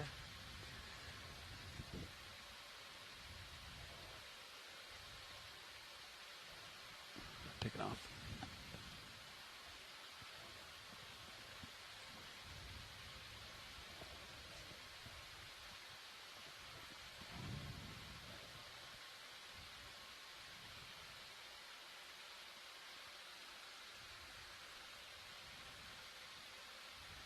You want to turn a little bit towards that local slope a little bit more for now? Well, the marine snow that's falling through this area is saddle over to you. Okay. Is really intense. It doesn't seem to be settling anywhere in particular around here, so maybe a little bit of a different area. Current here seems, well, we're also moving. Yeah, I'm also moving. There is quite a bit of current going that way, though. Okay. Yeah. So in addition to the move, also seeing quite a bit of current, so it's kind of sweeping all that marine snow over. Okay. So like I was saying before, this is kind of the dead organic matter that's fallen down from higher up in the water column, maybe even as far as the surface, where there's a high amount of productivity.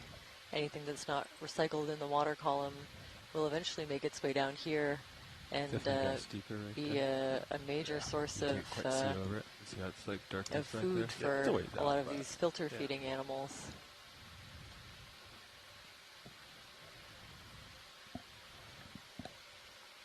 It got steeper here, so it's kind of more of a wall feature here. Wow, did it ever? Yeah.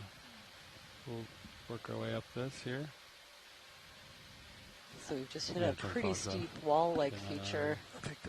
Always fun to check out the view. Is stream number 2 of Sirius, looking down at D2 as it faces this really large geological feature. We'll make our way up. RV, could I get the lasers? I can't tell. Thanks. They're on now. Has kind of a low bait look to it. You can see from the overhead a little view. More closer to vertical. I sure can. Might be the end of a flow. I'll get a snap of this. Kind of a tongue of lava that came to a stop right here. Or you want them almost vertical? The starboard one looks perfect. Come in. Okay. I'll match the port side with the starboard. I'll try to hold this video, get an ID on it, and we'll keep going. That's great. I think we're looking at another one of the sparsely branched bamboo corals. So these are currently undergoing some much-needed revision. I think it's very likely this is an undescribed species. We can only describe it in terms of genetic clades at the moment. It's grouping, I think I heard B2. I'd like to request a ship move. Range 10 meters. So you can look at the pattern at the end of the polyps. There's a kind of a line of sclerites, I think. You know, they're easy to group, but when we don't have a described species yet, with a full morphological description, it's hard to call it anything specific. So we'll leave it at sparsely branched bamboo coral. B1, thanks for that, Scott. Awfully optimistic. I think I heard, also read earlier that there's only been one species described from this clade so far, and that's one that's known only from Tasmania, so sounds like there's lots of work to do in this group. Just everywhere is littered with these really beautiful anemones.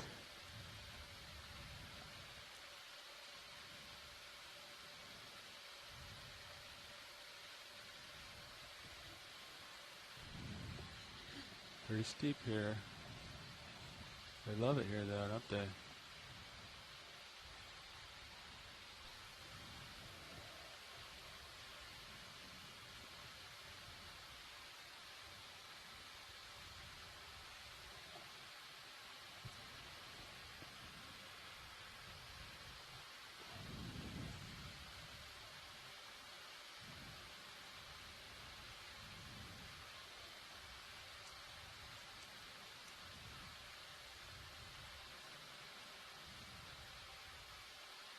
Look at them all.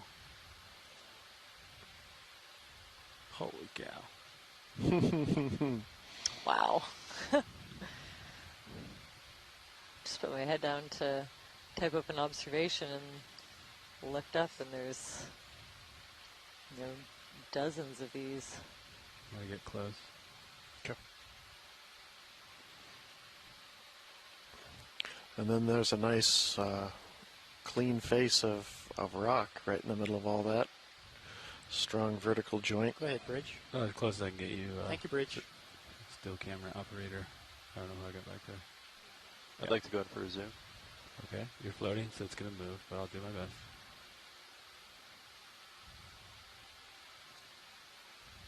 This is the Levi Unima autos here. I'll kill lasers to clean it up. I'll just try to hold it smooth for you. Be cinematic.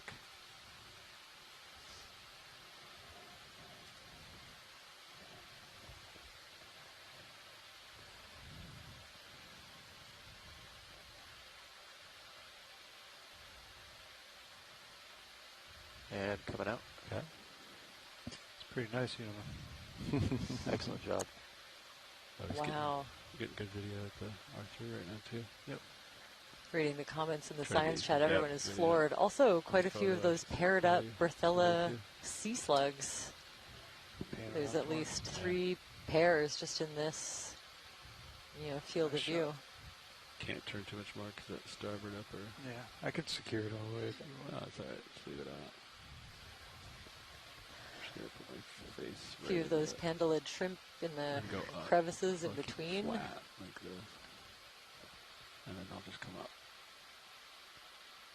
Like this. Yeah, I'm creeping in a little bit closer to it here. I'm coming up. So I got you at 20. Coming up with you. I think that rotator angle's pretty good for the lighting. Yeah, I've only ever seen those sea slugs kind of one at a time, very sparsely distributed. There's another pair. So we've seen Yeah, that's a cut. at least 5 or 6, you know, probably Right. more distinct pairs of them. Probably should have gone slower.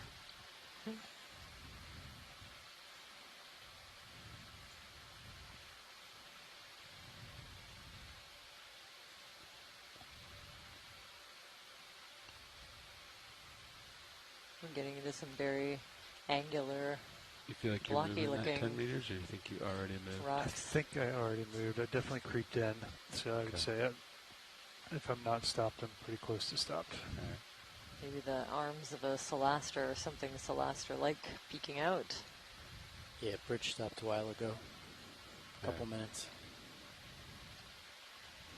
Definitely got less steep, and see now you can see over the whole thing. Yep. We can do 10 more if you want, if you're good for it. Okay. Yeah, if you want to keep coming up, we'll do 10. Okay. Copy. Bridge, Nav. Like to request a ship move. Range 10 meters. Bearing 230 Interesting degrees. observation that Speed we're 0.2 not really knots. seeing a lot of the larger colonies Big sponges and up sponges on this hard Okay. slope Just compared to above the cobbly sediments Good copy, Bridge. or substrate that we saw earlier. And the oxygen levels here are fairly low, 0.6-ish milligrams per liter. But here we have a couple of nice big Faria sponges. I'm just going to keep moving. Watch lead unless you need something here. No, this is great. Yeah, let's just pass over them. Okay. Yeah, these are definitely some of the larger individuals that we've seen of that species, but we got a good close-up of them earlier, so you can be fairly confident. Okay. All right. I'll Thank keep you. going. Just when we were talking about how we weren't seeing those big sponges anymore. I think that's a curled up Brisingid. Could use a snap zoom of that one, please. Snap Brisingid. Lasers for side and go. This one has its arms curled in way more Yeah, you might get a little than some of the other observations we've had. Almost can't see there, so I'm just not what's sure. going on, but I think we're looking at the undersides of this Brisingid's arms.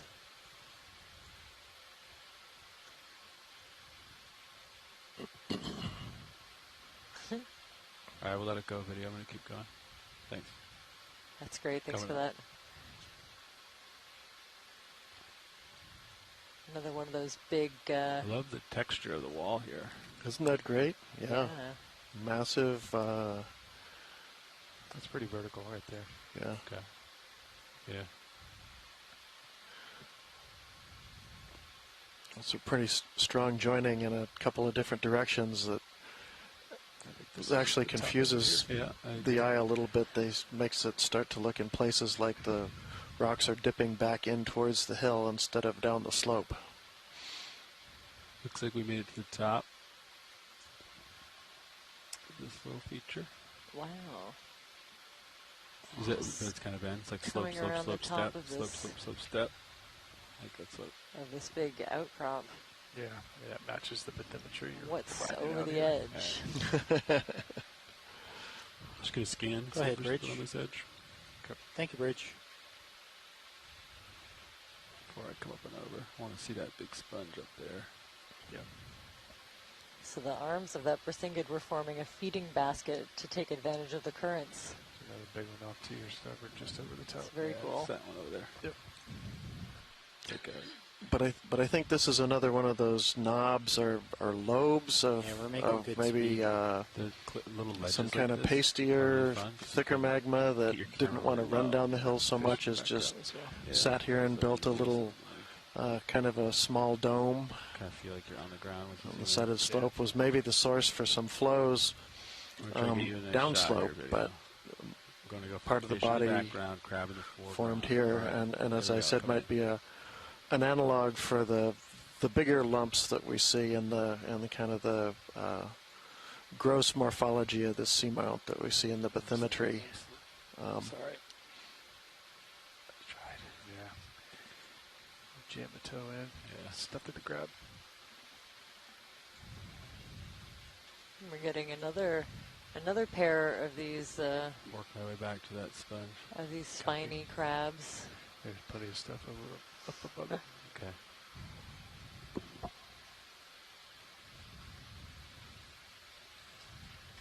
I'm going to go for the big sponge next.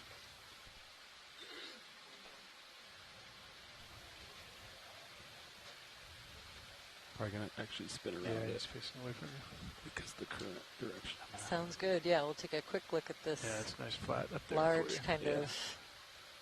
Well, it's hard to tell what shape it is. Plate-like or fan-shaped.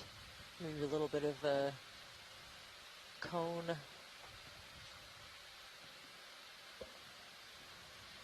And perched right on the edge of this, looks like kind of a bench feature. Workshop, Copilot. Yeah, it looks pretty steep coming off of that bench feature. I imagine those crabs wouldn't want to get a whole lot Hey, closer Sean, to the can you edge. give me a little bio here. Good copy. I'm going to try to see the other side of the sponge. Watch it. Yeah, perfect. Thank you. Looks like it's opening into the current. Yeah, it tight. definitely looks angled, you know, on purpose to kind of like a baseball glove And you can see it there. catching the You come in video. current as it moves off of this Look over this the ledge. tactical cam. Oh, See right in it. yeah.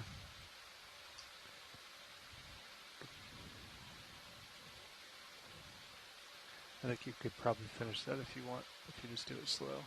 Okay.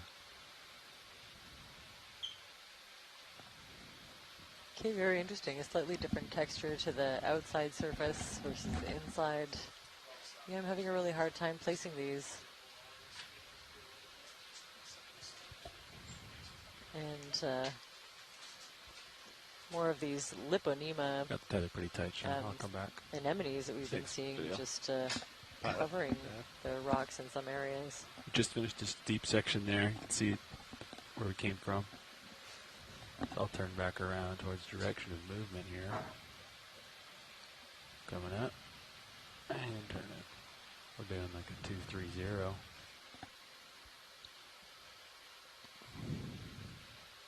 I think your sonar looks like it's headed uphill, right? Still? Yeah. Oh, yeah. Roughly center. Mm-hmm. Looks good. What is Seems that? like it's been kind of steps, like steep, flat, something in the steep, water flat. column. Steppy. Are you seeing in the Sirius view, or? I just saw it No, okay. just on the edge of the of D2, but it's gone. It's all right. Oh yeah, really different up here. Yeah, definitely. You even see some little ripples on the sediment surface here. Fish next video. I'll get you close. Copy that. Gives you a good idea of what the current, what direction the current is.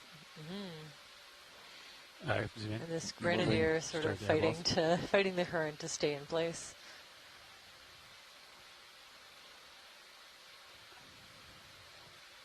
So I think this is another Coryphaenoides, maybe something like the Pacific grenadier, but there are a few different species that it could be. Tell me what you want, video. I'm going to go in tighter. Okay. We always love a zoom of these. You can see the details of the scales. The eyes are just very beautiful. You can see that little barbel under the chin. It has a sensory function. And then, of course, the patterns and the colors and the shapes of the different features that we're seeing all help our experts at home. They choose to try to identify this fish. Interesting little flap that kind of projects from his forehead to back over his gills. Oh, yeah.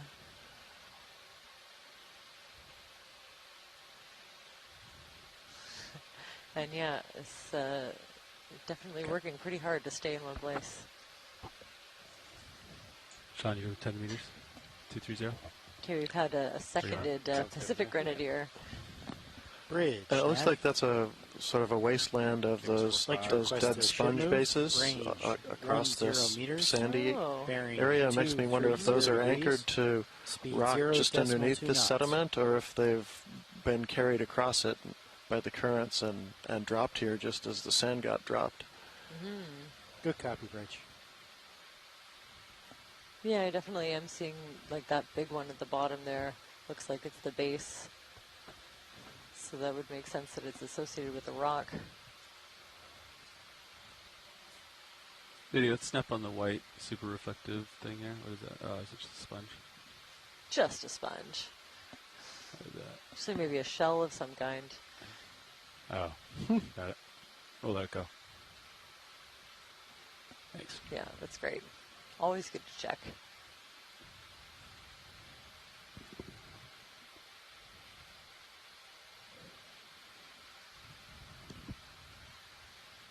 Looks like it's getting steep again here. I'll pan over to this side so you can see it. See the strike. Yeah, I believe he's only seeing like 5 meters in. Yeah.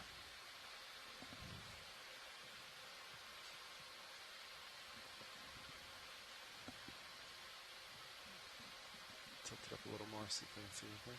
Okay.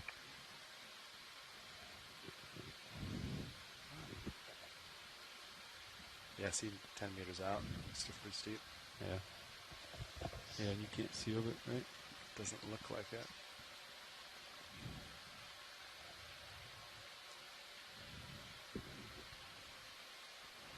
It's an interesting sea star. I might snag it real quick for you. Watch lead. Yeah, I think another one of the solasters we've been seeing. Okay. Let's snap it then if we've already seen it. Yeah. Okay. Yeah. All right, we'll let it go video. No, that should be great. Thanks.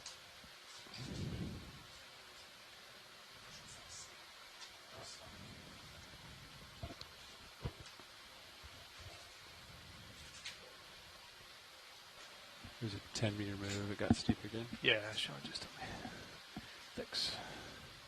Looks like you can't quite see over it yet. I'll just follow the white I trail. think another Faria Just there. sponge in the foreground. Lots of this other one that we've been seeing coming up. Go ahead, Bridge. Got a Thank you, crinoid, Bridge. gold crinoid there. I'll get you a closer video if you want. Oh, we don't need it. Okay. Oh, there's a crinoid, maybe one of the first ones we've seen on this dive. We'll snap it.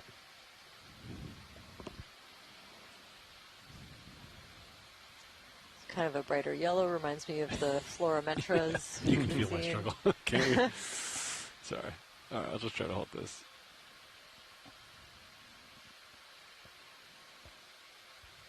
That's great. Coming out. All right. Thanks for I'm that. going to continue up, Copilot. Copy.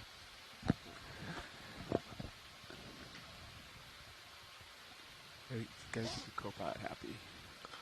Over on the left, it looks like we can see some more of that intact flow surface. So looking down on the top of basically a single flow as it's spilling down the side of the volcano, still intact here. Go ahead, Bridge. Thank you, Bridge. Up you go. Up we go. Let's flatten it out a little bit. Right up there. Yeah, I agree.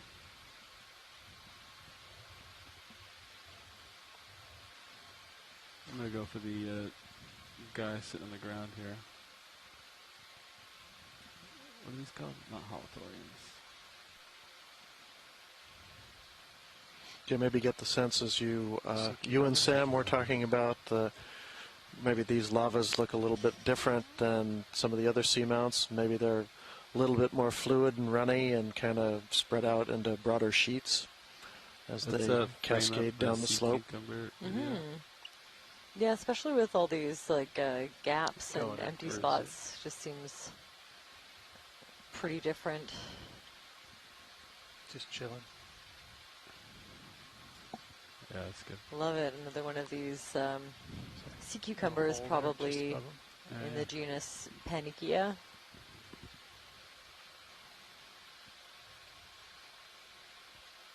I'll hold that to a steady shot. Ooh, very cool.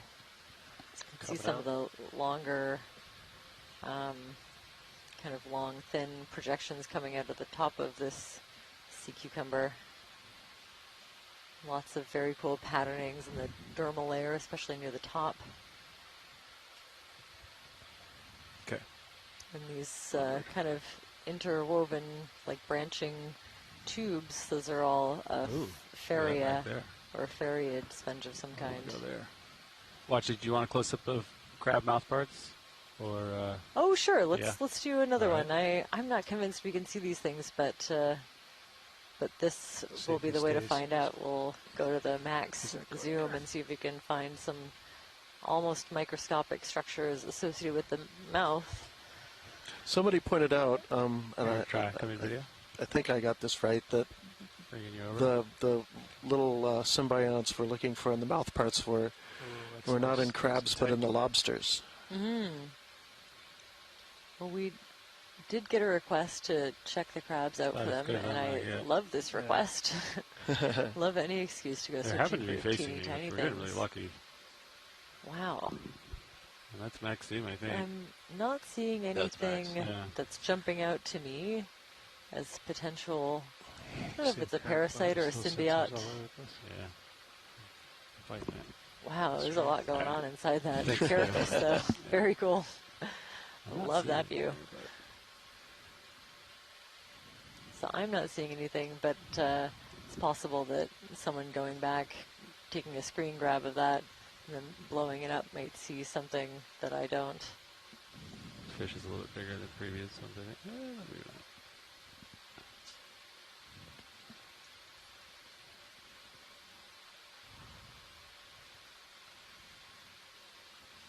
Smooth sideways.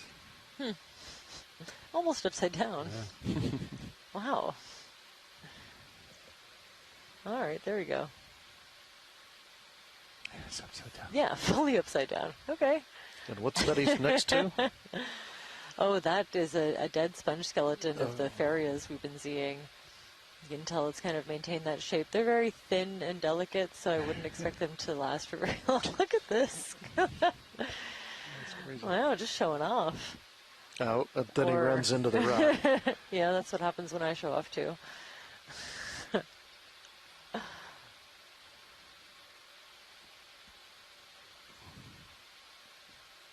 He's just enjoying the current. Yeah. Bud. Definitely getting moved around quite a bit by this current. Huh. What is that curly cue right here? Take it. Oh, it's a fish curled one up. of those little curly fish. Yeah, the little eel pouts. I love it when they tuck up like this. Just a little floating donut. A couple of goofy fish. Yeah. All right. I guess both of those behaviors are possible reactions to the light as well. Epithemastis. Is that what they're called? I don't know.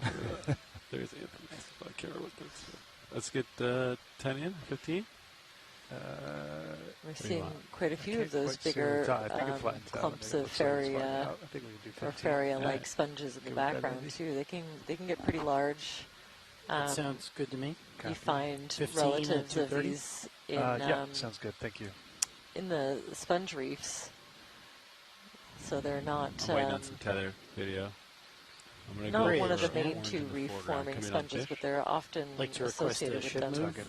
Range 15 meters, bearing 230 degrees, speed 0.2 knots. Okay, well, let them go. All right. You come out video. Decent. Good copy, Turn Bridge. on the tether. Okay. Angle. Current's pulling it pretty hard. Yep, sure is.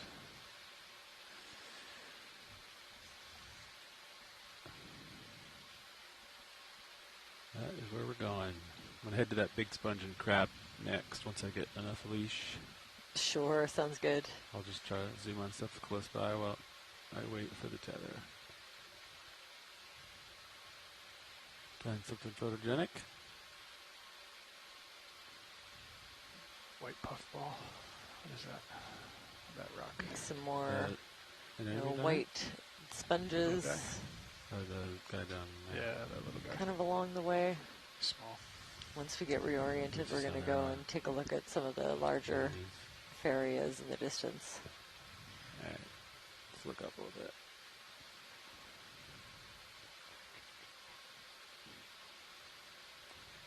That one's facing right at you, that one above you. If you drop down to 10 delta, co-pilot, then you'd get a little bit more while we're waiting for the ship. Copy. Cool. You comfortable with that, Levi? Yeah.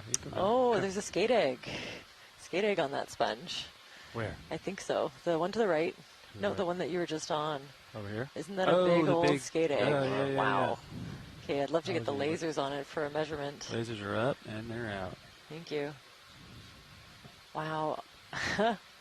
I've never seen this association. So a skate has come right up to this large sponge and attached its egg casing to it. Let me know when you're done with lasers. Now I have a pretty extensive key, so I can look at the video later and probably determine at least a close idea of which species of skate might have left this here. That's 50%.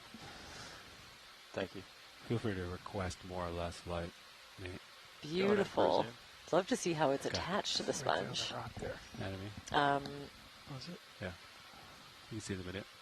In my work with the deep sea ecology program, we found a pretty big nursery, but none of them, you know, they were all kind of hanging out on the sea floor. This one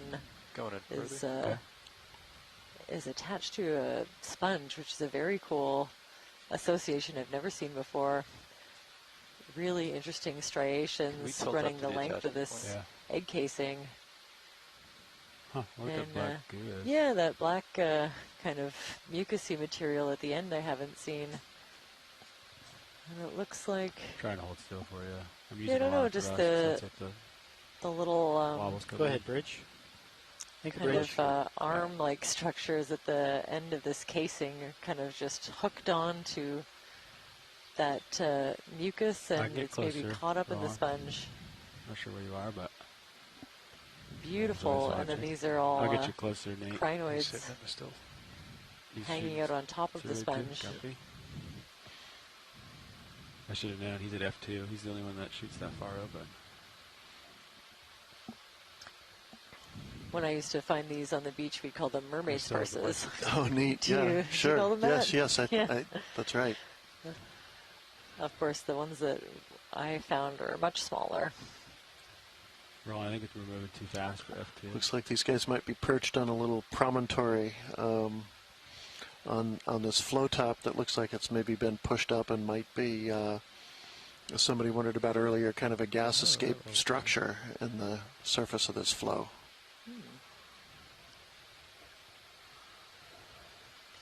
It's a little embryo. Yeah. There's some kind of thing on that. Crinoid. Interesting. I am not sure what that... it's very small, I'll tell you that. Yeah, what that little ball is. It's... The egg casing is kind of now floating away from the sponge. Suggested that could be a mesostome or other parasite. And yeah, it definitely looks like it's this mucus that's kind of caught, or this like fiber maybe, that's caught up in the sponge that's holding the egg case onto it. All right, I'm going to get you a steel shot rolling. How's that look? This has been a suggestion. Could be Bathyrraja-like skate species. All right. Okay, I've never even heard of this. Yeah, that's great. Thank you for that. Very cool. Fox coming off.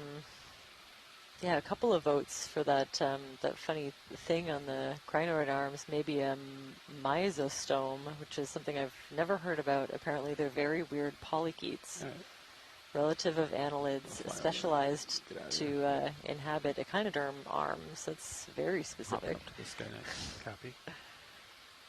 Excellent. Wow, lots of cool stuff happening on that. Sure should. So now I'm going to be keeping an eye out for other egg cases, and of course any sign of the adult skates that may have left it there. What do you call that? Laser's back on. And another really diverse community that's associated with this large Faria or Fariid sponge. Got the lithodid crab, crinoids. Okay, lasers for me. I'm seeing brittle star arms all over this sponge. Some small anemones that have grown on the dead skeleton, hydroids. Several different kinds of brittle stars and shrimp. All right, Roland, you get the crinoid? Going in on the crinoid? Yeah, I got both be working crinoids. So you can, another good example of the kind of complex habitat that sponges can provide, similar to the corals that we've been looking at. All these little tubes and nooks can create ideal living conditions for certain animals. So either start out when they're younger with a little bit of protection. Some of them take advantage of the extra height into the current. Stage left. Stage left. Got it. You can really see that. Put me down to that attachment point. Yeah, the sphere. That's very cool. All right, I'll center the sphere. Hold on. There you go. You can see a really good close-up of the attachment point of this this crinoid perched on the edge of this glass sponge. Almost looks like it's embedded in it. And I'm coming out. Okay. Now these crinoids don't seem to have much of a central body or cup like I'm familiar with seeing on I guess more ancient crinoids. Right. Yeah. They're like really kind of like the head and the cup. Anything else here, video? I'll keep moving. I think I'm good. The arms are all attached to. I think I know what you mean. It does seem a little bit reduced compared to some that I've seen in the fossil record, but definitely there is that kind of central disc, the head part in the middle. Yeah. I had a hard time seeing it there. Yeah. Back out there. It was small. Yeah, and obscured by a lot of arm action. Up. All right. You can kill those fog lights. Kill that backscatter. Fog's off. Do you want to move? Yeah. Wow, so some 10 very or cool. 15? Do 15. Yeah, ecosystem engineering, habitat creation of those two really different kinds of sponges. Loved seeing that. Yeah. I concur with that. Very clear. Significantly flatter here. I'm going to do these two here. Bridge now. I'd like to request a ship move. I don't need a Range close-up if 1 you're and 5 looking meters. at these sponges. I think we've Bearing seen quite a few. 230 Thank you. degrees. Proceeding. Speed 0.2 knots. On the move. Seeing more of the dead bodies and clumps of the ferried sponges. Good copy, Bridge.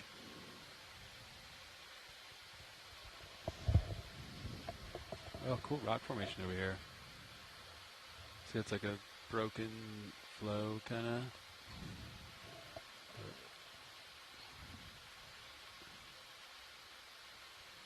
We'll let it go.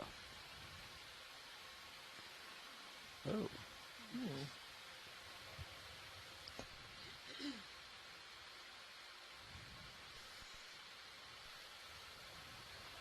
Big coral up Yeah, there. more of this like yeah. dead skeleton with a little bit of living tissue. I didn't see much of those today. Copy. Yeah. Let this one go. Yeah, certainly lots of life growing where the skeleton remains. Keep moving. Kind of a look of a broken open tube or lava tube right there, or a pillow. Kind of Hard have pillow. to use your imagination, but to see it, looks a little worn. But yeah, these are hard pillows, all right. You want to roll up your jacket and put those under your head before you lie down on that.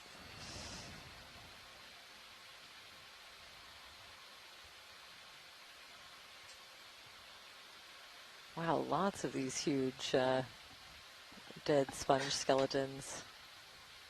And even more on the ground in between the rocks. So Gonna do a definitely, scan here. yeah, scan around for sure. I think we've had nice close-ups of most of the sponge species I'm seeing. Can we get the lasers back on? Yeah, they're out there. They're just in the water. Are they? Oh. I'll put them on the ground. Oh, Yeah, they're there. thank you.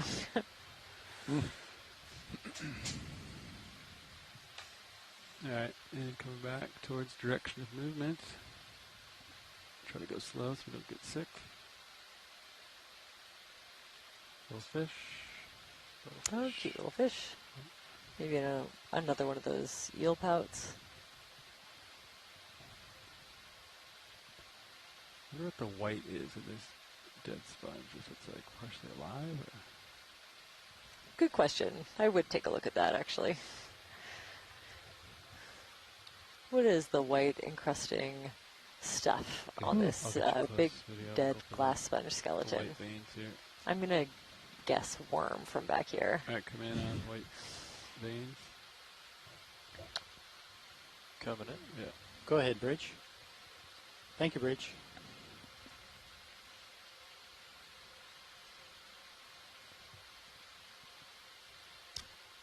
Ooh, definitely different kinds of, I think these are serpulid worm tubes. You can see their little fans protruding out of the ends. Those are the feeding appendages these reaching out into the water column to grab bits of detritus, most likely. And these are the really spiky ones. I haven't seen this morphology myself, but I don't study these animals. And of course some couple of big shrimp, but yeah, covered in worm tubes. Excellent. When you're clear, but they come out, yeah. Worm tubes. All right, thank you. Yeah. Box blue.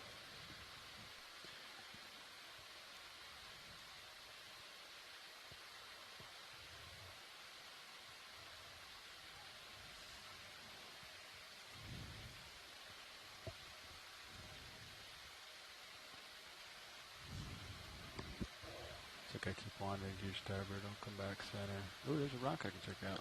Yeah, sure. An interesting topography of a real hard bottom. Watch it. You want the fish? Pretty or have you solid seen of this kind of rolling. I think we're good for the fish. Let's check out this boulder, maybe. Oh yeah. It's a nice boulder. Sometimes looks like buried pipes just underneath the surface that are kind of winding down the slope. That's another primnoid coral, probably covered with brittle stars like the last one.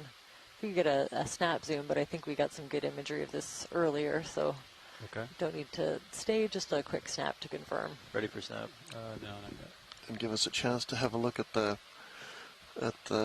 manganese coating. That's a pretty good example right there.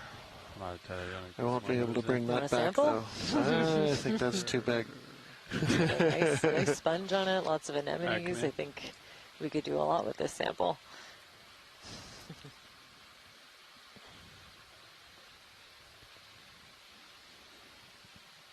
Yeah, definitely a primnoid. I would say a peristinella. Going in further. And again, just covered with these brittle stars. I think I remember someone typing in about how there's there may be very specific bridge now. Maybe a very specific species that associates with this I'd like to coral. request a ship move. Range 15 meters. Bearing 230 degrees.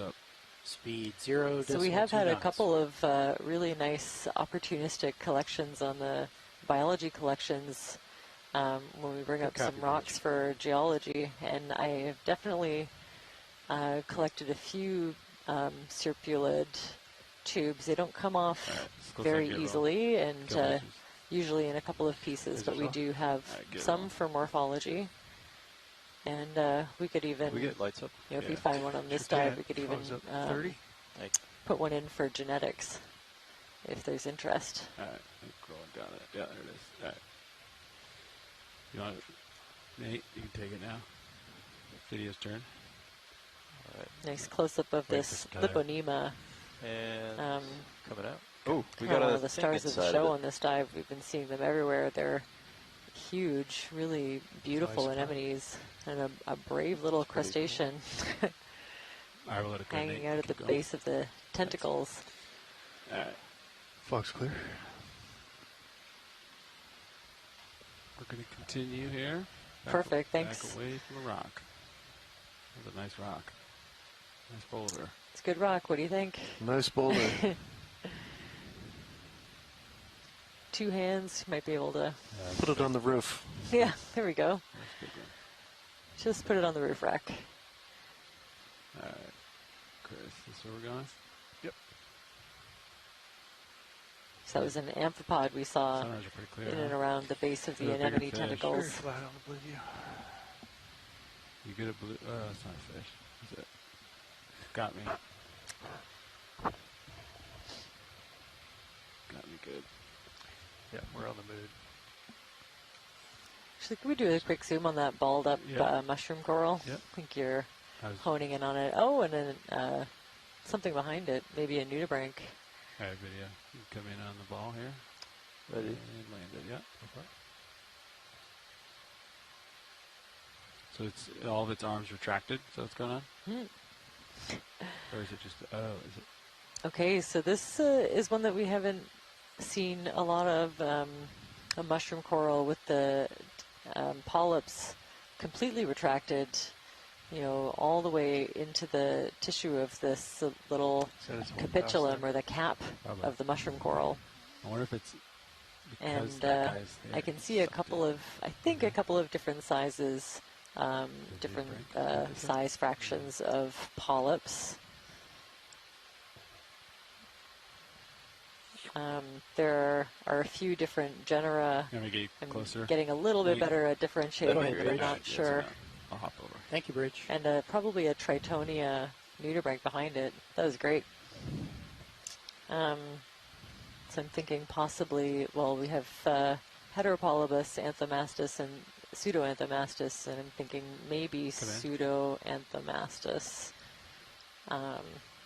Yeah, Of course, we have a couple of experts tuning in that might be able to help confirm.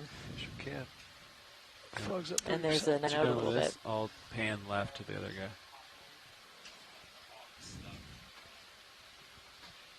Very cool. So now we get a little bit of a clear idea of why they call them mushroom corals. You can see a little bit of the stem on the right there. Going in for the nudibranch. The nudibranch. Oh, great. We'll take a look at this nudibranch. Oh, he's got little different colors. It's been contoured. Ear, like, what are those? Yeah, so this is different from we sampled a really different nudibranch the other day. This one is definitely more like a Tritonium. The vacuum going out the other day. And we've seen a few of these. I've seen them very closely associated with different kinds of coral. I think Primnoa is the main one that I've seen it. Cool. When you're clear with it, you can really interested in eating. Thank you, pilot. Yep. Possibly Anthomastus for that mushroom coral. 90. Yes. Thanks for that ID to the science chat. Did you call me, co-pilot? I did not, Amy. Oh.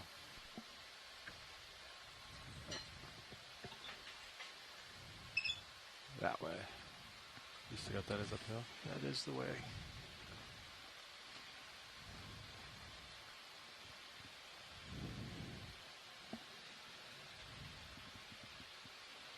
You want to come starboard a little bit? Yeah. Okay. Do you want another one? Maybe like 220? 220? Yeah, like that. That's going to be port for me. 15 meters? Oh. Yeah. No, I meant starboard. You're right. 230 is good. Yeah. Yeah. It's another 15 at 230? Yeah. Okay. Thanks, Chris. Yep. I got it backwards. No worries. Bridge, Nav. I'd like to request a ship move. That's ship. Range. Yeah. It's going to be fast. 15 meters. So you could focus Oh, look at this guy. 220 degrees. Oh, it's in the lens. Speed 0.2 knots. There's no light. All right, we'll let it go. He's trying to get Yeah. down in front of the camera, Good but he copy, couldn't Bridge. quite make it. Shrimp going by. What did I miss? What kind of shrimp? Waiting on some tether here. See if I can find.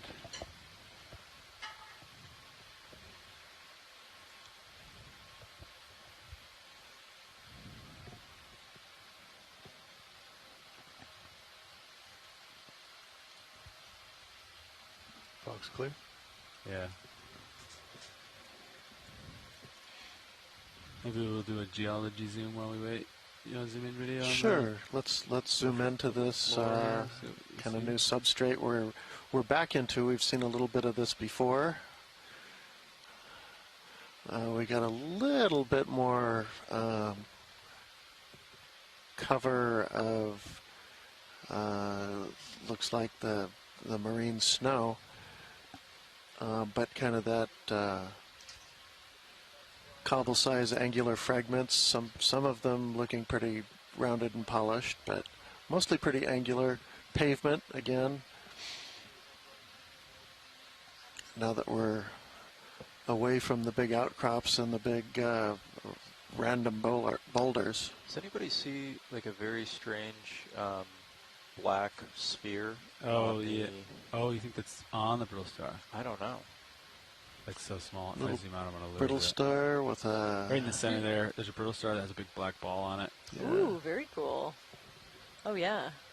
Let's see if... oh, yeah, the same gray brittle stars from the other day. I don't think you'd ever I find would it never again. find it again if I zoom Wow. out. Maybe. Yeah. That white sponge Just just so still left happened of to it. see one. Oof. Now, we All right. attempted a Thanks, man. collection of There's- those, I think associated with the rock. We back got to it. one, and I hope that it right is the there. one. Yeah, see that white sponge? I got you. Actually, tiny could we white zoom? sponge. This is, can we go back and zoom around again, see if we can There he is. A little find to your it left. or another one? Yep. Right below lasers there. All right, go in. Going in. All right, drive me. We got him. Just to the right of that little ball. white I ball. think they're trying to convince you that it's good for geology as well. Okay, yeah. Could we set up for a suction sample? Look at that guy. Try to target that one and maybe, Oh, it's small. you know, You some have to of get- the You have to get closer. some of the other small Video encrusting zoom out of fauna that? and pebbles around. Actually, yeah, we'll get you some video. Take what you need. All right, cool. We got time. 1 second. This is Go good ahead, hiding. Bridge. Wow, the current looks like Thank it's you, Bridge. almost blowing this little brittle star right off of that rock. Interesting. Okay, coming up. Yeah. Okay, and on closer Ah, inspection, it's probably even pretty close right there, weirder Levi. than we thought, coming from the science chat. So I You think keep an eye on it? weird is Is that what it always Yeah, it's of extreme right by that interest. white ball. Looks like something different, could be something completely new to zooms in, science. take We it won't know until we get It'll it back in the center lab you on it for again. further analysis and Suction sample hopefully jar some 3D genetics material. I think analysis. chart 3, Andy, is clear. Affirmative. Chart Copy. 3. Chart 3. Ready on the jar on your mark. No rush. All right, so we're looking for a teeny tiny. Yep, that little guy. Yeah. That's our subject. This is That's the 10 smallest centimeters. thing I've ever tried to suction up, but here we go. All right. Hopefully our filter Definitely interested in other, microns are there. Good there? Yeah. you know, any fauna that's kind of around it. So we'll try to get a good chunk of maybe a little bit of the sediment and whatever else is in the vicinity. Give us a little bit to sort through when it comes up.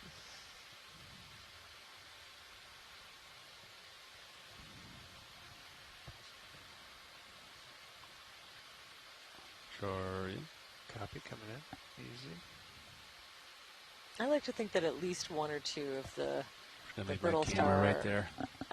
collections we've done have Wanna benefited tilt down a the little bit, Copilot? geology as well. On your rotator? I think one of Oh, them that absolutely. one of them that we targeted just for the brittle star ended up being really weird. Which, Let zoom in again, video. I think is always a good thing. Copy that. And hold that. All right, we gotta find it on Mini Zeus. I can come out a little bit. Yeah, just a little bit. Come back in. All right, zoom in on Mini Zeus, and you gotta find it, Chris. You want a partial mini? Yeah, go ahead and zoom in on Mini Zeus. Oh, I think it's. Can you zoom in on mini Oh, Zeus, Nate? zoom in on Mini Zeus. Right below your nozzle there. Oh.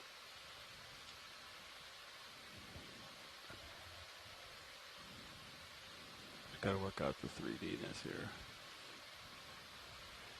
Back it out just a little, maybe. Just gotta touch the ground to see where So I am. again, if you're watching at home, you can check out stream 2. Nope, Should have, that's it. sorry, Start stream suction. 3 has a couple of different views Suction of up. this. All right, center up collection. Mini Zeus. So we'll go up to the tip of the nozzle. Zoom in on Mini Zeus. Yep, give me that. Where is he? I think it's down here behind that rock. In there. In there? Looks like there's 3 of them of the kind of roughly the same type. I'm gonna try to move that rock. Yeah, maybe? see, it's just right there, Levi. So just the tip. Oh yeah. Right Yeah, there. just that. I just Yeah. want to move that rock a little bit. We want the one that the rock's on, don't we? Mhm. Yeah. The one, Or the that's one on on the rock. rock. 700, I can get more. If you Yeah, I want. think Yeah, they're you kind of nudging it into Okay. place. So small. Sure, the other That's max suction others in right the there. area would be interesting as well. Rocks in, backing off, easy. He stayed attached to the rock, so now it's whether we can get the. And I think it was the largest rock. You want to lift the nozzle up?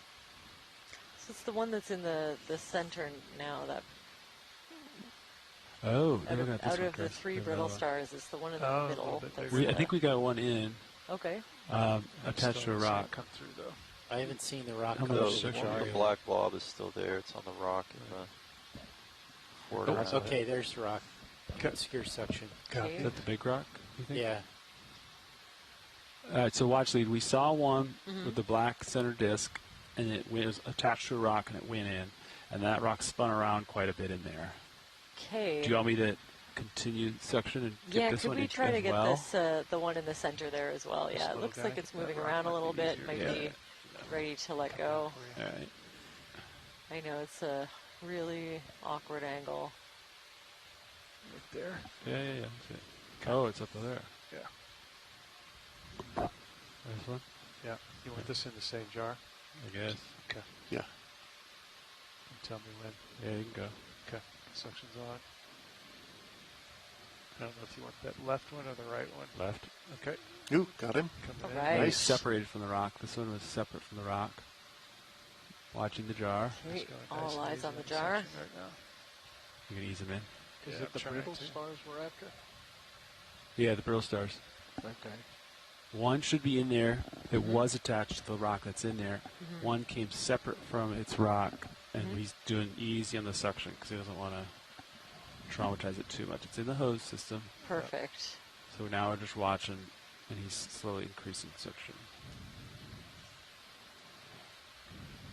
Let me move this. Is that okay? Yeah, if you come up, I think it helps gravity.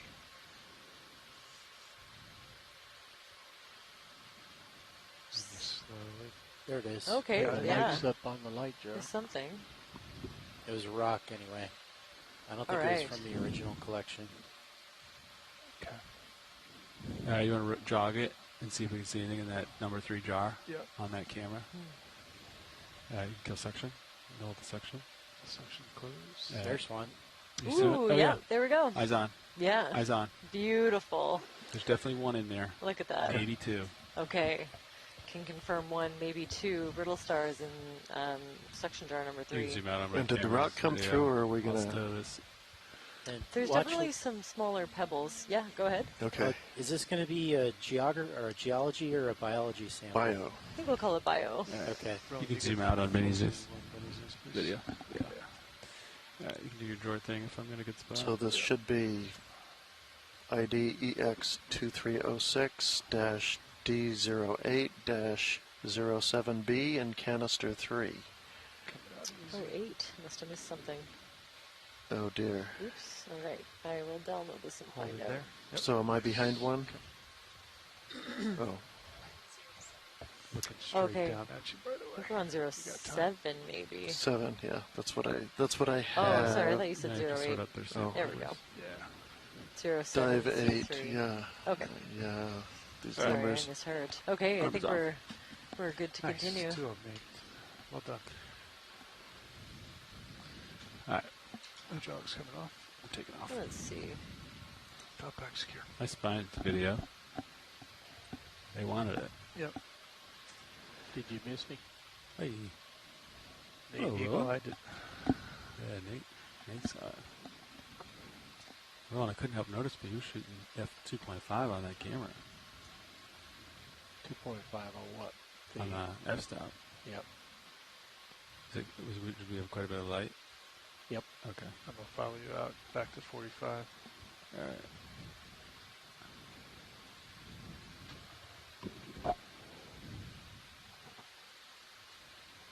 Pretty flat here, huh?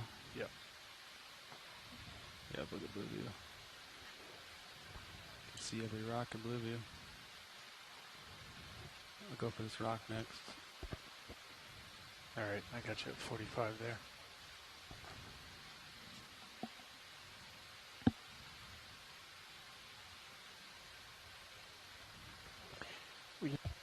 We just passed over a strange fish.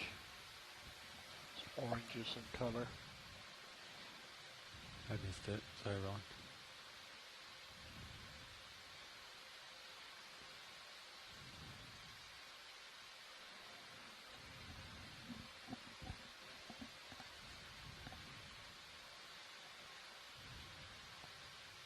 I got 15 in. Okay, so you like Yeah, that? sounds good. All right. I'll wait for 230. Frame this up for one. Thanks, Andy. No problem. Another at 220? 230, please. 230? Yeah, thank you. Rowan, come in on the dark one here. Small dark center. Yeah. I don't remember this one. Bridge, nav. Like to request a ship move. Range 15 meters. Bearing current blowing by. 230 degrees. Bring up the Speed lights. 0.2 knots. 50% coming on. There you go. He's absorbing all your light. Sure is. Good copy, Bridge.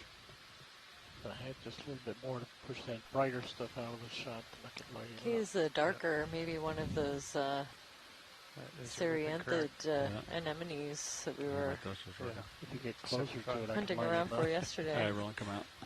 I'll get you closer.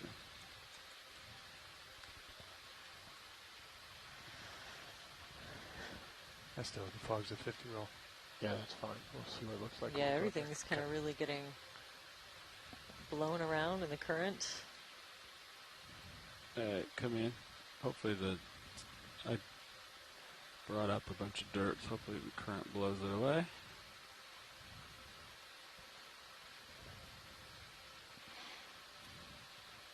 Yeah, there it goes. You reducing your pedestal, Roland? Yep. Yeah. It's bottomed out now. You're trying. Should clear.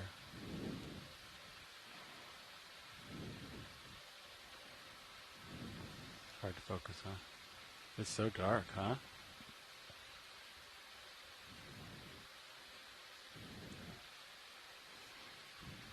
So Hugh McIntosh is asking me how we go about dating these rocks to get an age of the seamount and any other analyses we might do. These rocks, basalts are relatively easily dated by potassium-argon method, or a variation of that known as the argon-argon method, but that in general takes advantage of the radioactive decay of potassium to argon.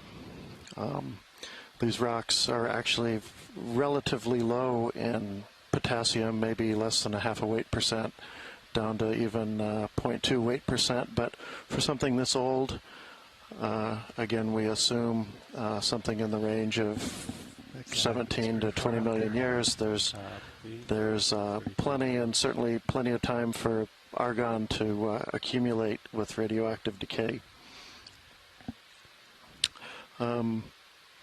Chemical analyses would involve, various studies for both for major and minor elements to characterize these.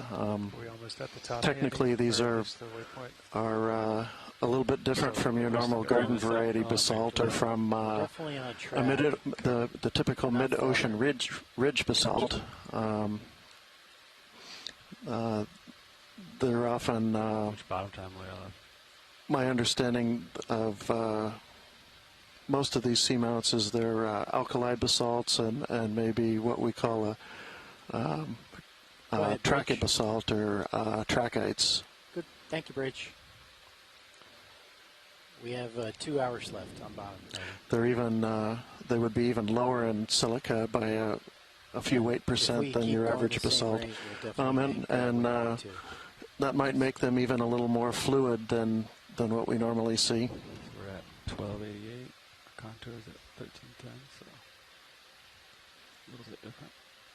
But those sorts of analyses, looking at both the major and minor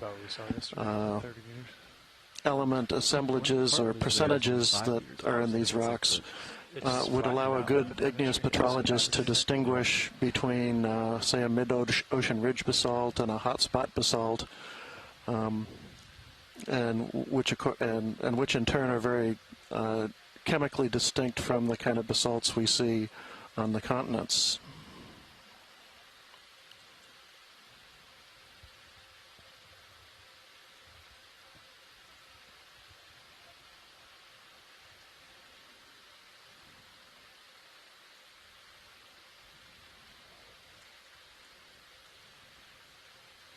Something white behind that rock upper left, in front of the brown community. I'm going for the cave.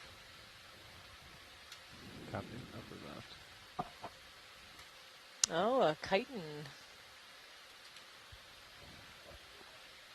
Very cool. This may be the first chitin that I've had a good look at. Okay. Excellent I'll catch. keep the altimeter off, Fernando. Or do you want it on?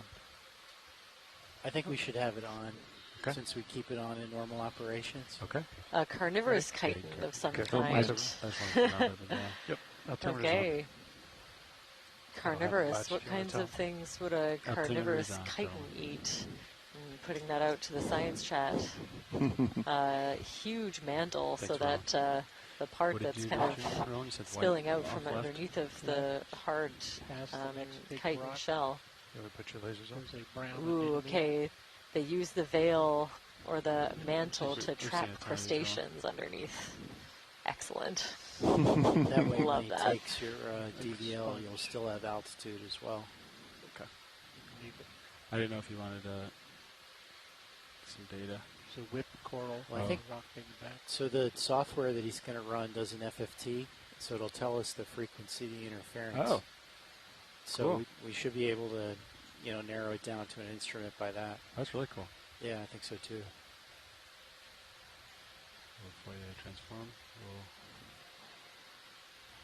Oh, and I think we're starting to see the first two. I'm still new, but long it's flat. unbranched bamboo corals. Stretching out. Yeah, do another Seen these on and maybe? off throughout a couple of other dives, but Yeah, maybe the first ones we've seen on this I'll one. call it in. Either Bridge, the Nav. corals will work. Looks like the left one's got some damage halfway. Again, formerly I would have called this Lepidisis, I'd like which to is request now a just ship kind move of my umbrella range. term 1 for 5 meters, unbranched bamboo bearing coral. 230 degrees, speed 0.2 knots. But of course, we're finding out more and more that Good branching copy, pattern Bridge. is not helpful to differentiate these species, so we'll just use a kind of a morphological description. And another beautiful Faria glass sponge, a little bit of dead skeleton at the bottom that's colonized by a couple things, including anemones, and then this different crinoid perched on top, with a couple of brittle stars around the attachment point. Help you with that. Sorry, Roland. My starboard toe knocked up a little bit of business. Not seeing any of those strange little parasites that we saw in some of the other crinoids. Little, I mean, they were pretty big compared to the arm with the crinoids, though. They'd really pop out, but I'm not seeing them here. And this one's really, moving around in the current. Okay, that's clear and video is clear.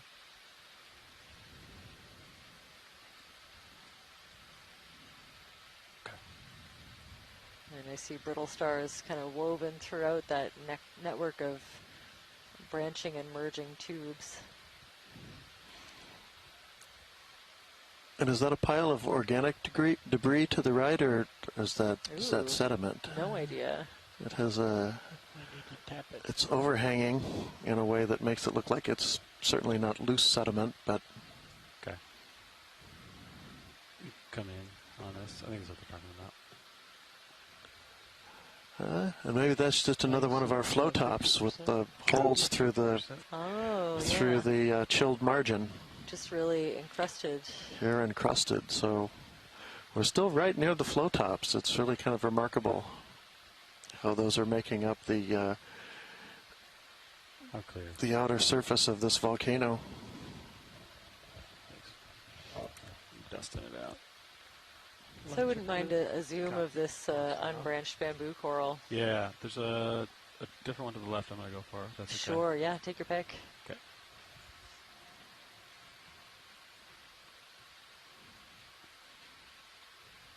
I think another little eel pout just kind of swimming around in front.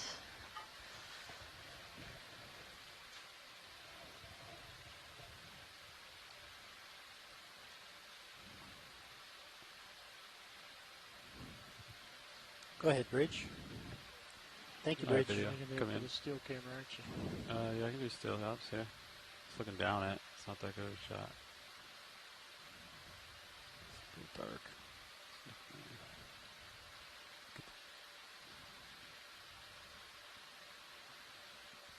Beautiful. All right, Ron, I'm going to tilt that for you. So we've had a couple of really nice zooms of this okay. Go for at least morphotype from previous dives, but I don't think on this dive yet. Ready to go down? Okay. So yeah, I'd love to focus in on the polyps. I know it's moving around quite a bit Try to get in the polyps. current. Yep. And you can see really long Let's go down where it's stable. kind of spine-shaped sclerates poking out from in between the tentacles. Can give us a little bit to go off of as in terms of identification. Maybe a little bit more blunt than some of the ones that we've been seeing.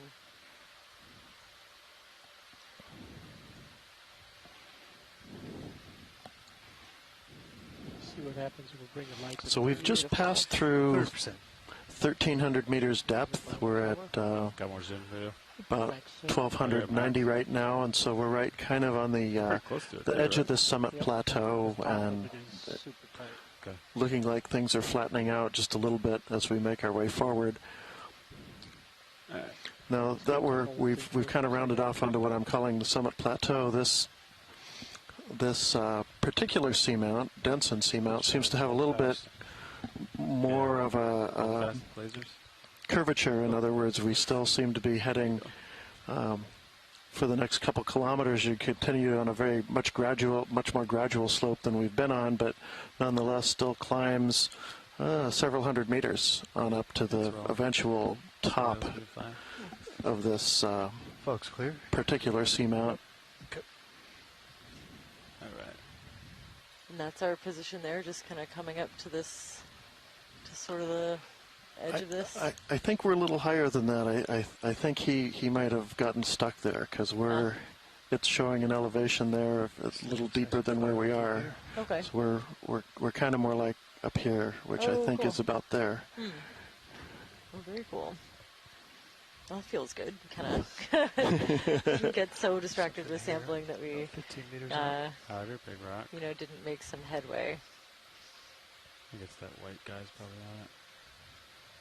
It's a big one, yeah, in the background. My co-pilot's my rock finder. It's a nice boulder. All right, lasers are up. I don't really have enough tether to get there, do I? So some other observations about those unbranched bamboo corals. They're soft in the sense that those long needle-like sclerites don't extend throughout the whole body wall, so they can still be pretty floppy, like what we saw when they were sort of blowing around in the current. The skeleton is relatively thick, suggesting it is in that whip-like unbranched morphology for the whole life of the coral, and not just an early stage of a sparsely branching colony. 2 crabs. I gotta get closer still, Cam. Very cool. Oh yeah, another group of these. So, or a pair. I think that it might be mating activity of these lithodid crabs. Hugh's around. Hugh, tell me your best shot at an ID. I've had a couple of different suggestions. This is a little bit different from the ones that we were seeing earlier, but I'm wondering if it's the lithodes or your turn. Or something else. What's going on? They're grabbing each other? Paralomus, perhaps. I see claws grabbing arms. I've still got more to zoom. I think this is a good frame. Try to hold it still.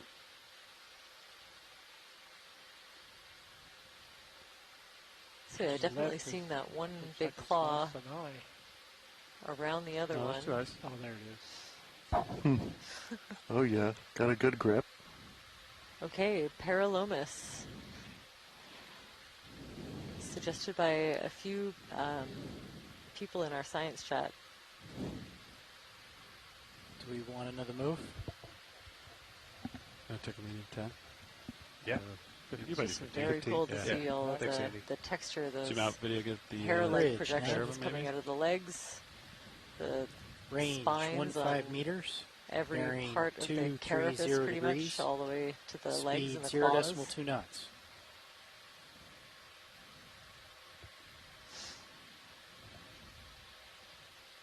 Good copy, Bridge. Video survey 2, you guys want These another angle? pom-pom anemones looking a little more like chrysanthemums. I think we're good. Okay. Like that. Like the shiny rock. Over to the right when we pull away a white star on a sponge. Oh, could we take a look at that white sea star if it's possible? Yep. Let me get closer to it. Probably Henricea adjacent. Worthwhile to check as we pull away. Oh, and another grab.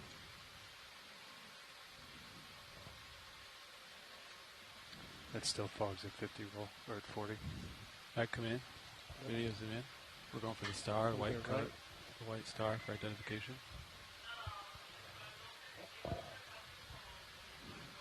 Is that a good look, watch lead? Yeah, that's great. Just wait for a couple of seconds to see if there are any other requests from the science chat.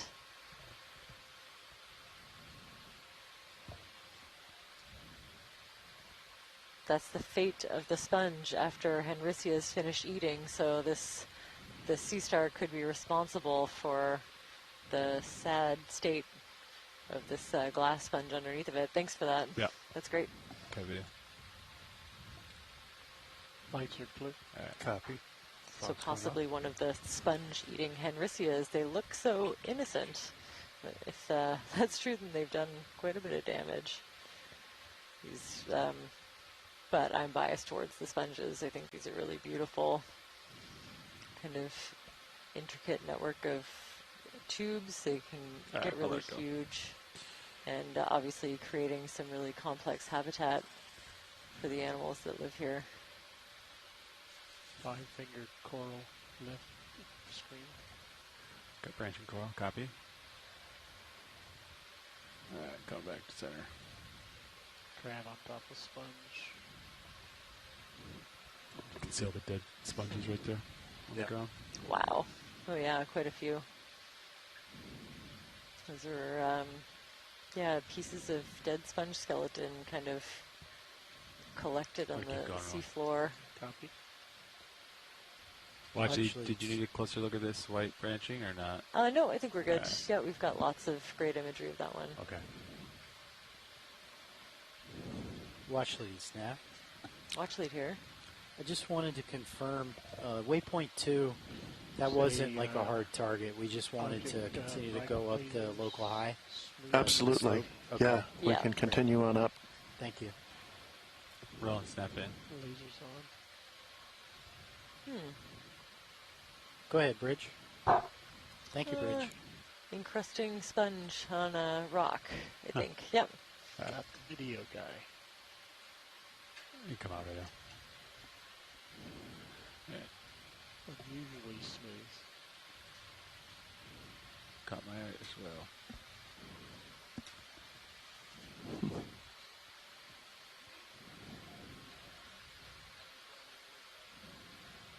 Yeah. Altimeter coming off, Fernando.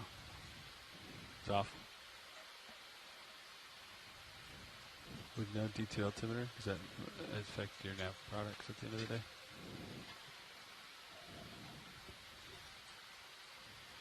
We don't do anything with the altimeter. Okay.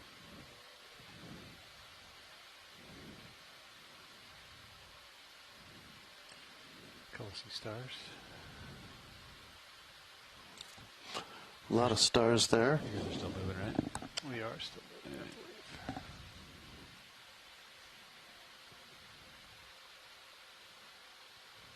Let's get these little red guys here. Okay, after that we'll get the brown section of the rock diagonal up left. Oh, little juvenile mushroom corals.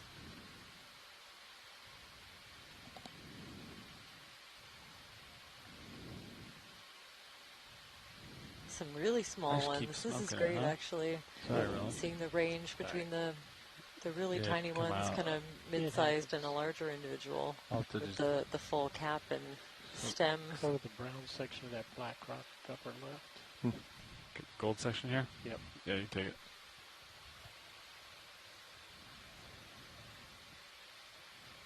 Yeah, I think it's different staining. Huh. You see a little stark difference between the ferromanganese coated basalt there and about halfway down it's a little reddish zone and then becomes totally uncoated. So that's an indication that that uncoated area typically has a fair cover of sand on it that prevents the manganese coating from forming. But that otherwise that's been a pretty static exposure of that boulder. The coatings form at a pretty slow rate of something like a millimeter to as many as 5 or 6 millimeters per million years, so it's a very slow process. And this is an area where we don't get very thick coatings at all due to the general environment, currents, and the amount of sediment that tends to be in the water column. But you do get a little bit.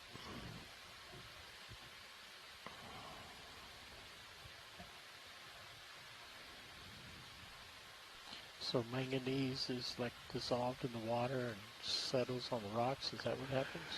You know, I can't describe the mechanism exactly. I don't know if there's some microbial involvement, but my understanding is that yeah, manganese and iron form these crusts, and they come out of the water column as colloidal particles, so small little clumps of iron and magnesium elemental. Come in. They also carry small amounts of some other important minerals like nickel, cobalt, and certain rare earth elements. So where they form thick crusts, they're of economic interest. Looks like we've got 2 of these file clams, Acesta species. Cool to see the inner filter. Beautiful. Yeah. Don't see that very often. I think we've seen a couple on this dive so far. Very cool. We were able to collect one of these was that yesterday? No, a couple dives ago now. I'm not sure if we're stopping. So we have a nice sample from a nearby seamount. Yeah, I'm going to do 20. Sure. It's pretty flat. Yeah, for a detailed study. Okay. Oh, you got a bunch of stuff right here, though. Maybe 10. 15. Okay. Let's do 15. How about that? Does that work for you, Andy? Sure does. Okay. We'll split the difference. Let's wait till he writes it down and then change our mind. Fridge, Snap. Come in video, partial. Seeing this? Like to request a ship move. Range 15 meters. Beautiful. Bearing 230 degrees. There's a lot going on. Speed There's 0.2 knots. Dead sponge material underneath and lots of living sponge on top. Another one of these spharia sponges. Good copy, Bridge. Covered in these small Like if you wanted pinkish, to see orangish anemones. Better heading for you, Levi. It's all flat, so if you see something. Brittle stars turn that kind of direction. interwoven in the tissue and you come out here. hydroids and worms, I think. Thanks, Roland. Encrusting sponges. Stalked anemones. A little bit everything.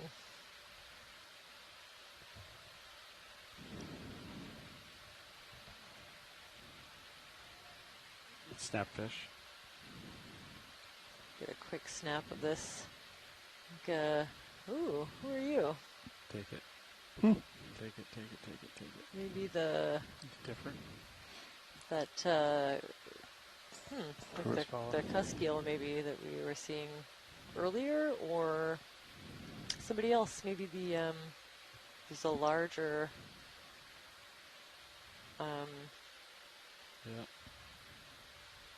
a larger eel pout type of fish.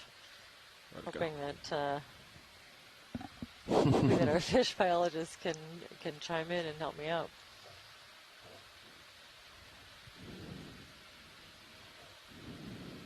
Cuskeel, there we go. Thank you. Pretty cool little cluster. One of the eel-like fishes that we've been seeing. Waiting for some tether. I'm going to get close up of this coral while I wait. I think you've got plenty. I just saw a little bit in the port rail cam. Okay. You can come in video.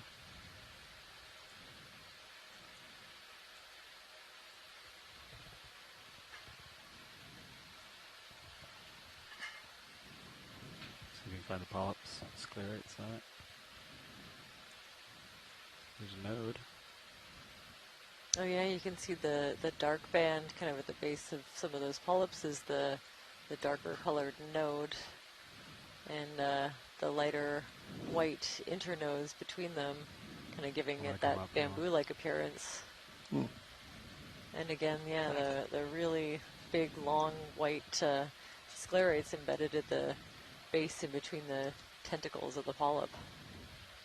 And maybe some of those little ball-like reproductive structures in the middle. Really dense polyps around this one as well. Thanks, Ron.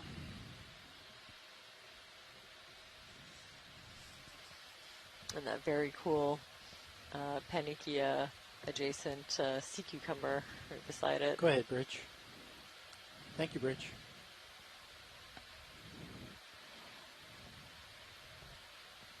Probably the same species that we were looking at earlier. Boy, those are some real black-looking rocks.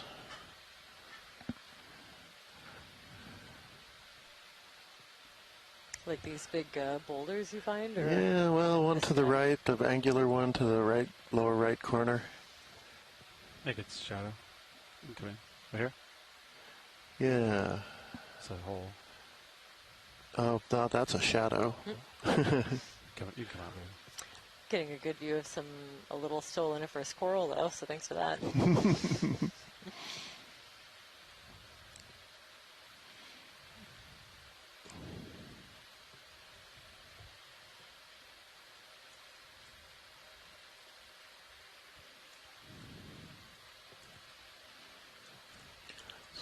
Little kind of an isolated island of outcrop.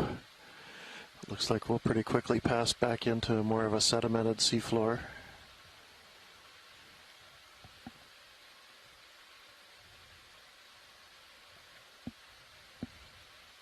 Oh, somebody with sharper eyes than me spotted an isopod in the cave. Definitely missed that. Gray fish, right? I'll say, oh, Blackfish. hello. Huh. All right. Nice grenadier. Going for the chase. We got lasers on it, and killing lasers for green video. Coming in on eyeballs. Okay, maybe a slightly different Coryphaenoides grenadier. Or just a slightly different pigmentation. This one's a lot maybe a bit darker than the ones that we've looked at. Slightly different geometry. There are a few different species that I really struggle to differentiate in situ. But I think Coryphaenoides. Cool color. Yeah.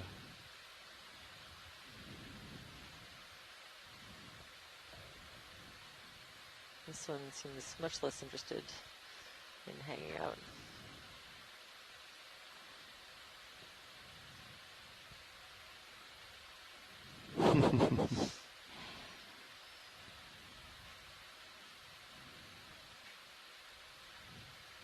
It's a standoff.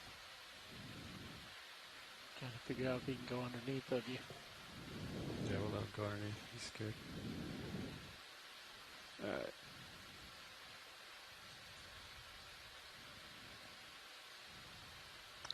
Are the lights on? They are not. I just got a bunch of dust kicked up. From the chase. Should clear.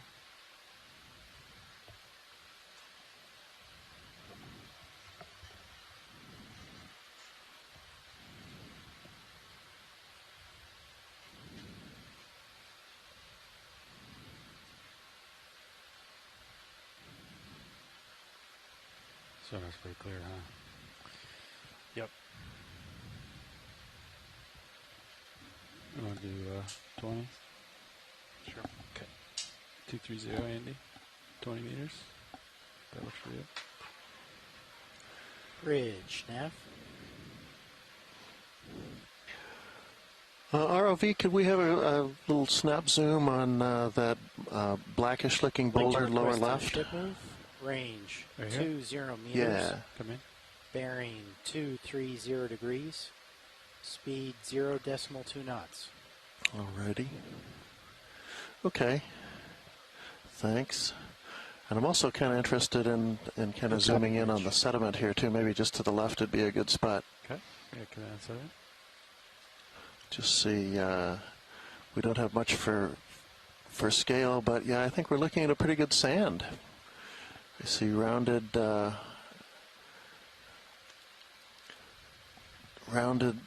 grains. People are always interested when I tell them that there were shorelines around these islands. They wanna know where the beaches are, and we might be pretty close. This might be kind of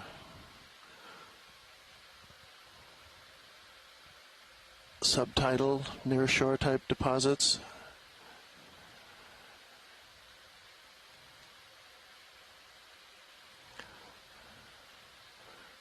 Where's the other guy? It's crazy what you see when you zoom in. Always more. Yeah, there's always a lot more than what it looks like from farther away.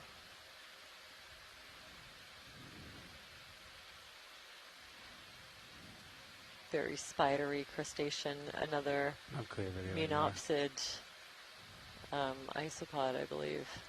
I see a jelly. Yeah, you sure do. It's right between the lights and me. Everybody's left.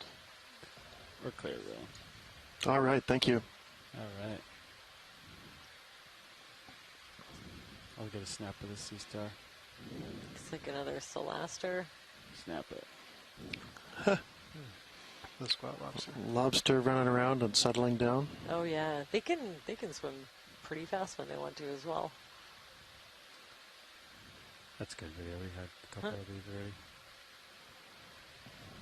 We'll keep going.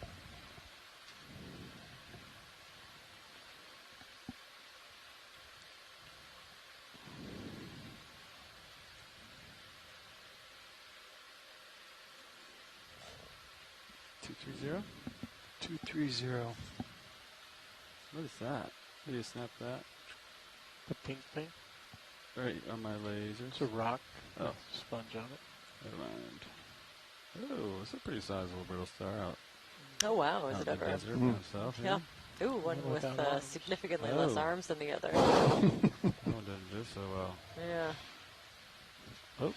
Oh, and he's gonna. I love watching these move. Take it, take it, take it. He's going to win. That ended really abruptly. And And I see lots and lots of little ones. Really small ones in between, yeah. Oh, look at them all. Huh. So I wonder, so this is a little bit pebbly sediment here. I wouldn't mind getting a suction here if we could. Oh, great. I don't know how much of the sand we'll be able to collect, but there are enough pebbles that I know we would be able to keep those. So if we have a canister, we can go through one, I think. Yeah, we got one more after this. If we do one right here, Char 4 co-pilot. somewhere where the sediment looks a little pebbly. Char lights on. Go ahead, Bridge. Thank you, Bridge. Maybe first we're going to do a little pilot turnover. No, not quite yet. Okay.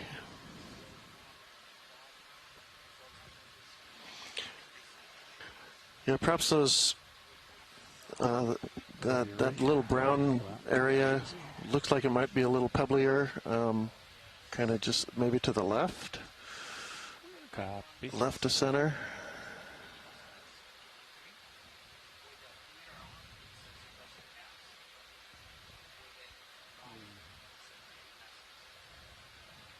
I'm going to re-grab it. Yeah, I think you're out of the tip. There you go. Yeah. Come in. Alright, you're secure. Might pawn on the winch a little bit. Alright. You come in. Come up. Yeah, just a little bit. I think he's talking more upper left. Watch it. Do you want to walk me through where you want to zoom in video, partial? Hold that. Jamie, what are you talking about? Right here? Oh, yeah, that would do. I was, yeah, go for those. Yeah, I see some there, and there are undoubtedly some under the surface. Let's see what we get. Zoom in video. both cameras? Yeah, sure. Go for these rocks here. All right. Whenever you're ready. Yeah, go for it. You want this bigger one, Jamie? Or not so much? Yeah, maybe not so Not much. so much? So big, but we got plenty of room. Like these? I think. Yeah, those look good. Got a little shrimp of some kind along the way. Okay, good. Yeah, that's a big one. Is that good? Yeah, there's a big one. That looks good. Can you tell if much of the sand is staying in the canister yet? I don't think we've gotten much. I'm going to jump that one out. I don't like that. Stop suction. Copy. Or is that a rock or is that sand?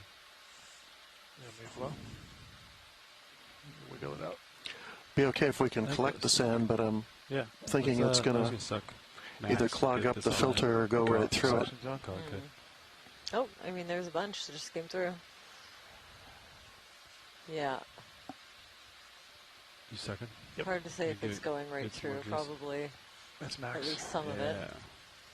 Yeah, this looks coarse enough. I think we ought to be able to keep some, but There's a lot of small grains on the filter. yeah. Clear. Stop. Just cycle. Stop. Let the sediment fall off It's the safe to say filter. more than a couple of Maybe give it like a blow to clear the filter. And brittle then stars in there as well. Okay, good. Spin to 6 and blow.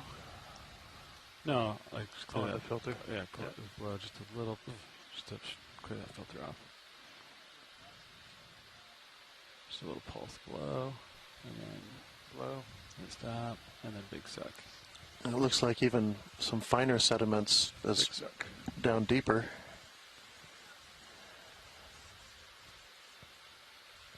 Good. Yeah, and then index and take a look, peek, and see what we see on that jar. Did you see any rocks again? I saw some little pebbles, but mostly sediment, right? I saw some pebbles. There's some pebbles. Okay. Running around. Watch, we got some pebbles in there, mostly sediment, kind of. Would you mind taking maybe another little pass, perhaps just to the right? Sure. If we're still getting good suction and. Let me find it here. There, these ones. Whenever you're ready. I'm gonna go for these. Yeah, go for it. Suction zone. That's max. All right.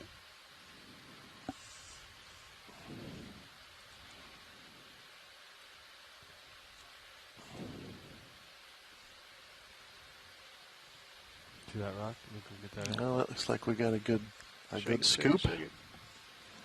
You might have to come up, help with gravity. You have to let your filter. The tattletale didn't look like it was even going back. I think it's staying in there, Levi. Just cycle the rest of the section. Like, see how clear that filter. Yeah, and then. Yeah, there we go.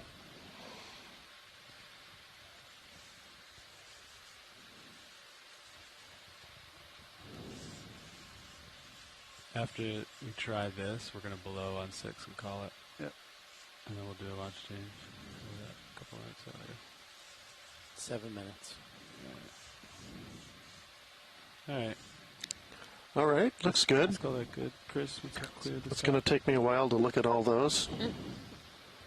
There's definitely some in there. Yeah. So that should hopefully work for you. There's a brittle star in there too. Oh, Right. yeah. Yeah. I was Okay. pretty confident there'd be I'll clear at this out. least a few.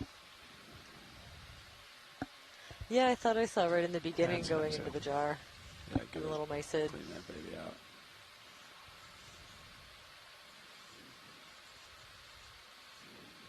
I think that's clear. Okay. But you can zoom out on both cams. Section clear. Let's do this. When you're ready. Yeah, you can draw it. Coming easy. Looks like there's some biologicals caught on that toe. Yeah. That was the end of me from earlier. There? Yeah. There you go. Good. Yeah. Pilot watch lead here. Go ahead. If we could get a zoom at your convenience of one of the large brittle stars, the central disk. Copy. Central is disk. of interest. This will be one of those to sit down on top of it. And that was sample EX2306 Looking straight down. D0808 Golf. Hydraulic secure. suction canister number 4. That's correct. Thank you. Well, we have the same thing. Let's go for disc video.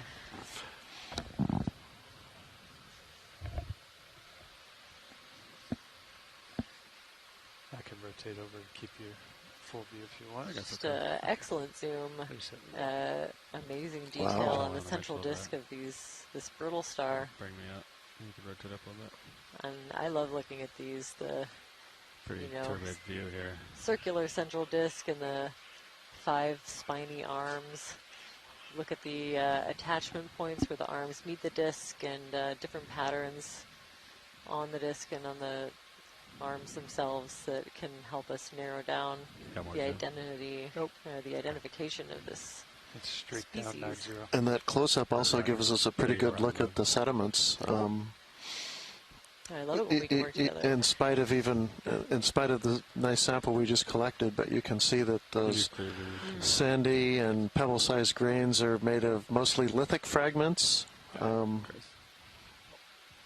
Probably most likely, and it's hard to think of anything they could be derived from other than the local rocks, the basalts. I saw a number of little red-stained ones that reminded me of cinder-like fragments. You got a big one there, a little bit of shadow. I think I saw another Berthella sea slug as well. Haven't seen one in a little bit, and that one looked like it was alone. Dead ahead there.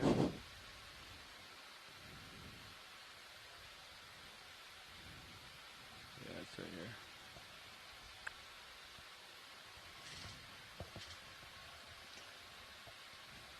So possibly Bathypectinura heros as a possible species for that brittle star we zoomed in on earlier. You're pushing out. You want to do another 20? Those would be terrifying if they were larger. I often think about that with many of the species that we see.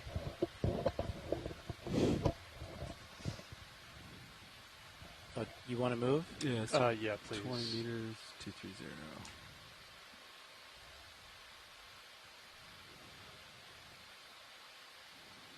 Right in the middle. That way on the handoff. You saw the rock ledge, it was to your left. Bridge, Nav. Like to request a ship move. Range 20 meters. Bearing 230 degrees. Speed It's 0.2 interesting platy. knots. A little white. Could we zoom in on that one right in the center there? Yeah. Big flat platy slab looks like, from here anyway. And he's, and left a nice overhang, it looks like, for somebody. A couple of anemones and worms so far. Mm-hmm. Go 50%. All right, thanks. Looks good. 50%.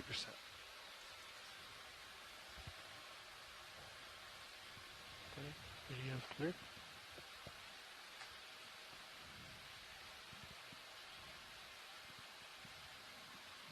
Lights are clear. Lights secure.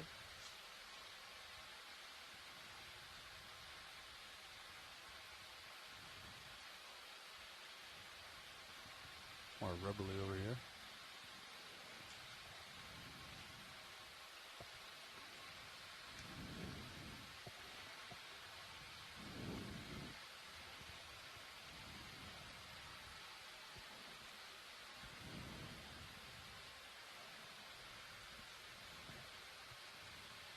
I'm going to go for still cam on the crinoid.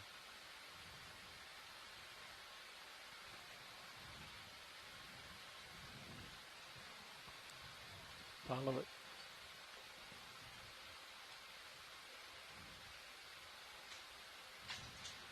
There's a rock that's a different color. I'm going to grab Rowan. Zoom out. So here.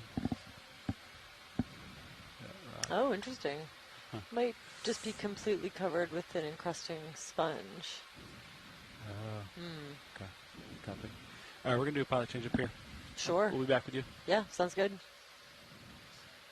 Center me on crinoid. It's funny that's so much kind of bluer than any of the other rocks.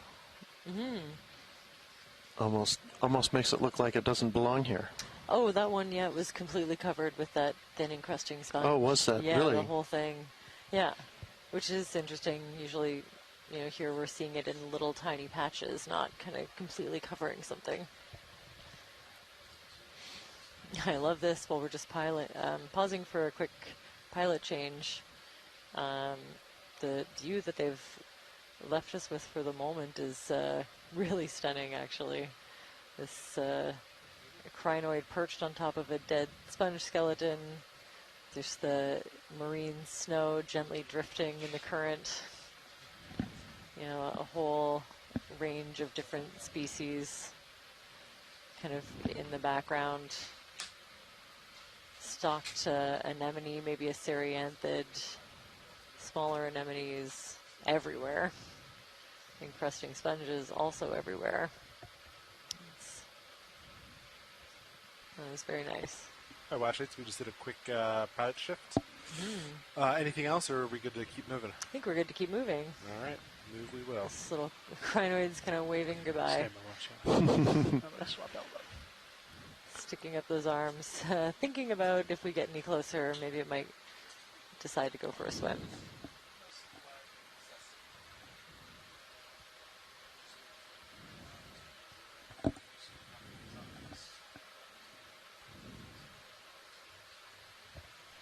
See a branch coral up in the upper left. Copy that.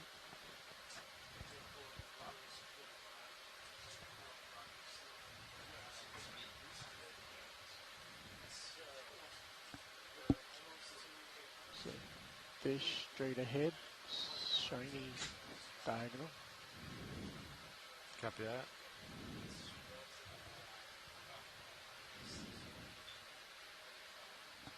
There's a crab staring you down, center. There it is.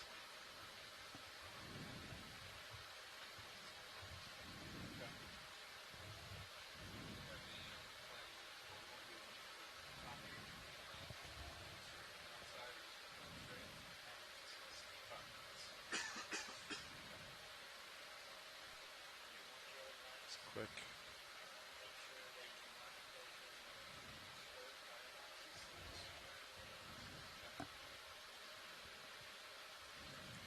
Copy that.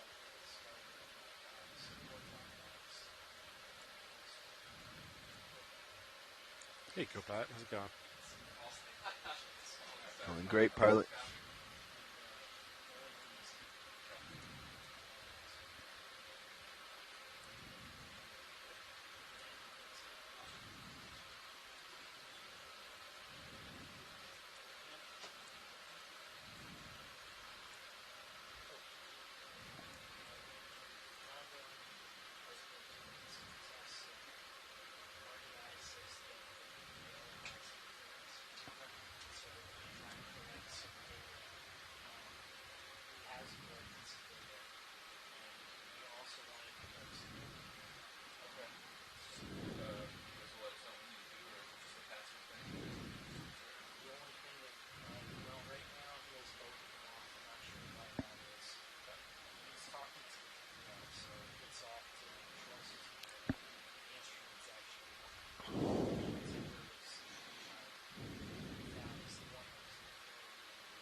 Well, I'm going to be disappointed if Merlin doesn't locate another drop stone today.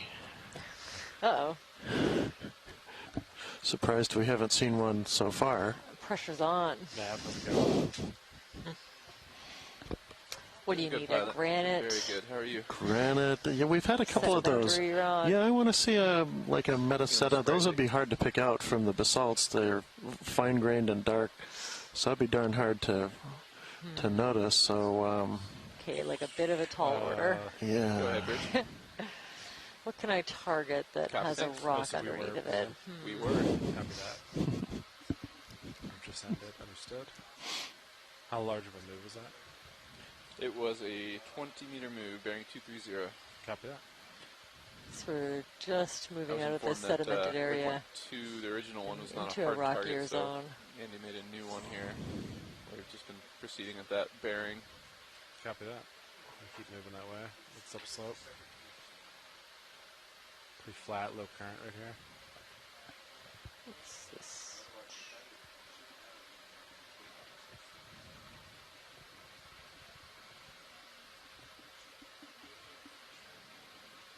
Thanks, Hugh.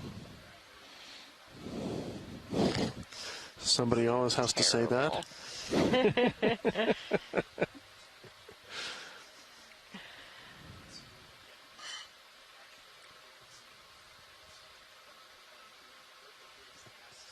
Just filtering out the terrible science puns so that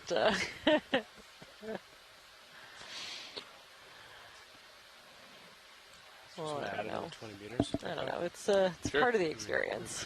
Yeah, I think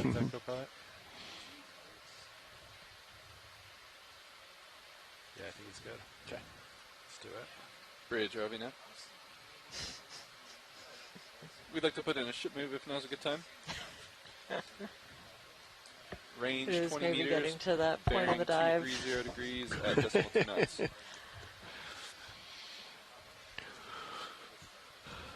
Well, it's maybe time, and we are, to move off Good the job, seamounts and look at some other things. Tomorrow we'll be hopefully diving on a cold seep, a methane seep, over on the shelf in between, kind of right on the border between the United States and Canada in Dixon Entrance.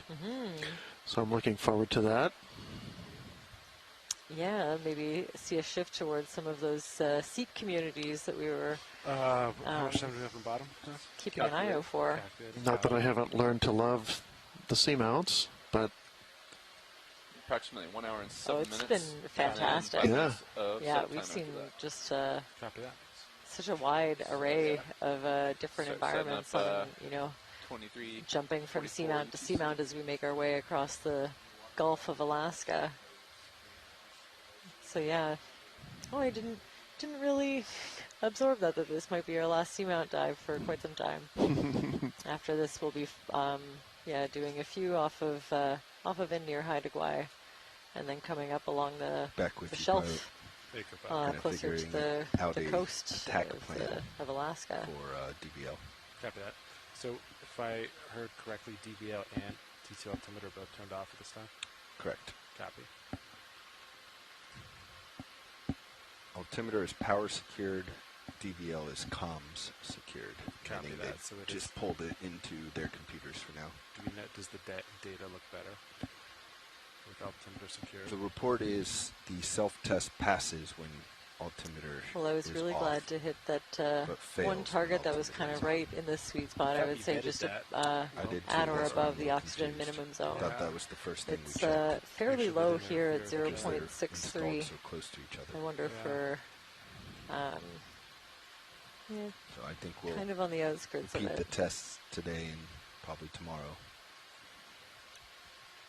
Seeing if we can narrow down the interference. Yeah, sounds good. I came up a little, I'm going to come back down. Give you more. Do have a move in, you guys. Raj. 20 meters. Dead ahead. Maybe I've already found the drop stone that you're looking for. I did collect a really big rock earlier with that luminescent, the highlighter sponge on it. well, we never know. Was it yesterday or 2 days ago? One of your biosamples, which we all assumed was sitting on a piece of basalt, turned out to be sitting on a piece of sandstone.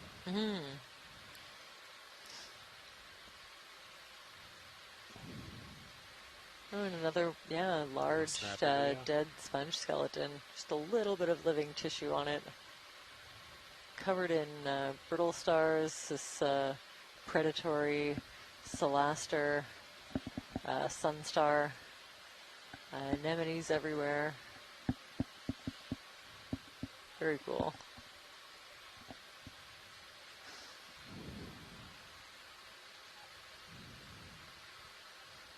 Also not in a hurry to get anywhere. Alright, whatever your set video. Keep The lasers are back on. And you see in places the substrate is getting a little coarser. What I would have described before as a pebbly sandstone is now there more better described as sandy pebbles. So we name sedimentary rocks by their primary size classification.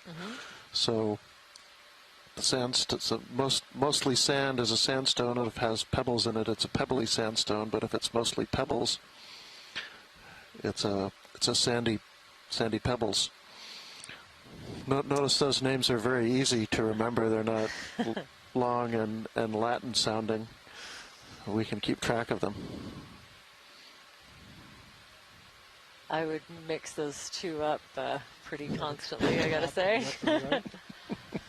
Sandy pebbles. How could you confuse that with pebbly sand?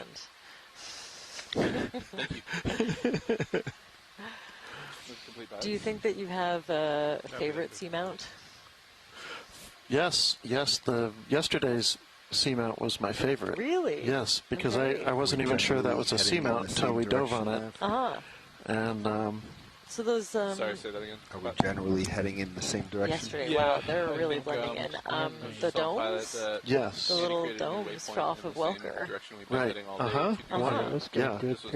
Yeah, they're very distinct from these seamounts that we're diving on.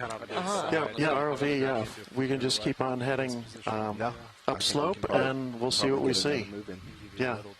Side to side, but look underneath of it if we can. Yeah, this looks like a really big dead sponge skeleton. Sorry. I'd love to take a peek in there while we're cruising by. Can we zoom in underneath this cavern? This is neat. Yeah. Yeah, this is maybe the biggest piece of dead sponge skeleton that we've seen. Coral in there. You know, it looks huge. Maybe something more similar to a Kodiak-Bowie, those really big kind of trumpet-shaped, cone-shaped sponges that we saw earlier. There's a little coral in it, like in and underneath, I think, a Peristanella. Just a really cool little cavern. I always expect something big to be using it as a home, like a little den, but that isn't always the case. Yeah, that's cool. So even some of these large, and I find they're really brittle structures. Maybe when they get filled with sediment, I don't know if they're any more stable or if they're just kind of ready to crack. The overall shape, looks like a Kodiak-Bowie or something like that to me. And every single pebble almost is just dotted with a little encrusting sponge or a small anemone. Pieces of shell. I'm seeing a shrimp in the foreground. See some of those reddish, maybe more cindery looking pebbles here. Maybe a dropstone? Maybe a dropstone, but easily passes for enough of a volcanic rock. Okay. Maybe that. Granite on the right? I don't see a granite. Oh, there's a stripe on this one, though. That's interesting. Oh, what do you think? That texture Yeah, it there. actually might be gneissic. Yeah, very nice. Another one that catches my eye as being sort of foreign is that green one, kind of center middle. Oh, up here? Looks like it might be out of place. Okay. Yeah, can we zoom in on that possible granite, possible gneiss with the vein? That actually really does look. Oh, it's possibly nice, like with a G. Nice with a G, yeah. Metamorphic rock. I get it.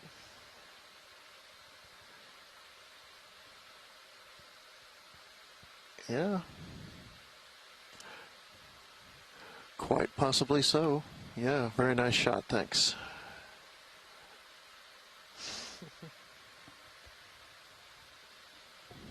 Look up and see the arch.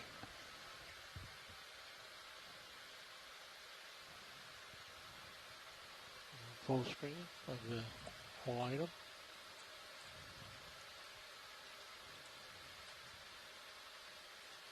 Just hold that. Holding.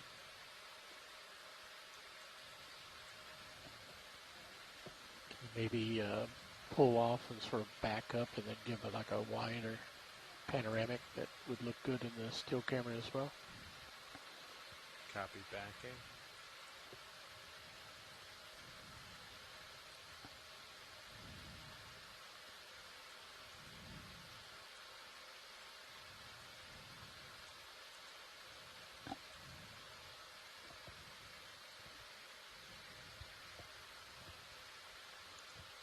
Okay, do your pirouette.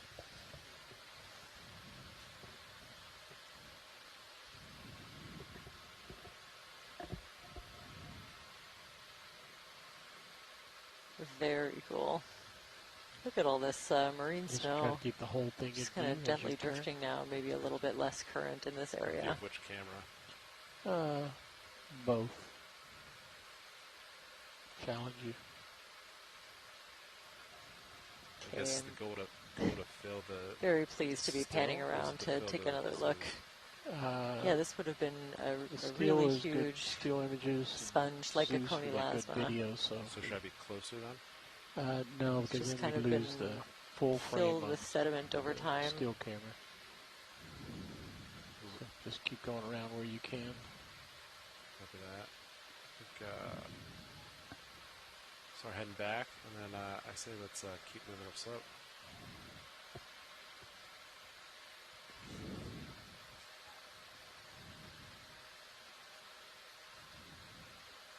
Alright, let's leave it. Let's keep moving. Ready for that move? Let's do it. Let's move. Bridge, RVNF. Yes, we'd like to put in a ship move, please. Same as the last. 20 meters range, bearing 230 degrees at decimal 2 knots. That's a good copy, thank you.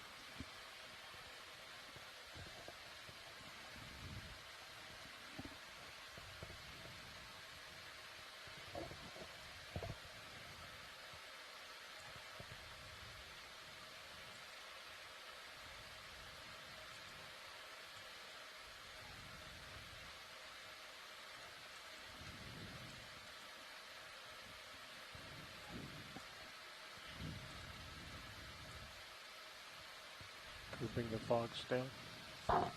Yeah, sorry.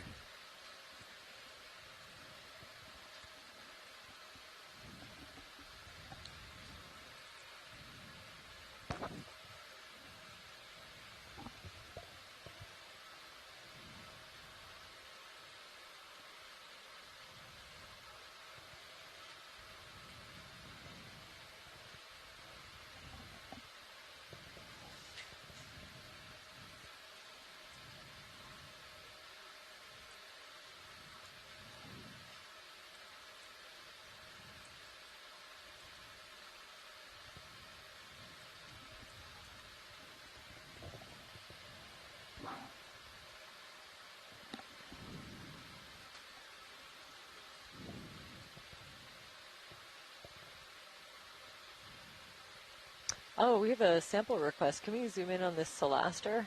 The sea star below. Just for off screen. Yeah, I'll back up. Thank you. Looks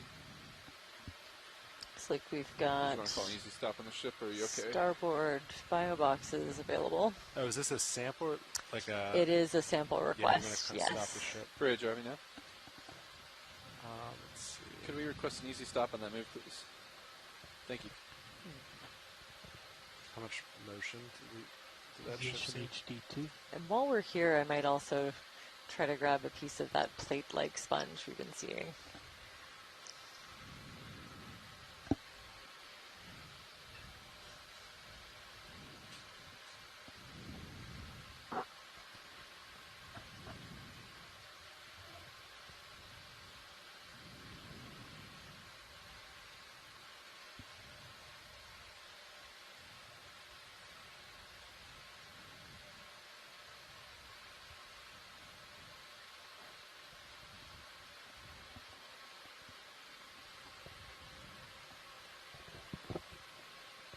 if we're not in a huge hurry to get Go ahead, anywhere. And I'd love to do too. Yeah, no, I think we're good. Okay. We're definitely up on the summit plateau, and we've got time to have a look. Looks like we've got For just a little pilot, do you have under starboard an pilot hour boxes of bottom open? time left. I need to So go starboard, that's correct. And one suction jar. It's too big for suction. Yeah, I think maybe just pinching one of the arms would be okay. Okay, sounds good. It's more the mouth, I think, and there's lots of other arms to choose from for analysis.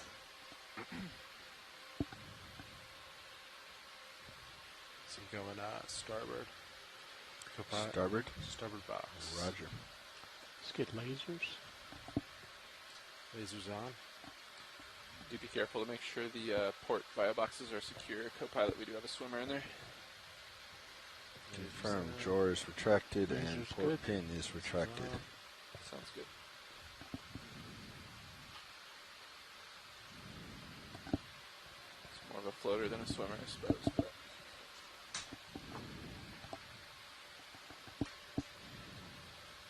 Alright.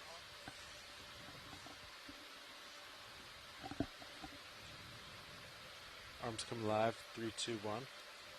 Arm is hot. Okay,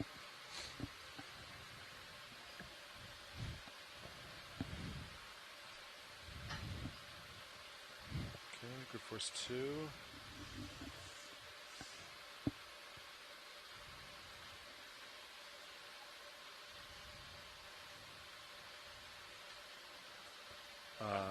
Let's see, I'm thinking ahead. I'll probably have to back up, correct, for you to get boxes out? What do you think? It might hit on that port side. Port side? Okay. I can bring the wing inboard though. That might give us clearance. Sounds good. Can you set up mini Zeus and get a partial zoom on that?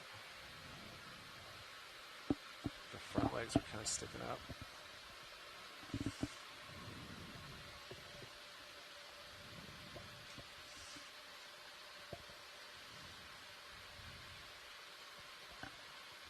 Hold that.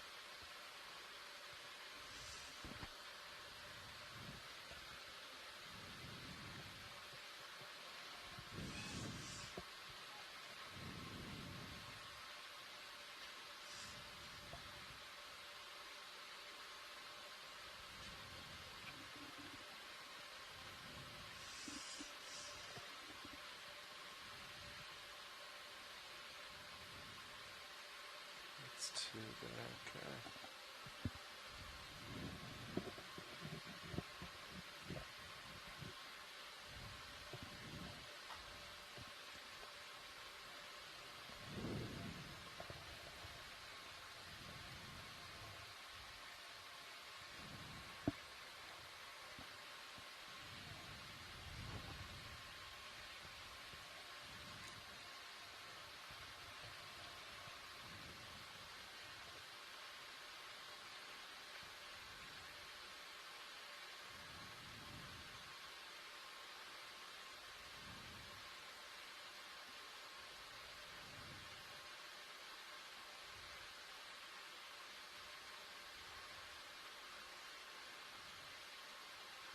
Sorry, little guy.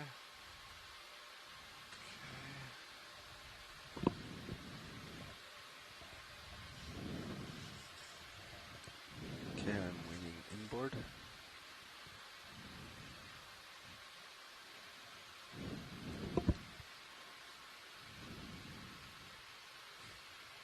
And drawer out.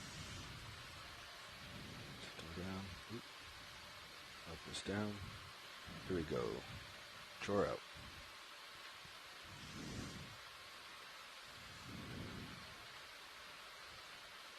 Drawers extending. There we go. Confirmed. Open and closed as desired.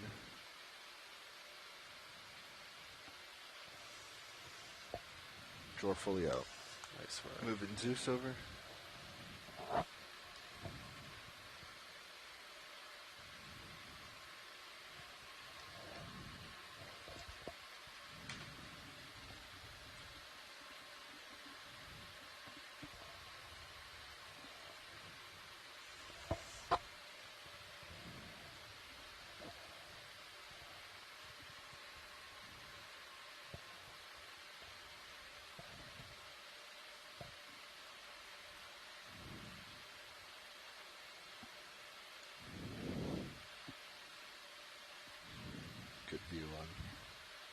goes.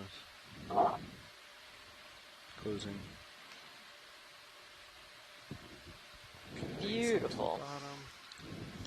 I heard request of a sponge potentially while we're here. Starboard outboard. Copy that. I don't think it's within reach, though. Well, actually, is there another request? Yeah, if we pan just to the left, I think there's, I'd like a zoom on it first to confirm. Yeah. I think it's one of the kind of plate shaped sponges. But that was sample ID EX2306 -D08-09B. It's hard to see. Can we get a zoom on In the starboard outboard bio box. They can't see it on the screen. Oh, I can stand up for a sec. If they look at their multi-viewer, they can. Oh, yeah. I don't know that you'll reach it anyway. Still kind of hard to tell. No, this might not be the one that I was looking at. Well, sounds like they may want a main camera view. Copy. I can reposition. Yeah. Given the main HD watcher. Maybe I'll keep an eye out for a different one. I was imagining one that was a little bit thicker and different, so I'll keep an eye out. I think we can continue. Thanks.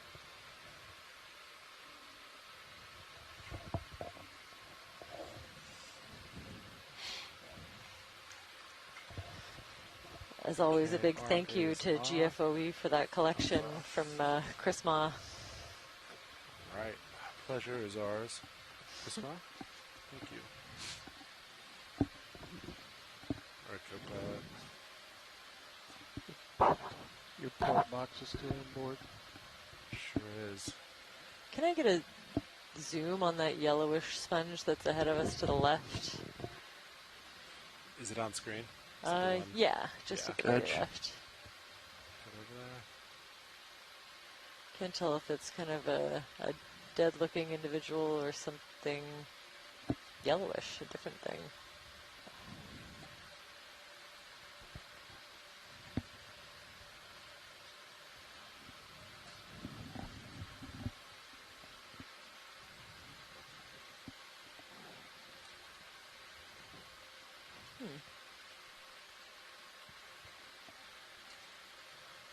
This one right here? Yeah. Yeah, video. Can we do a zoom, please? Huh. Ooh. Okay, definitely a little bit different.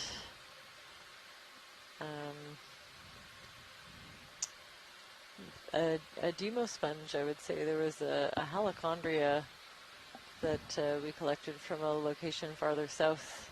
This is reminding me of all the kind of different sized oscules in the kind of thicker yellowy tissue. Very cool. Thanks for that. I think we can continue. Copy that. Looks kind of like a bad hairpiece on that rock. So I could see it. Yeah. What do you think? Or a really cool hat. Cool hat. All right, let's go with that. Just start it fresh. Freshy? Fresh move coming in. Seconded, definitely a Ready to demo sponge. So I have someone in the science chat to add their vote for that identification. Always helpful. I think the sponge left of center Bridge would be already of now? interest. It looks like a vase, but it's got lots of nodules on it.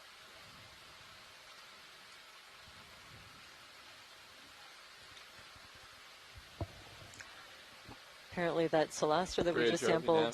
could be Yes, we'd like to put in a ship move, please. Now's a good similar time. to We'd a like species a that move that's Chris range Ma is 20 currently meters, bearing describing of 230, Solaster, 2 knots. collected by a diver from British Columbia. That would be very interesting. It was not this if one. it was Yes, it's a repeat of the one last of those move. new Range species. 20 meters, bearing 230 degrees at decimal 2 knots. Another Faria sponge, Good copy, thank you. which we've been seeing quite a few of in a couple of different morphologies, so maybe a couple of different species here. Some of them are pretty big, and then also their dead skeletons that remain seem to be really popular spot snap, for is that brittle it? stars and anemones and all kinds of other out there. I'm going to come down. associated fauna. I will hit it. Additional forward whack. A couple of hydroids sticking out at the left, maybe a scale worm.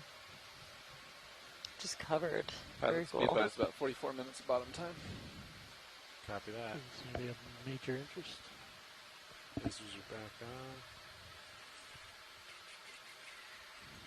Move up.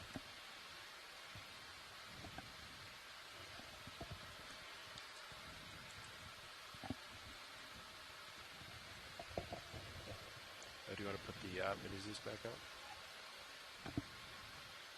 For multi-beam, yeah, you got it. Navigational purposes.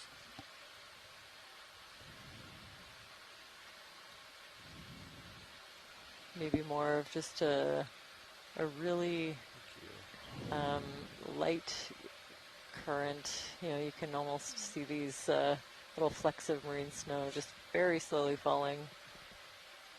And tilt 0, 0. Surely a lot less current than we were seeing earlier in the dive a couple hours ago.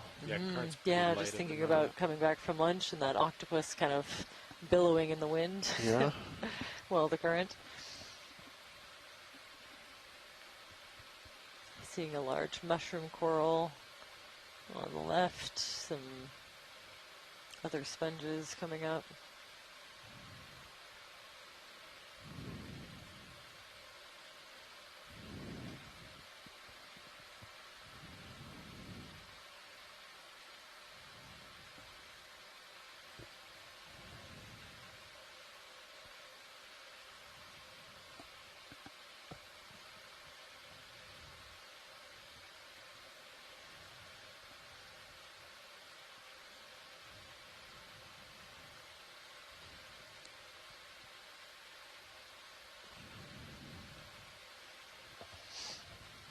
Is there a hard number that makes a seamount versus like a knoll or a mound?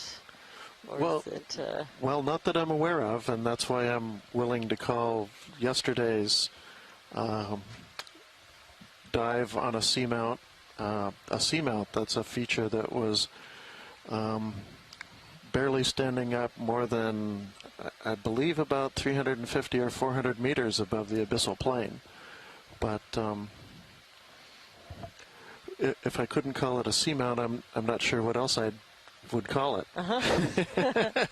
At least for a generic term. Right. Right. I remember I did a bunch of work off of Orphan Knoll off of the Grand Banks, and it was a knoll, not a seamount. But I don't remember, you know, its general shape or anything about the geology, to be honest. Right.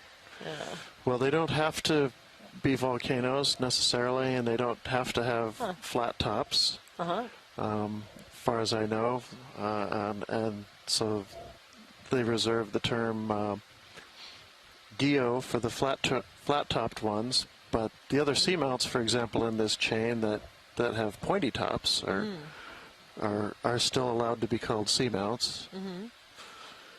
And this one is a seamount, but it has a fairly flat top, does it not? It does. It has a fairly flat top, a little bit more of a rounded off top than maybe some of the other ones I get the sense of, but okay. The taxonomist in me wants like a hard and fast rule, but that doesn't exist in taxonomy either, so. Well, it sure doesn't exist in geology. That's great. It's good to know.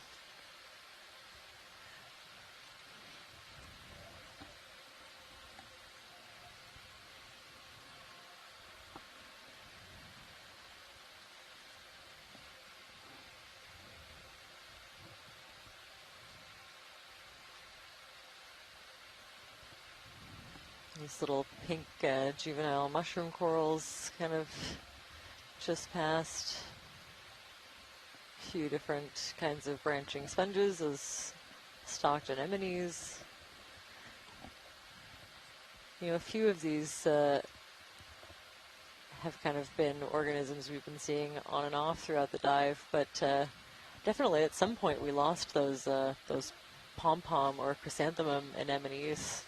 You know, they were everywhere, super abundant for a little while, and we haven't seen them in some time.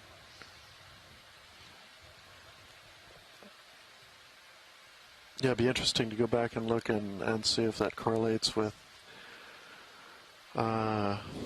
oxygen levels, or perhaps simply substrate.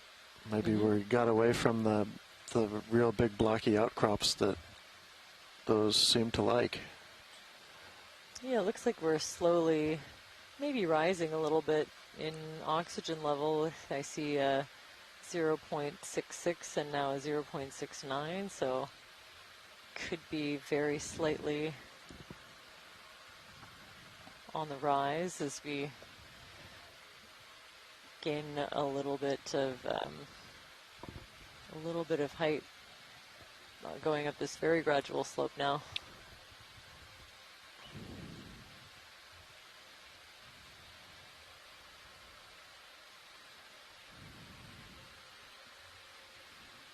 How's that shipment doing?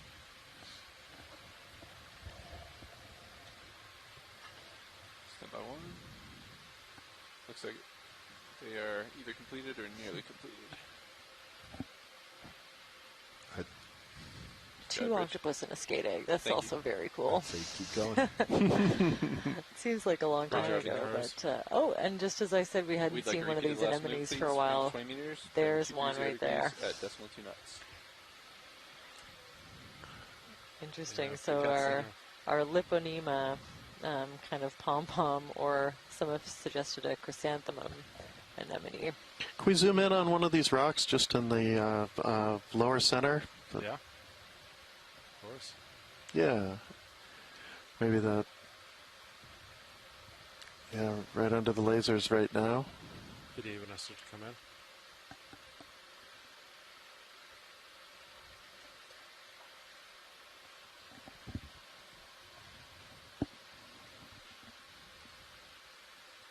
Kind of there? Yeah, and a little up and to the left, perhaps. Up and to the left. Yeah, sort of the big guy. There's one. Yeah, I was just trying to see what was encrusting the little white patches. More sponge, I think, and then some of this fluff. Right. And kind of just pan up to that one. Yeah, so that's what. And looks good. Thank you. You got it.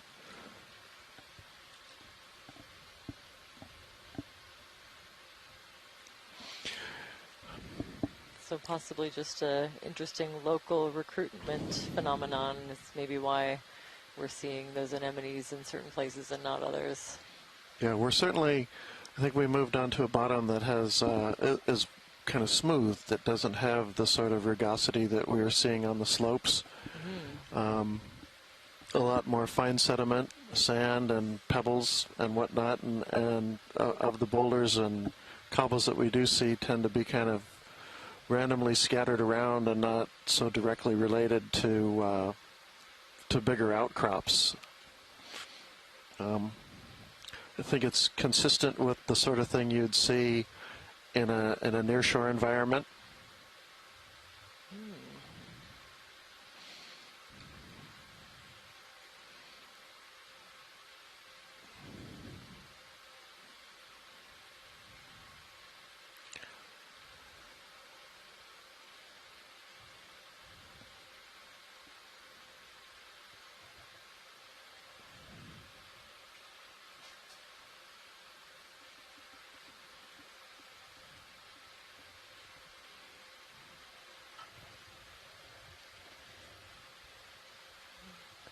And here a nice big boulder,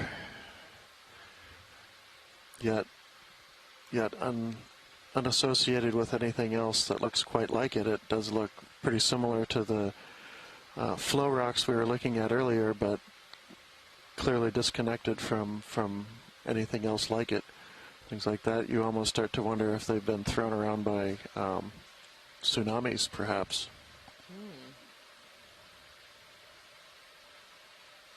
Or a really big drop stone. A really big drop stone, except it looked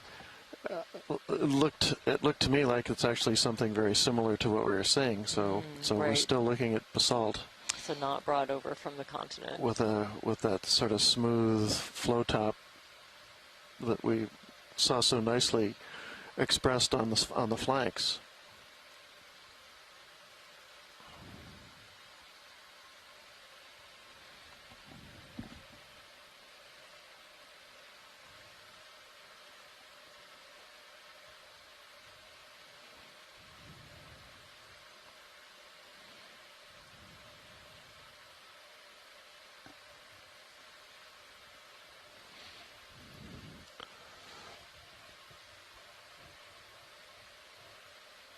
It's always hard to imagine. So if we imagine that this was indeed an island and that there was a seashore around it, but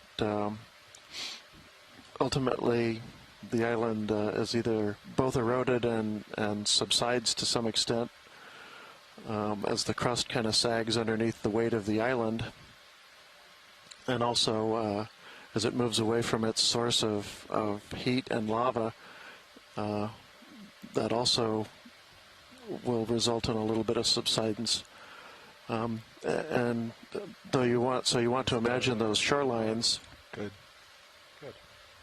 Here on whatever you see, but you always have to remember that as this thing subsides, the last thing that happens is the beaches get drowned, and the last thing that happens as these drop below wave base is they're kind of moved around and by the biggest storms that are only able to move the class boulders, or maybe smaller than boulders, but the cobbles and pebbles around a little bit until they're ultimately pretty much left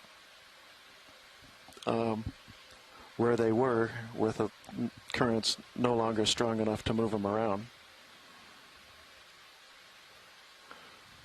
So that's what ultimately gets preserved.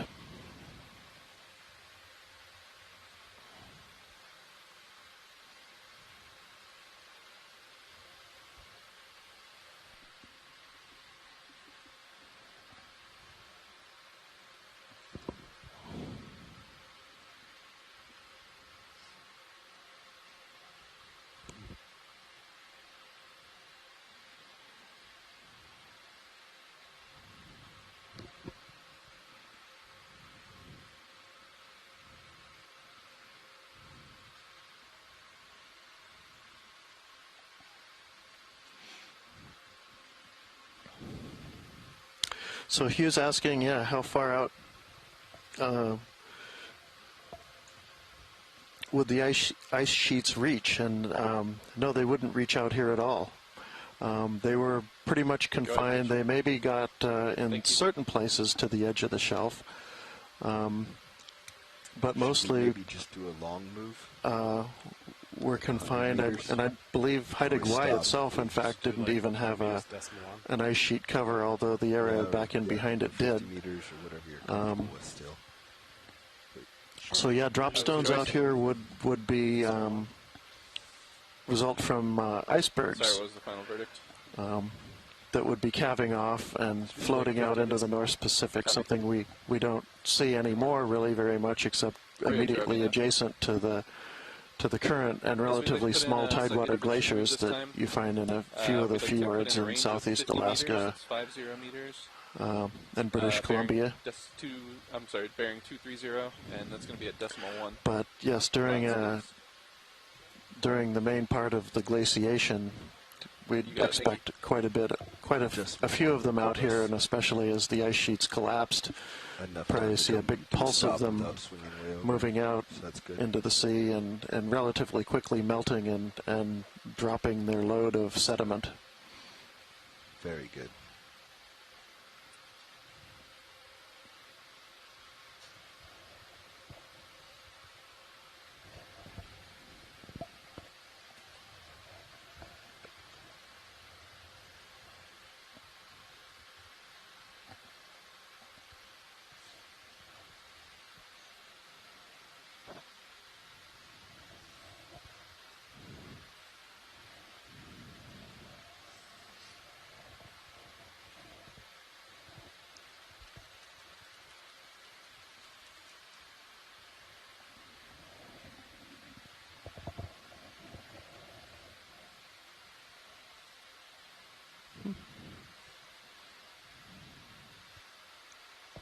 Looks like we're right on our second waypoint. Is that right? I think so. Very cool. Wow. Ooh, good for us. I think this is the first time we've hit the end waypoint. First time in a long time, at least. But we can just keep heading up slope here. See what we see. Copy that. Keep on moving. It's interesting. It's it's becoming a little more sparse biologically. Seems like. Watch leads now. And I wonder. Watch lead here.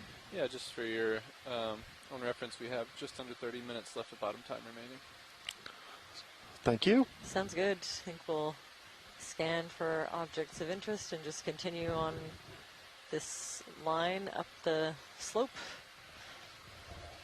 I might actually see one there, that kind of plate-shaped sponge straight ahead now.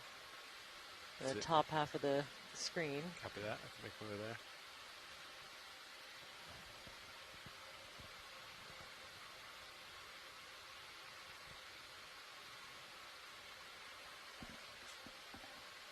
Yeah, this looks like something I'd like to sample. Even though I don't have access to a compound scope right now, I can do a lot with the dissecting scope on board, and I guess let's come to a stop. Maybe borrow it from the Smithsonian. Bridge RV now. This is it, right, Watch it? Yes, that's the one. Thank you. We'd like to come to an easy stop, please. All right, if you can come wide, I can set up for just a little snippet, Watch it. Yeah, exactly. Copy that. Couldn't tell you about whether or not it's brittle. I feel like I've been told it's a bit spongy, so maybe a little more flexible. Copy that. But it's a guess. Can you keep an eye on my tether, co-pilot? Make sure I don't pull you. Have a walking I'm gonna cheat a little close. crab or octopus to the right of the that's something kind of interesting back there. Oh, those little thing. You see it? Dots kind of in the row. All clumped together. Yeah, probably right. another sponge, but Right, Bridge. something a little different. Oh yeah, I do see that. Thank you very much. Snap real quick. Yeah. Lasers. They're on. Ooh, who spotted that? Lasers. Good eye. Video spot. Wow, just a teeny tiny little octopus, a little baby. I assume it's the deep sea octopus. I'm seeing that cool lateral line around the mantle. So we don't kind of bounce it. Quite so Anybody on the science chat that sees this can confirm it's just it's really making moves and getting half caught in the current on the way. What a cutie! This one's very active compared to the adults that we've seen. Looks like he has a single line of suction cups on each arm, Okay, which may mean something, for all I know. We have Granulodoni boreopacifica, another vote for the deep sea octopus. After that. Alright, video, just want to let him crawl Oh, out. I love these. I'm so glad Yeah, to see we don't have to this be in a little rush, tiny though, do we? one too. Wonder What is the sample? if that has an Disappears. approximate age just based on the size. We caught it earlier with the lasers on it. This little tiny siphon. Yeah. Cute. So how big is he? Thought I saw like Maybe. where are the wow. Okay, Wow. so Wow. for folks watching at home, those Just a couple centimeters lasers are across, yeah. 10 centimeters apart. So you know, Alright, video. the whole go mantle wide, might be we'll go back 5. to Sample. Very Didn't go cute. far after all that crawling. That's a whoever spotted that has a great eye for this.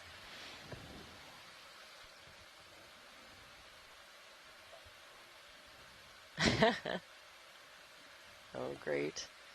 I do spend a lot of time trying to pick out octopus between rocks, so. Starboard inner is your last remaining bio box. Sounds right. Copy that. my mini Zeus down a little bit, co-pilot? So it's been suggested it could be spongy with a crispy outer layer.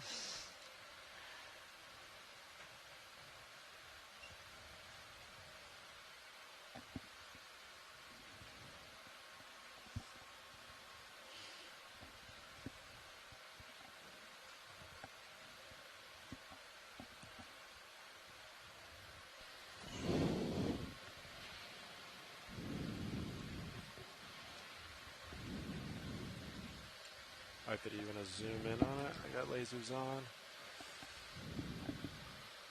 Lasers off. So we'll just take a couple of nice close-ups. Kind of We can just snipping that side. document the texture and any identifying features before we take a sample of this individual. Yeah, you do the side or off the top. Being able to pair up the top's the easiest. The specimen with the in situ imagery is a really important part of this process. And your fingers kind of catch some. And we can use the information we get from the lab to inform the annotations that we do when we're combing over this Imagine video. It's going to tear pretty well. And, extracting data from it. All right. So I'm going for starboard box. Be advised. Arm is coming live. 3, 2, 1. Arm is on.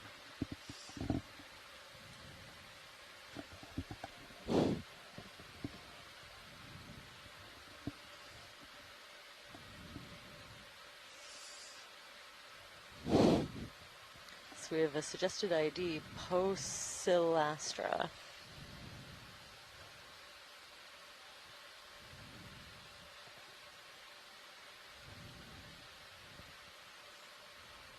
I think there might be a couple of species. One coming to mind is Posilastra compressa. I've never looked at a sample can I get myself. A partial on the mini Zeus, please? All right, you can hold that. And I'll pause as I hold my breath for this collection.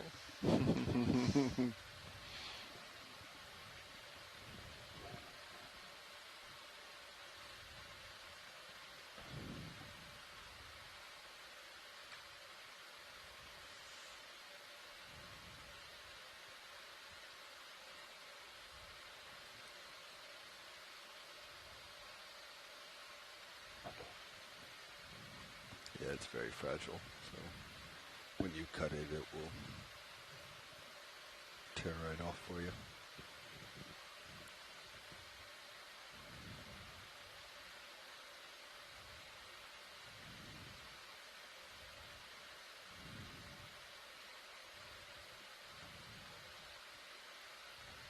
Is that good, watch there? That's beautiful, thanks.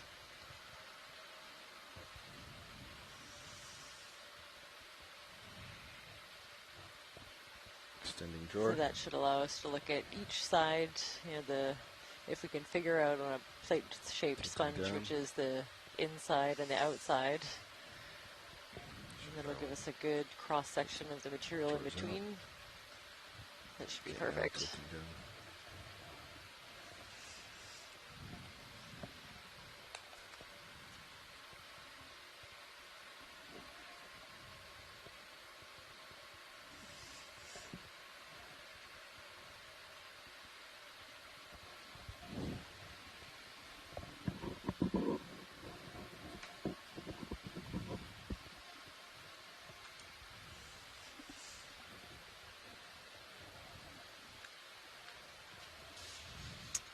And this is There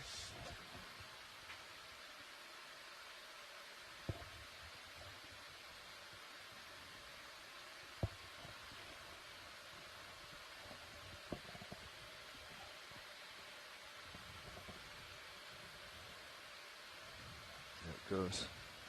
Could be a nip floating down. Whew. It's on bottom. Beautiful. Okay, you can close drawer. Retracting. Confirmed in starboard inboard biobox. Nice. Sample ID EX2306-D08-10B10B and the starboard inboard biobox. Can we zoom in on white objects on black rock? White object, black rock. In the back there? Yeah. Yeah. Let's see. Arm is off.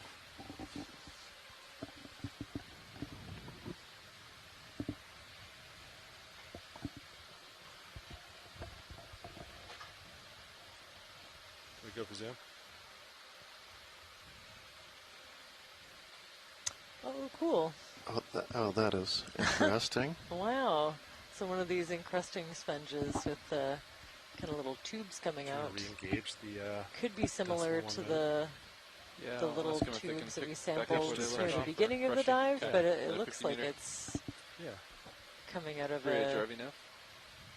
I don't know, maybe a different base. We'd like to request be the very same cool move to as compare. last. Range 50 meters. Would you want to get a bearing piece of that 230 and take the degrees rock and with it? 1 knots. I'm not sure how big it is. Well, the only spot we have left That's is good your copy. rock box, so that's up to you. It could go on a rock box. It might make a good manganese sample, manganese crust. Oh, okay. I wouldn't say no. We have an expert team of scrapers. Think I heard that are getting sample. really good at. Is that right? Watch it. What do you think? Yeah, let's see. I can't. If we get the lasers on it and see if it'll. I think it should fit. I don't think it's big. Oh yeah, it'll fit in nicely, and I think it's distinctive enough. We can put it in with the other. Yeah, I like that. Copy that. What rock box would you like to send? Bridge, right? This is the starboard rock We'd like to box. request an Oh easy no, stop, please. right, there is something in there. Yeah, but as I remember, the starboard rock box was fairly small, and I think there's plenty of room in there. Starboard. Yeah. Oh, starboard. There's something in there though. Yeah, in starboard there is. Is there something in port? Yeah, there should be something in port also, but I think it's a little bit bigger. Okay, so I can go to the starboard. I would box go then? with starboard, yeah. Okay, understood. And that, you think that'll probably stay attached? Yeah, To- yeah, to this the should extent be that- a nice, helpful identifying feature. Yeah. Yeah. I'll just make a note on the sample sheet. That nav or that. Yeah, Nolan thinks it'll Yeah, probably they're currently make it. bringing the ship to a stop. Copy that. We got about another 10 meters out of it, I believe.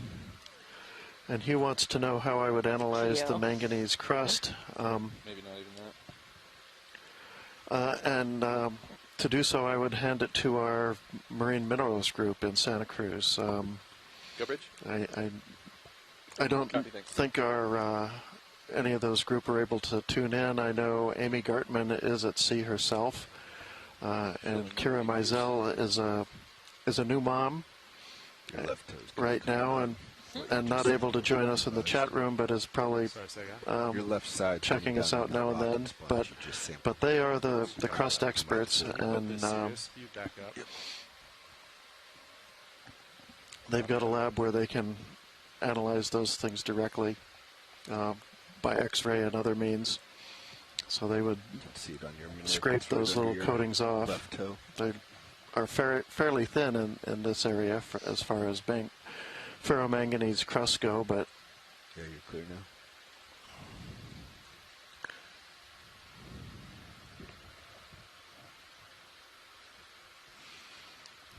yeah, Hugh, it's never too late to learn a little geology. It's really easy compared to biology.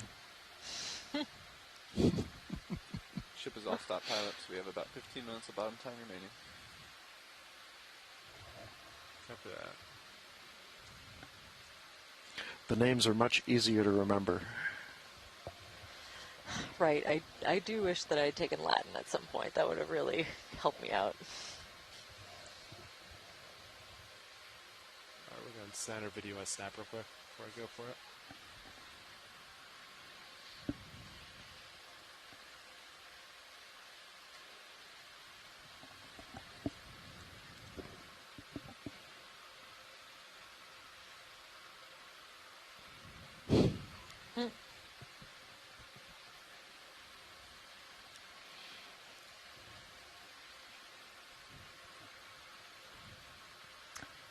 Lasers one more time from the side.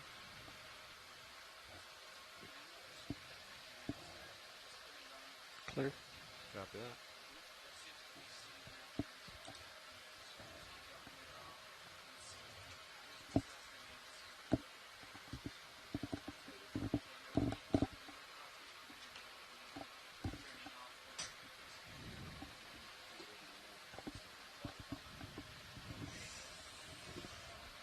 Coming on 321, arms on.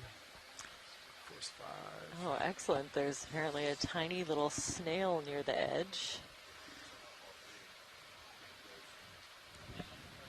Again, always good when we can combine biology and geology. A very symbiotic lab space. Can you give me a partial on mini Zeus? And we're getting pretty quick at processing them as well. Tilting up. Hold that.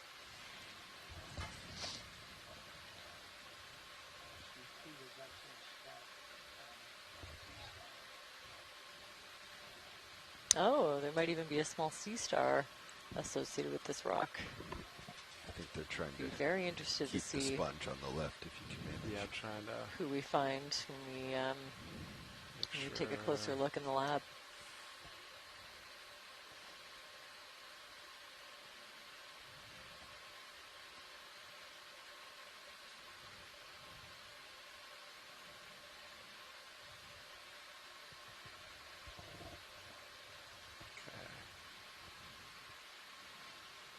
Well, we see there's a little bit more to that as we pull it out of the sediment.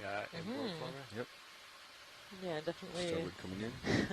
Yeah, a little bit bigger than I thought. Do a rotisserie in front of the camera.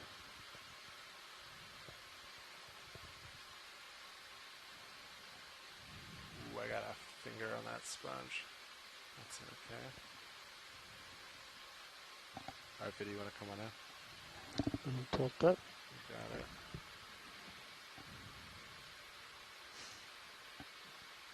Give us a spin.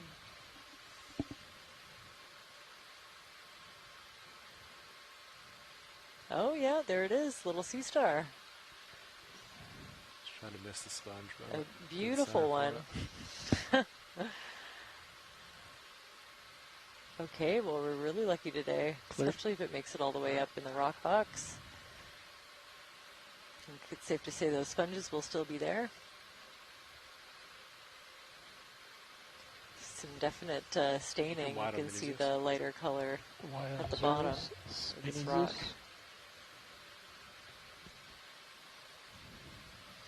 It's always so exciting to, pluck something off of the seafloor that you're interested in or a colleague is interested in for their research. And then, in less than an hour, we get to look at it in the lab.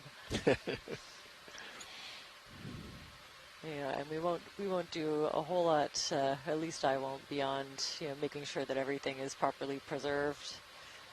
But of course we'll photograph it right away, see if we can capture as close to living colors as we can in the lab photo. Oh, fell off. Yeah, may or may not see it at the top, and that's fine. Did the sea star fall off watching? It fell off of the rock, but it could still be in there. We don't know. Look at it at HC2. Looks like it may be sticking out. Yeah. Might fall through. I think there's a good chance, but it might be better that it's pinched. I'm okay with that.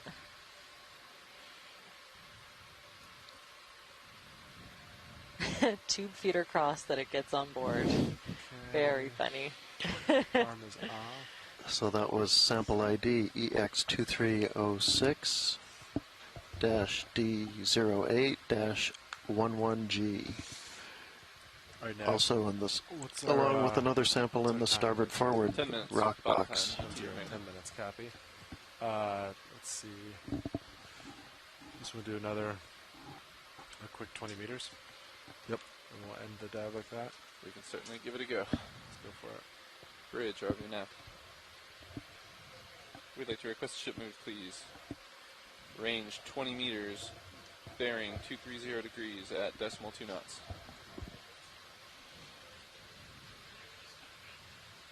Good copy. Nav, we may want to check in on a Niskin as well. Roger. Watch leads, Nav.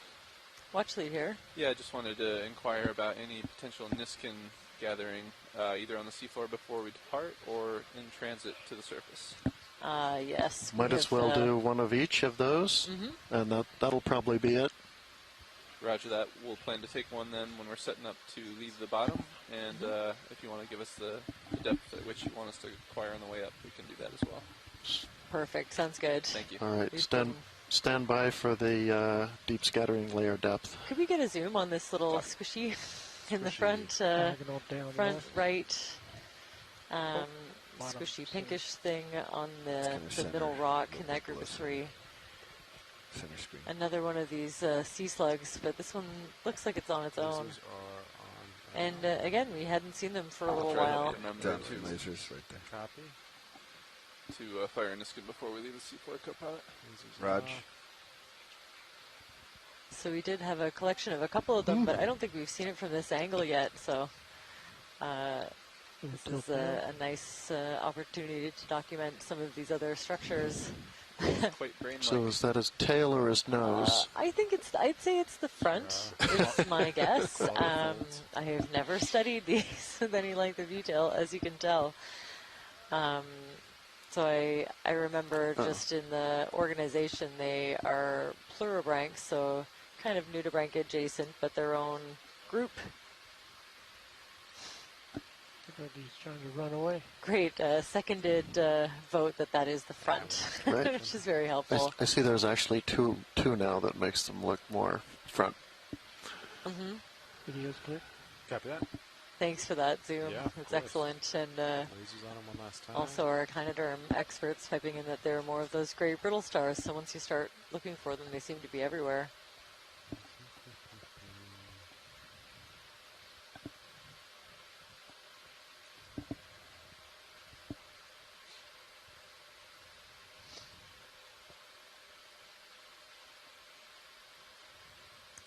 So yeah, this has been a pretty cool one. We've actually made it to the end of the line that we were hoping for, which is, yeah, a bit of a record for us.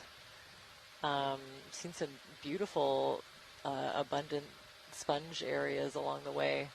Some other areas, especially in the beginning, that were just dominated by anemones. BTR 7 minutes. I think that I'll let you decide when you want to take that Niskin. Liponema anemone was pretty consistent throughout the first 3/4 of this dive, and in some places super abundant. And then we've seen a couple, I think 3 or 4 groups of probably mating pairs of lithoid crabs. BT. And then also pairs of those funny little sea slugs, the Berthella or Berthella adjacent pluribranch sea slugs. So it's been a wild ride in terms of biology. I have I think a full complement of a full bio box for sure, and an almost full suction sampler. So there'll be lots of material to go through when the ROV surfaces.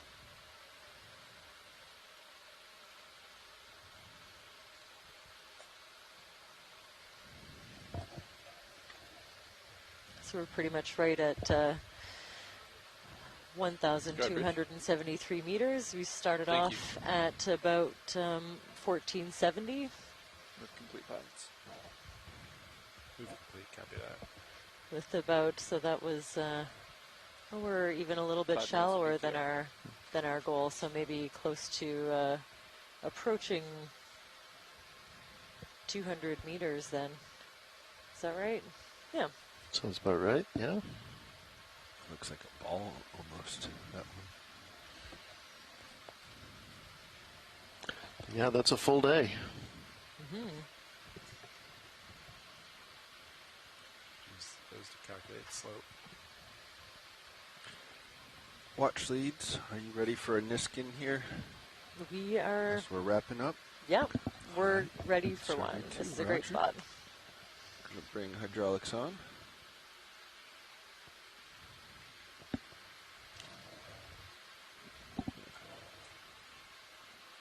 Nav, are you ready?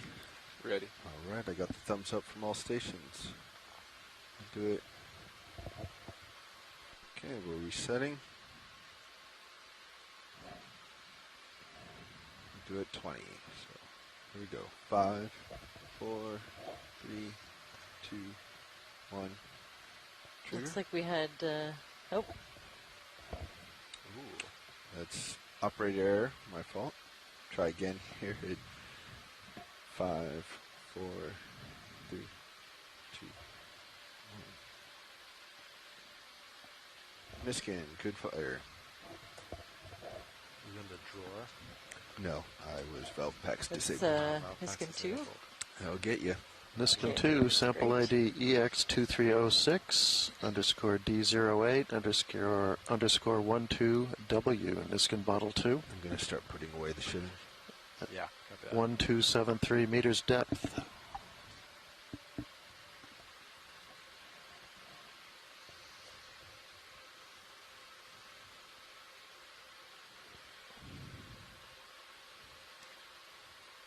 So we're ending the dive or preparing to in this kind of softer sedimented area. It's a little bit different from the dramatic, boulders and broken up pillow lava that we saw earlier on in the dive. A little bit more sparse sponge distribution up here. Definitely still lots of marine snow and maybe a little bit of a lighter current. We also saw 2 octopus and a skate egg. Let's not forget. Those are some highlights for An me. ROV before we head on up. Shall we have one more zoom in on the sediment just to get a look at the grain size overall? And Sure, just and down. Does that work? Or is there yeah, kind of straight ahead. Sure. Copy that. Nav. Get low. We'll look. Confirm shilling, please. Shilling could come up just a tad, wrist right. Wrist right. Tucked it in a little too much. Wrist right.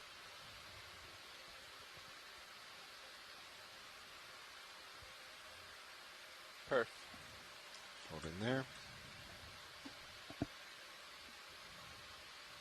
You zoom in here and you just keep tilting down. As soon as you pan down, also just dozens of really tiny brittle stars. Oh, man. Might be a little bit hard to see. All with over. You're going to start stowing arms. Start tilting down. Tilting down. Copy, co-pilot. And if we can pan back just a little bit. Pan back. Like Zoom back a little bit. Zoom out. Copy. All right. Thanks. That's good. And then if we can kind of pan up a little to the, I see some sandier sediments up there that aren't covered by the real light fluff.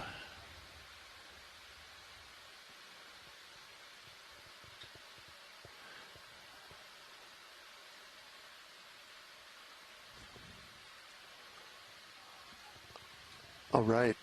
Very nice. Thanks. Go ahead and tilt slowly all the way down.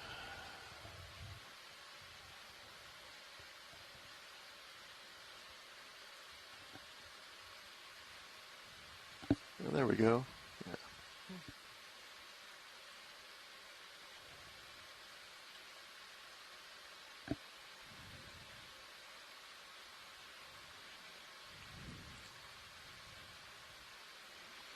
So that's a pavement of pretty much all basalt, looks like to me. Basalt fragments. Okay, pulling out slow.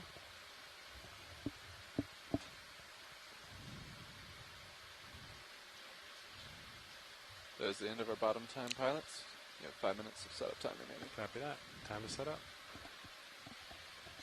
Mostly pebble-sized, All for arms sure. are stowed. Copy that. Orion is stowed. All hydraulic functions stowed. Not quite a cobble. Oh, actually, that's the end of the dive. We're going to start coming up. Okay, Nice work. beautiful. Thanks All so right. much. Thank you, pilots. Once again, I am already on heading. We have Chris Moss speaking for the stars. The stars, thank you. Gonna start coming up. Yeah, I do the same thing as I'd yesterday. definitely like to You'll say come up a thanks to little bit. the I'll kinda GFO turn. team, the pilots, the navigators, the co-pilots, the whole ROV crew, Good at Delta and the 20, video and I'll crew, of drive course. And also NOAA Ocean Exploration for making this whole dive possible as well. And thanks also to our shore-based scientists for tuning in. We always really value your observations, expertise, and bad jokes. So thanks for those. That's right. And thanks to my, feels like we're almost like my co-lead. It's been really wonderful learning about the geology on Denson Seamount with you today. All of that. 6, 5. Sorry? And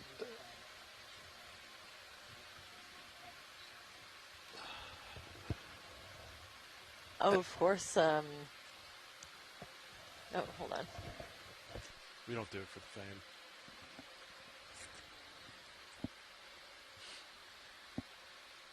Pushing out.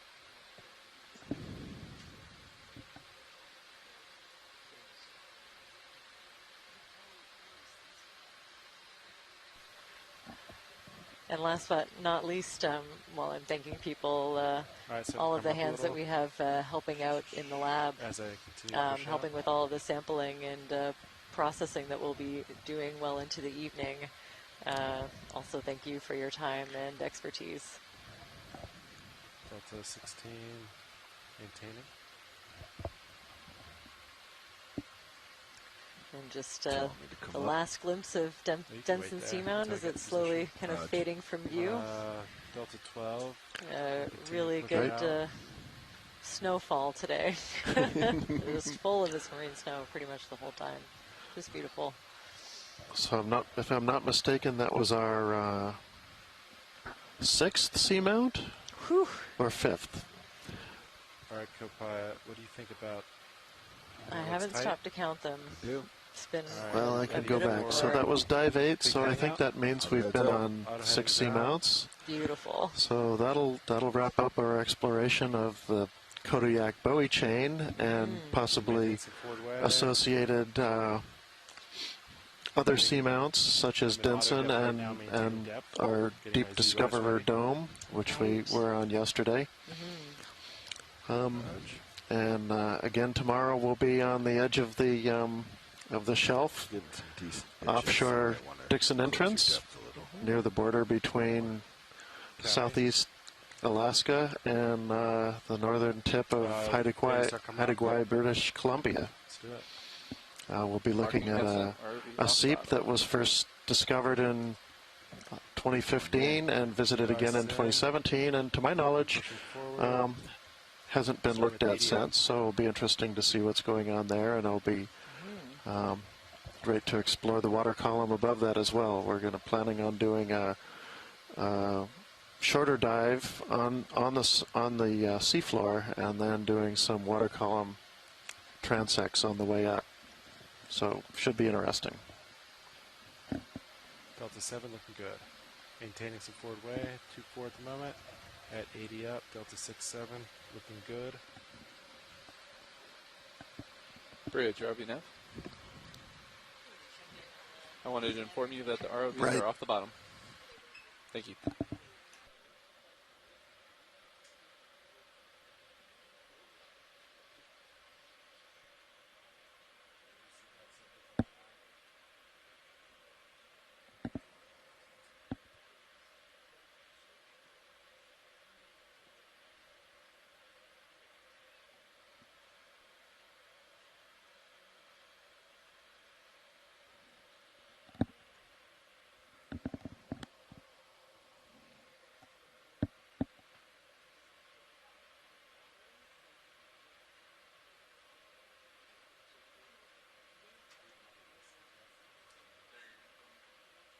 They're going to be back with us shortly. I believe they wanted one in the deep scattering layer. So. Great.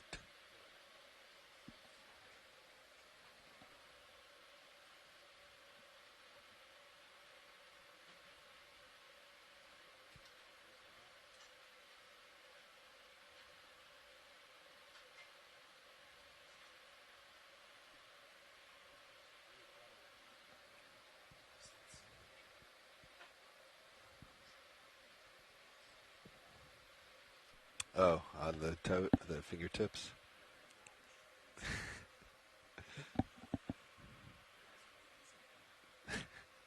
There's some untouched areas.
Closers. 2 minutes early.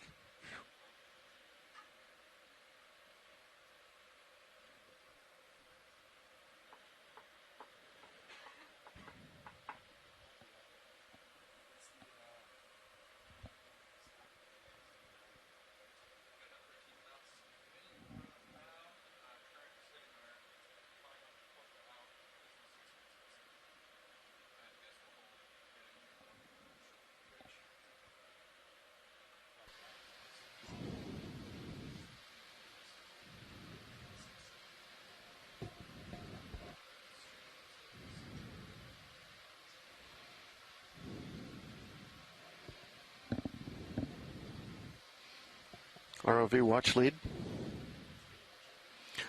So our call for the deep scattering layer Niskin collection is 450.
I can.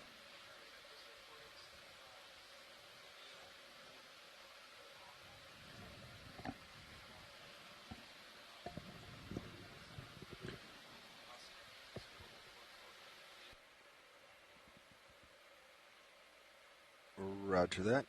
Pilot, I'm going to take down multi-beam and sonars. Pilot copies. All right. All right, Fernando, we'll do them kind of one by one, so it might be like 3 minutes, if you're okay with that. So this is Serio's altimeter coming off. That should be I believe 200 kilohertz.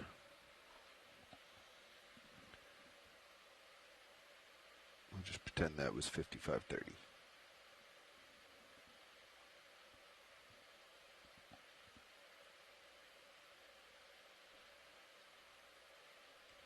Sirius altimeter is off.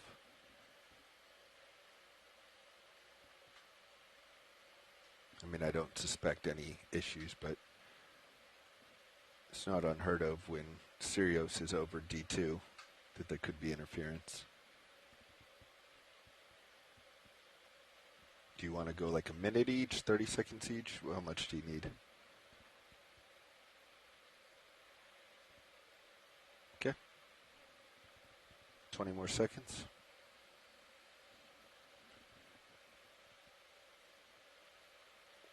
We may need to conduct this test again tomorrow, right before we leave bottom, when we're in like exploring configuration. All right, here it comes. Sirius sonar off.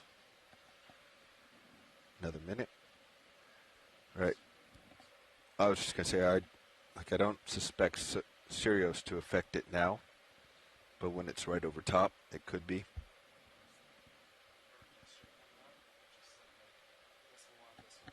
It did. Yeah.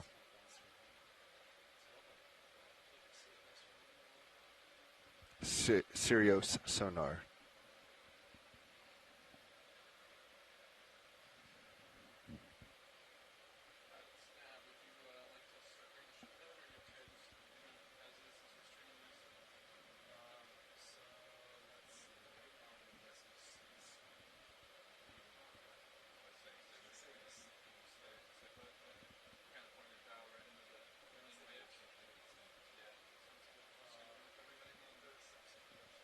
Okay, Fernando, D2 sonar is coming off.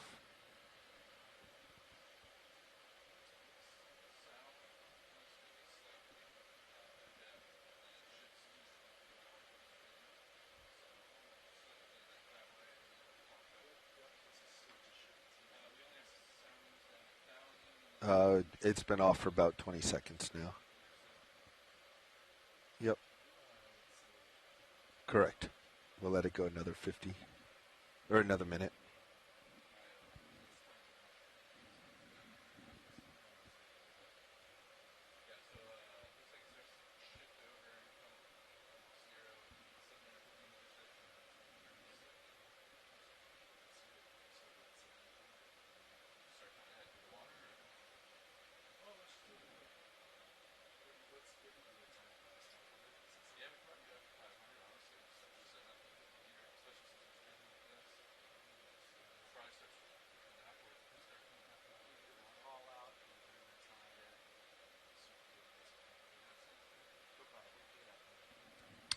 Did not hear it, but I approve.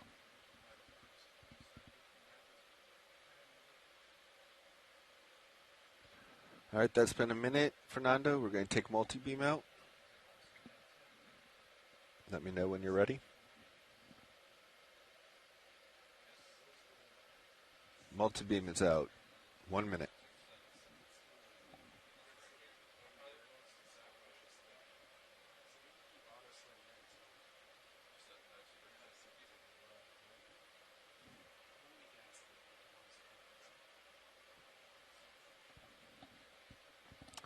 So part of taking out auto sway is so that the ship gets settled long before we ever do the 15-minute call out, right?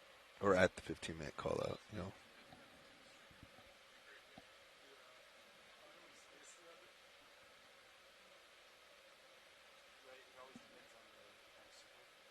It does.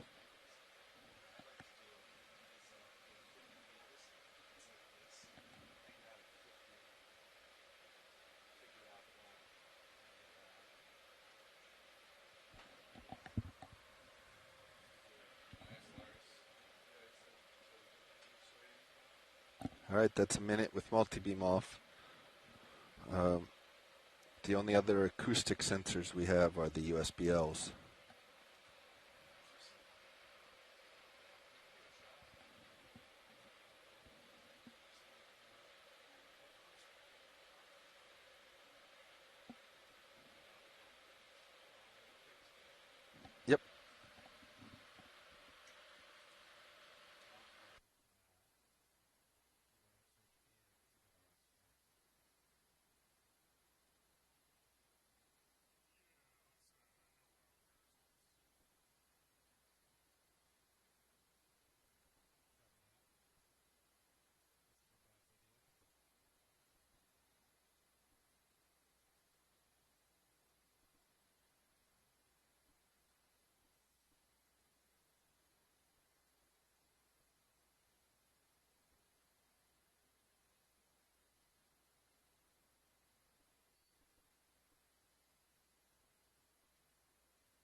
The winch looks optimal. Sirius is nominal. Optimally nominal. Think we're playing a game of Uno here? Not first. It's going to reverse it on you. Reverse plus 4. Yeah, how do you feel about, we're going to start, we're setting the stream right now. People wait until we do a call out, and then we'll allow it to start coming ahead. This will 5 through the water. Try to start drifting backwards a little bit. We're thinking about trying to take out auto sway at that point.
I couldn't hear it. You guys were on mic, but why don't you just call the 15-minute early? At 15:30. Or even 16 minutes.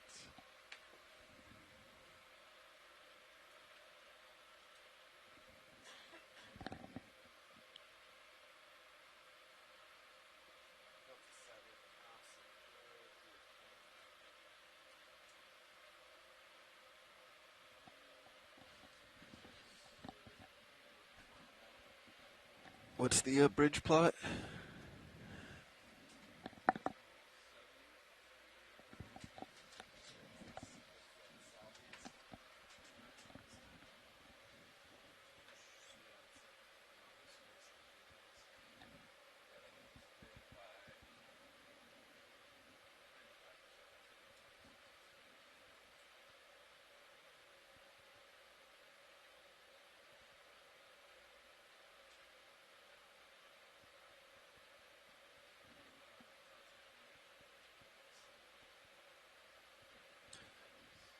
$750 meters. 10-minute warning.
nothing I need back there.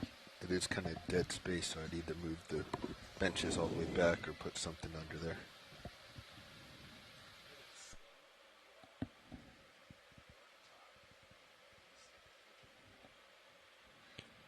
Extending. There's I think a trash can back there or something now. It's not a lot of clearance. I forget how close it is, but there's not a lot.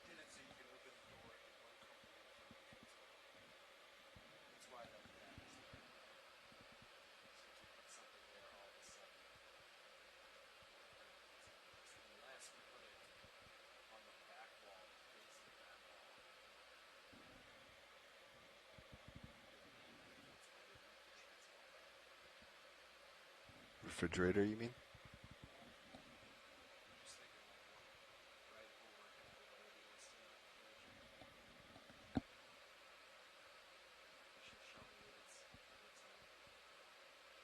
I trust you. There wasn't any... I don't remember there being any huge things. I think trying to get the chair wells a little more alternating might be nice. Were they? What is... I remember what it was. I tended to be in there a lot during the flyaway cruises. Yeah, I tended to be in there a lot. And the EE dugout is in the middle between the other two.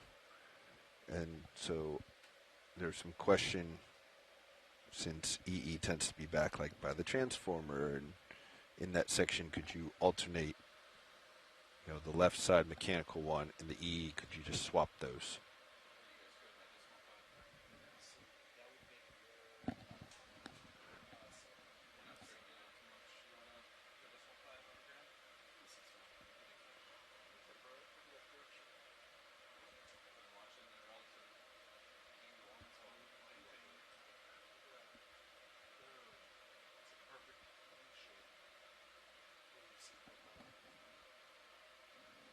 Everything looks good to me.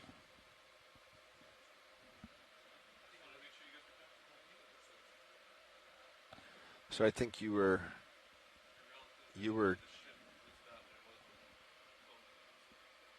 I think your starboard, you were having some starboard heading there because of the tether pulling in. Now that you've pushed out more, I think you'll start to straighten out again.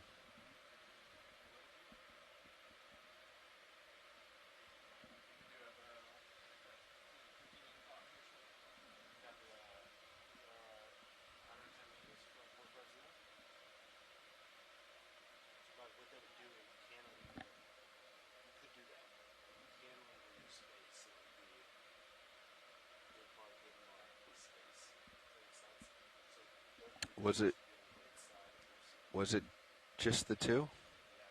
Okay. I thought there was some... I thought I fixed that by putting, the countertop all the way to the end under the transformer for like an anchor point or something, so it's not cantilevered.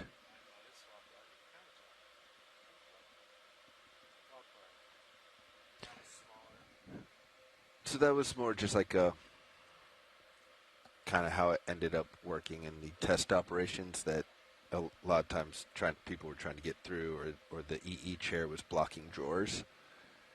And I think I actually ended up just sliding the stool down, giving up the footwell, and being out of the way of people trying to work. Yeah, because the electrical is kind of in the way.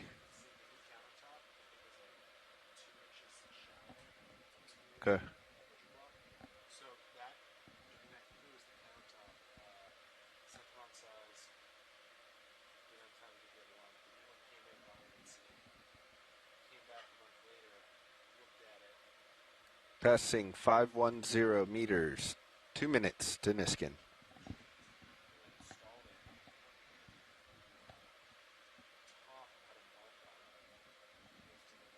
Yeah. Then it was like 2 months past the due date.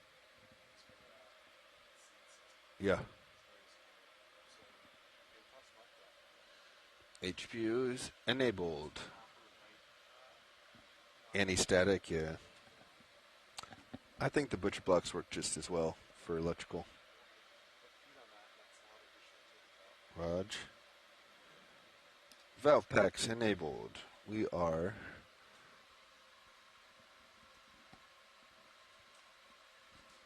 retracting pin. Resetting. We have good reset. Yep.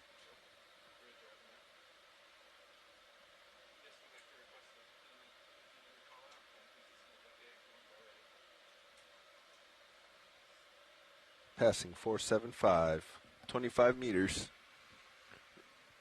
Got eyes from all stations.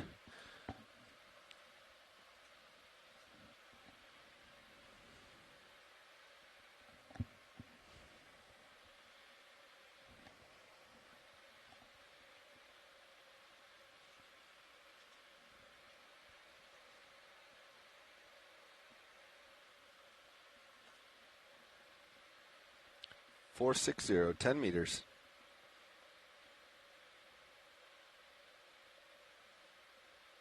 Niskin in 5, ROV 4, nav bridge. 3, 2, 1. Fire. Go ahead, Bridge. Good fire. Just to confirm, you need the 15-minute call out now. Yes, please. Okay. And then I'll work with you on recovery. Thanks. Perfect. Thank you.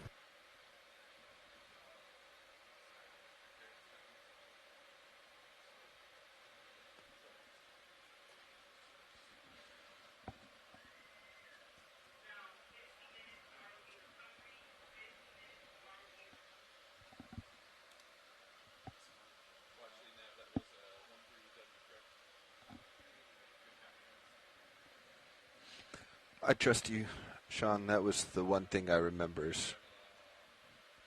Yes, go ahead. Yes, at this time, you can go ahead and change the center of rotation of midships, please. Also disengage auto surge, auto sway, disengage port cop, port rudder, and make your way to decimal 5 knots forward through the water, please. Okay. Currently, I have switched the center of rotation to midships, and we'll do the rest. Good copy. Thanks, Bridge. Thank you. Now that it's built, not that often. I don't remember it being a problem the few times I poked my head in the big box. I don't remember standing in the gap, but it's been so long. I still remember kind of standing off to the left because it opens that way. Doesn't it? Or does it open this way? Opens to the wall. Yeah, I kind of remember just standing in the aisleway. I could be wrong. It's been years since 2 years since I looked at it. I trust you. Probably in January, yeah. That was, I think, the big thing was that I found the electrical chair kept getting in the way of other people. So if we can fix that somehow, yeah. But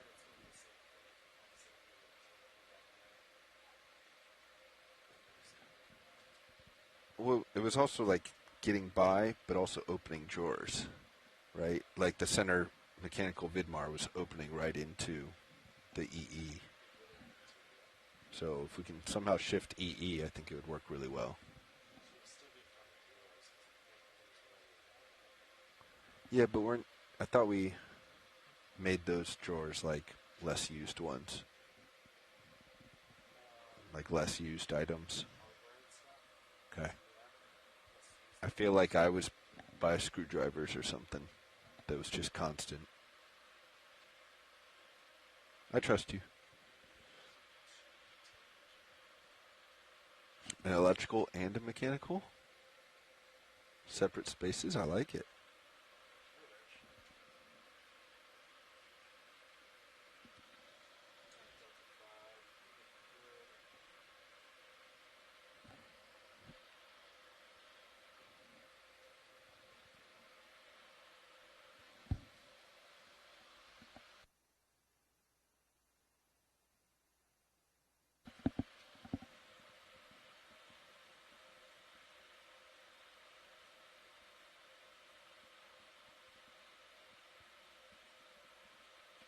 We're going to install some TVs or screens on those walls.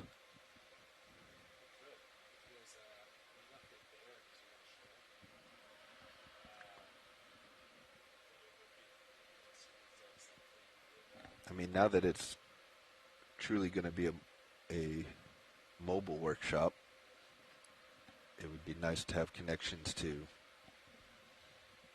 the video just like we have now. And some KVM screens.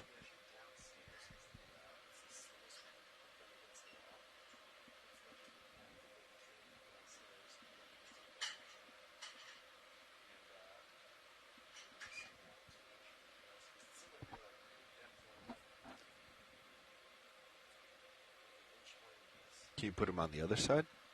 On the mechanical side? True. Yep.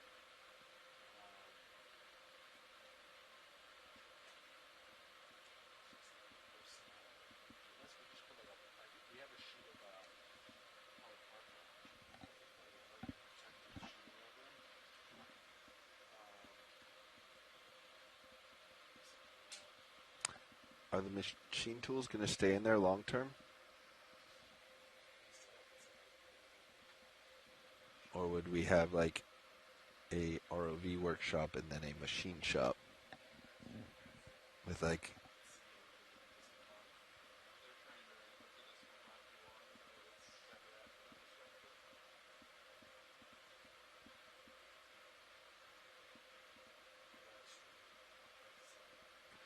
you are kind of turning and getting a little closer.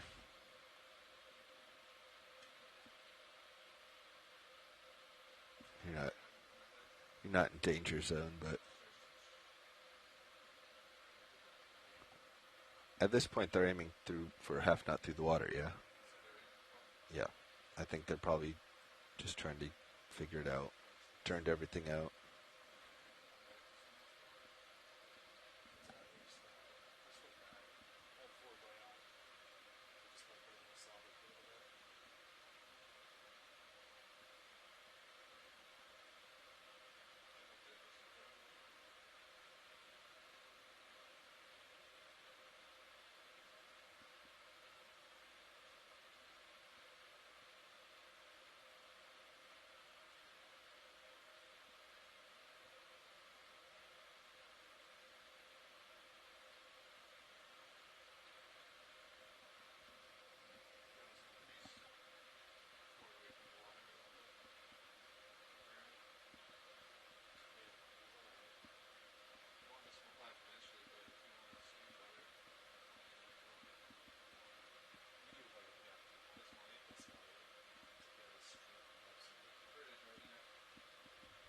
Yes, go ahead.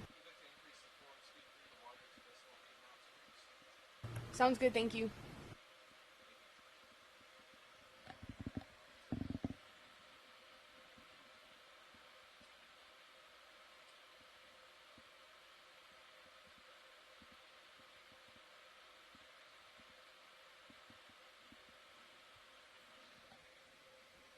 Like if it continues to a ship deployment, would we need a machine shop?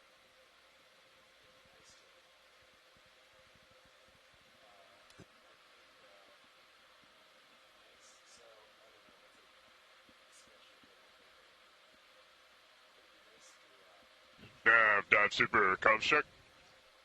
Loud and clear, dive super. Loud and clear, nav. Pilot, dive super, comms check. Pilot has dive super, loud and clear. Loud and clear, pilot. Winch, dive super, comms check.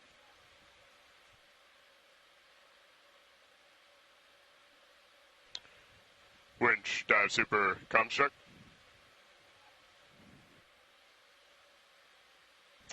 Deck boss, dive super, comms check.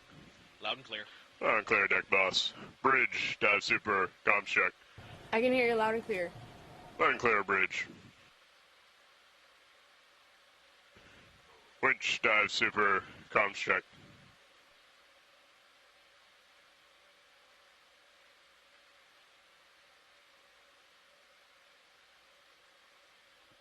I don't see anyone in the winch room. Todd, I think. Lars would have seen him, though, in the hangar, probably.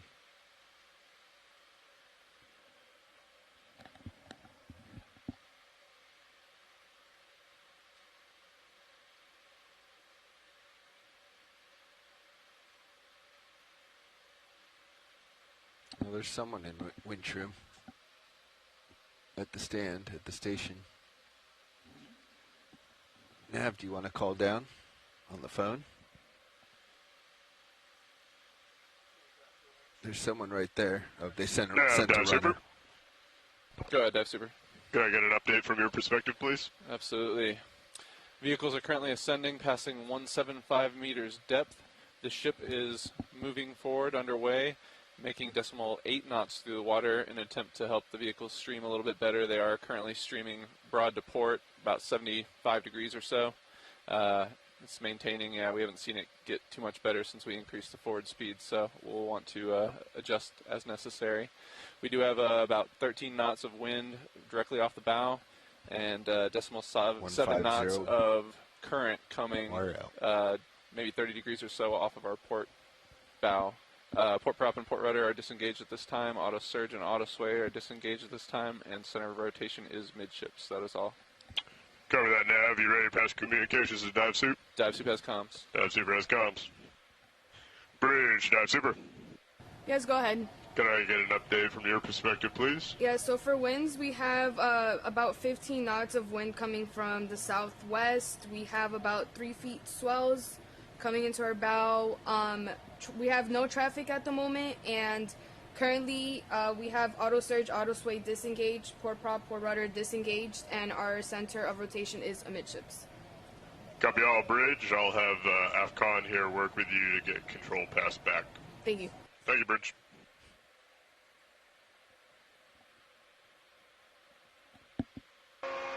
Dive Soup, winch is on comms. Good copy, winch. Got you loud and clear. Loud and clear.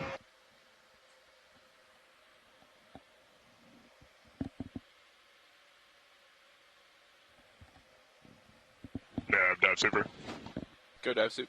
For your awareness, we are passing control from the bridge to the AFCON at this time. Just watch streaming as we do so. We will maintain that heavy forward way to try and improve streaming. Roger, Wilco.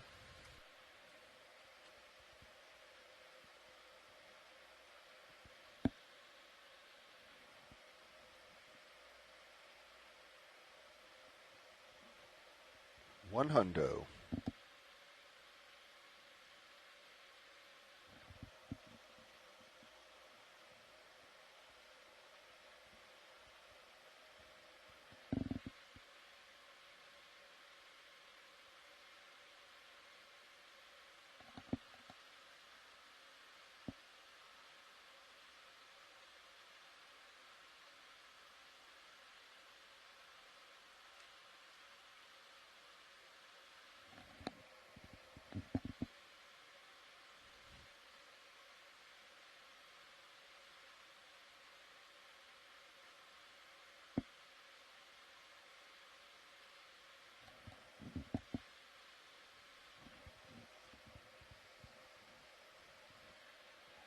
Seven five. Nav, Dive Super.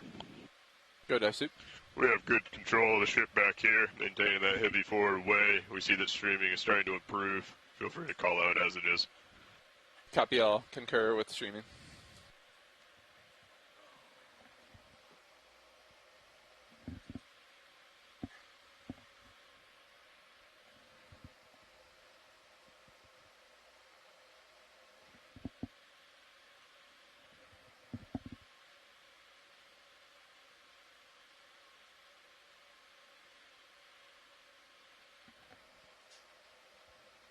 Slowing.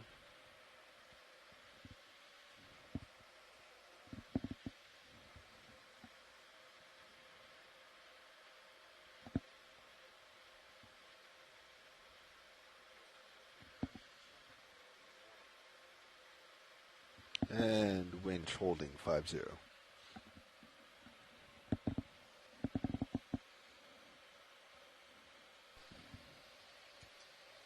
Dive Soup, Nav.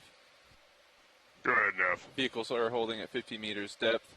We see streaming presently about 36 degrees off of port.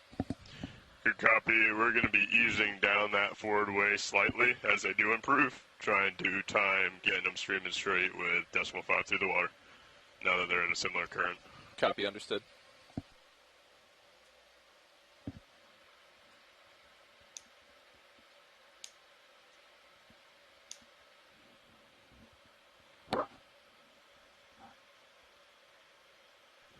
Winch, dive super. Dive super winch. Can we pass control of the aft station at this time, please? Control passed.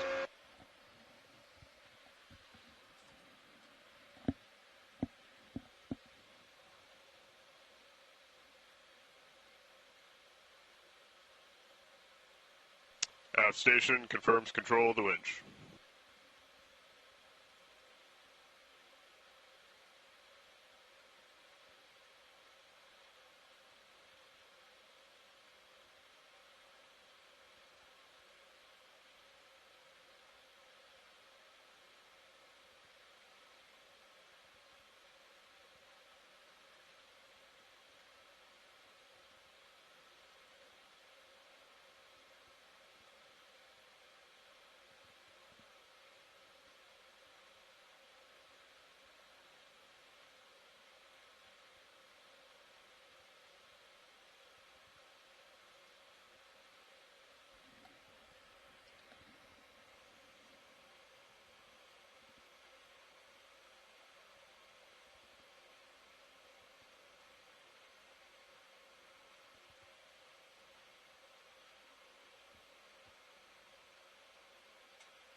Pilot, dive super. Go dive super. Could you go ahead and give us a little bit of port way, port lat, bring us center line, help us streaming? Got it. Thank you. Nice and easy.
Yeah, dive super.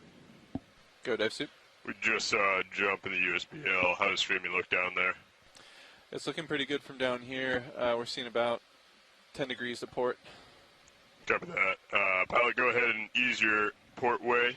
We'll go ahead and start recovering here, and we can correct once we get closer to the surface. Copy that. Bridge, dive super.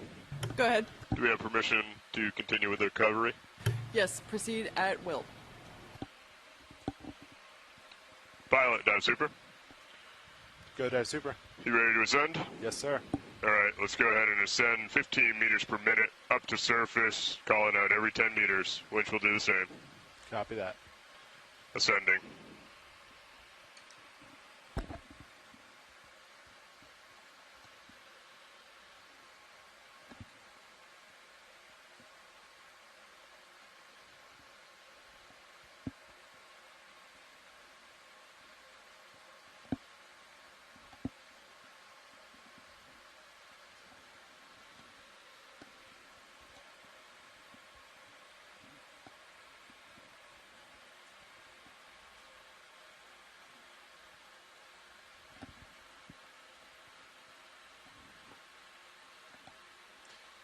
And Dive Super, just heads up, we have jellies again in the water.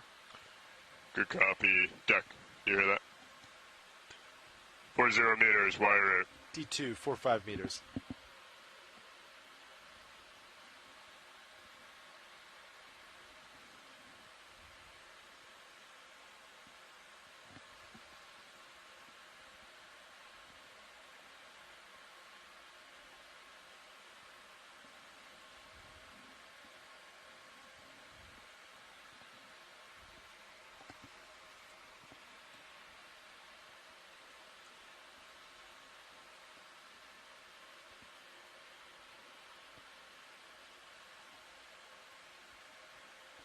Three 0 meters, wire out.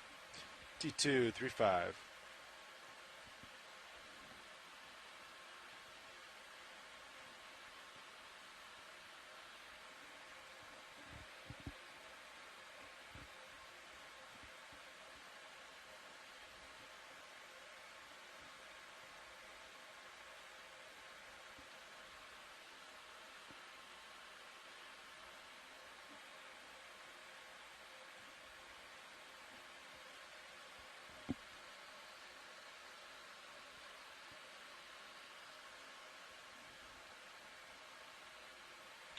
Two 0 meters, wire out. D2, 25.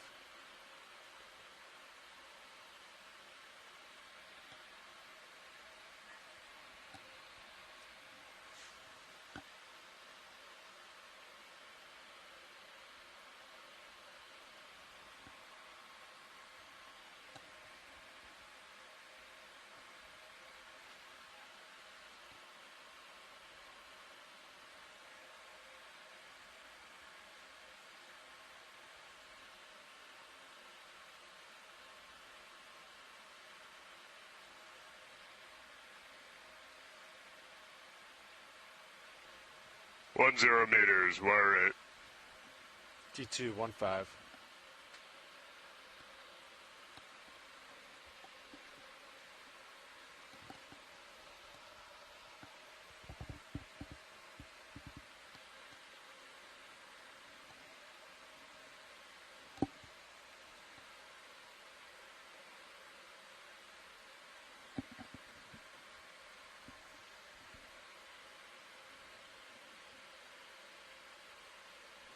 Pilot, we have good eyes on, directly behind the crane.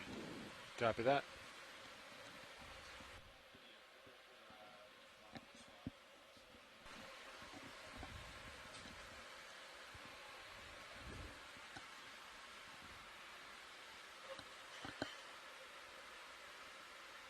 Pilot has good visual with D2, almost at surface.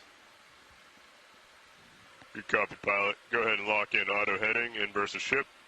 Otherwise, go off stick. We'll bring you center line. Auto heading, locked in, reverse the ship, off stick otherwise.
Alright, Dick, let's go ahead and recover Sirius.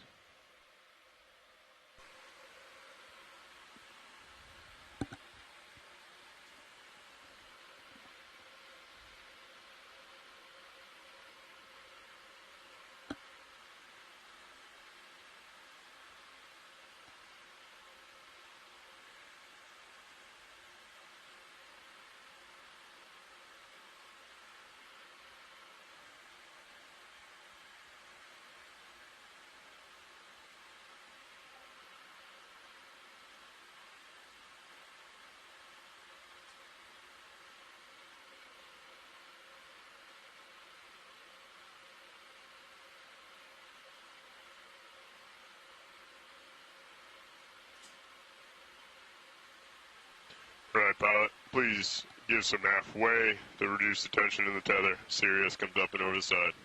Pilot copies.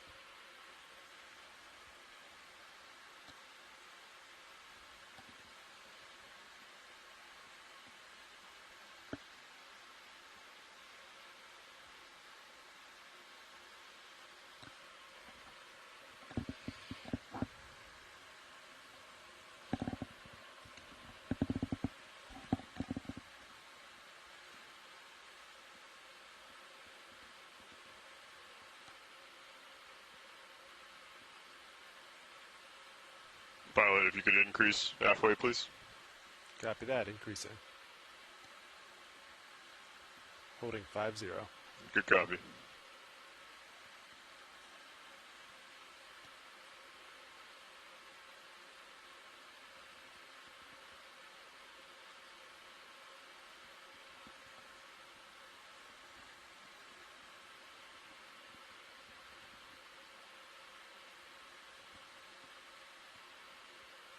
Pilot, we're using our forward way slightly. Here, high up. Come on. Copy that.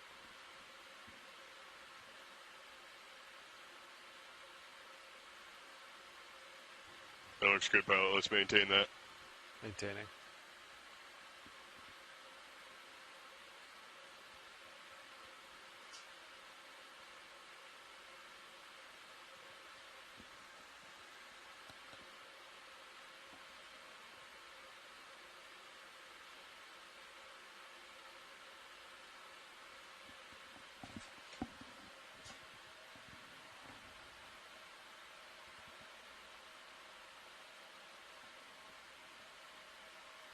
Okay, pilot, you can ease off just a hair. Copy that.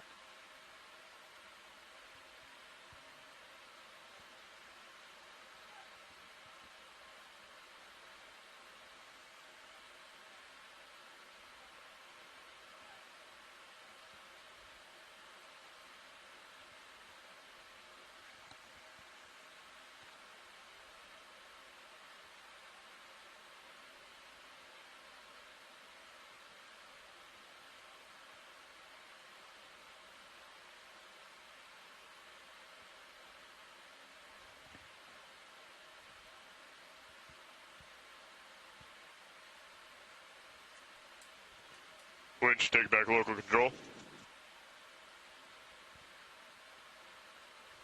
Deck, secure A-frame.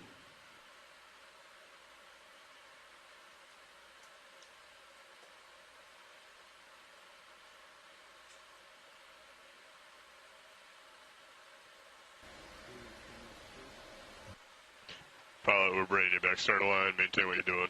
Copy that. Sirius cameras clear.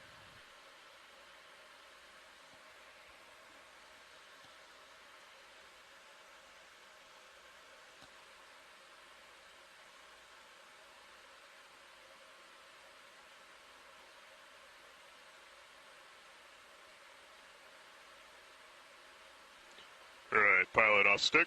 Off stick. Other than auto head, leave that engaged until lift line's about 2/3 of the way down. Copy that.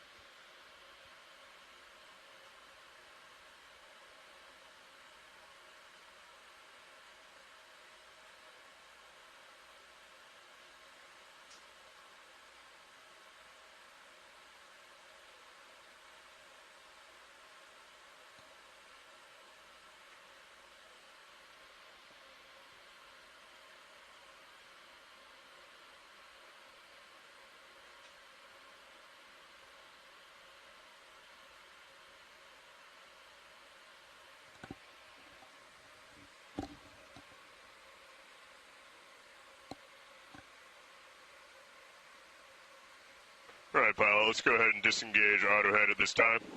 Auto head disengaged.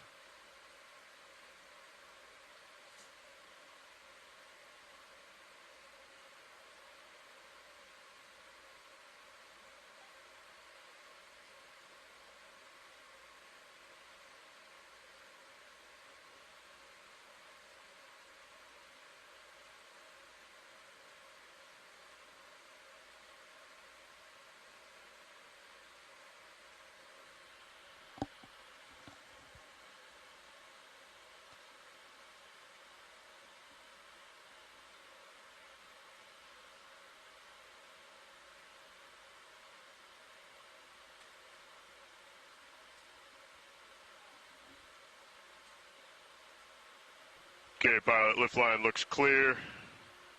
Daisy training free. Copy that. I confirm on our end, looks clear.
Alright, pilot. Recovery line's tight. Let's go ahead and lock in auto head and inverse the ship and start backing towards crane. Copy that. Auto heading is locked in. Reverse the ship. I'm backing. Good copy. We're going to bring you around.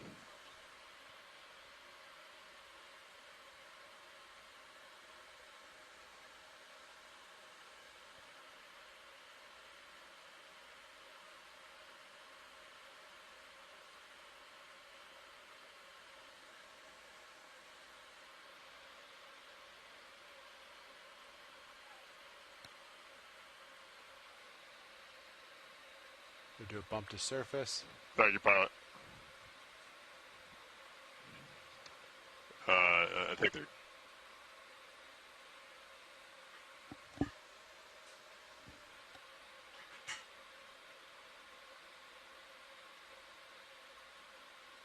Alright, pilot, let's just keep on backing. Looking good. Copy that.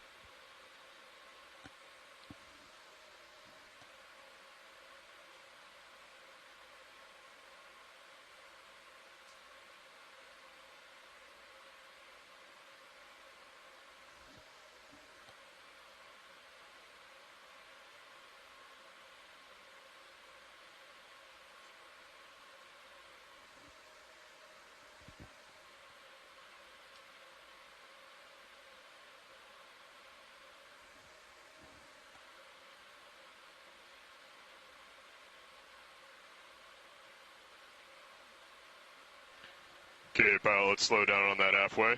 Slowing down. We're bringing the ship to starboard. Copy that.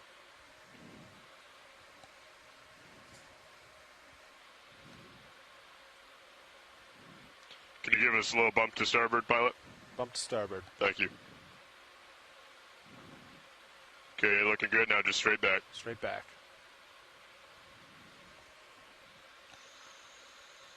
Okay, you're close under the crane. Maintain what you're doing and give us a little twist to starboard, please. And pilot off stick. Off stick.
Pilot secure power.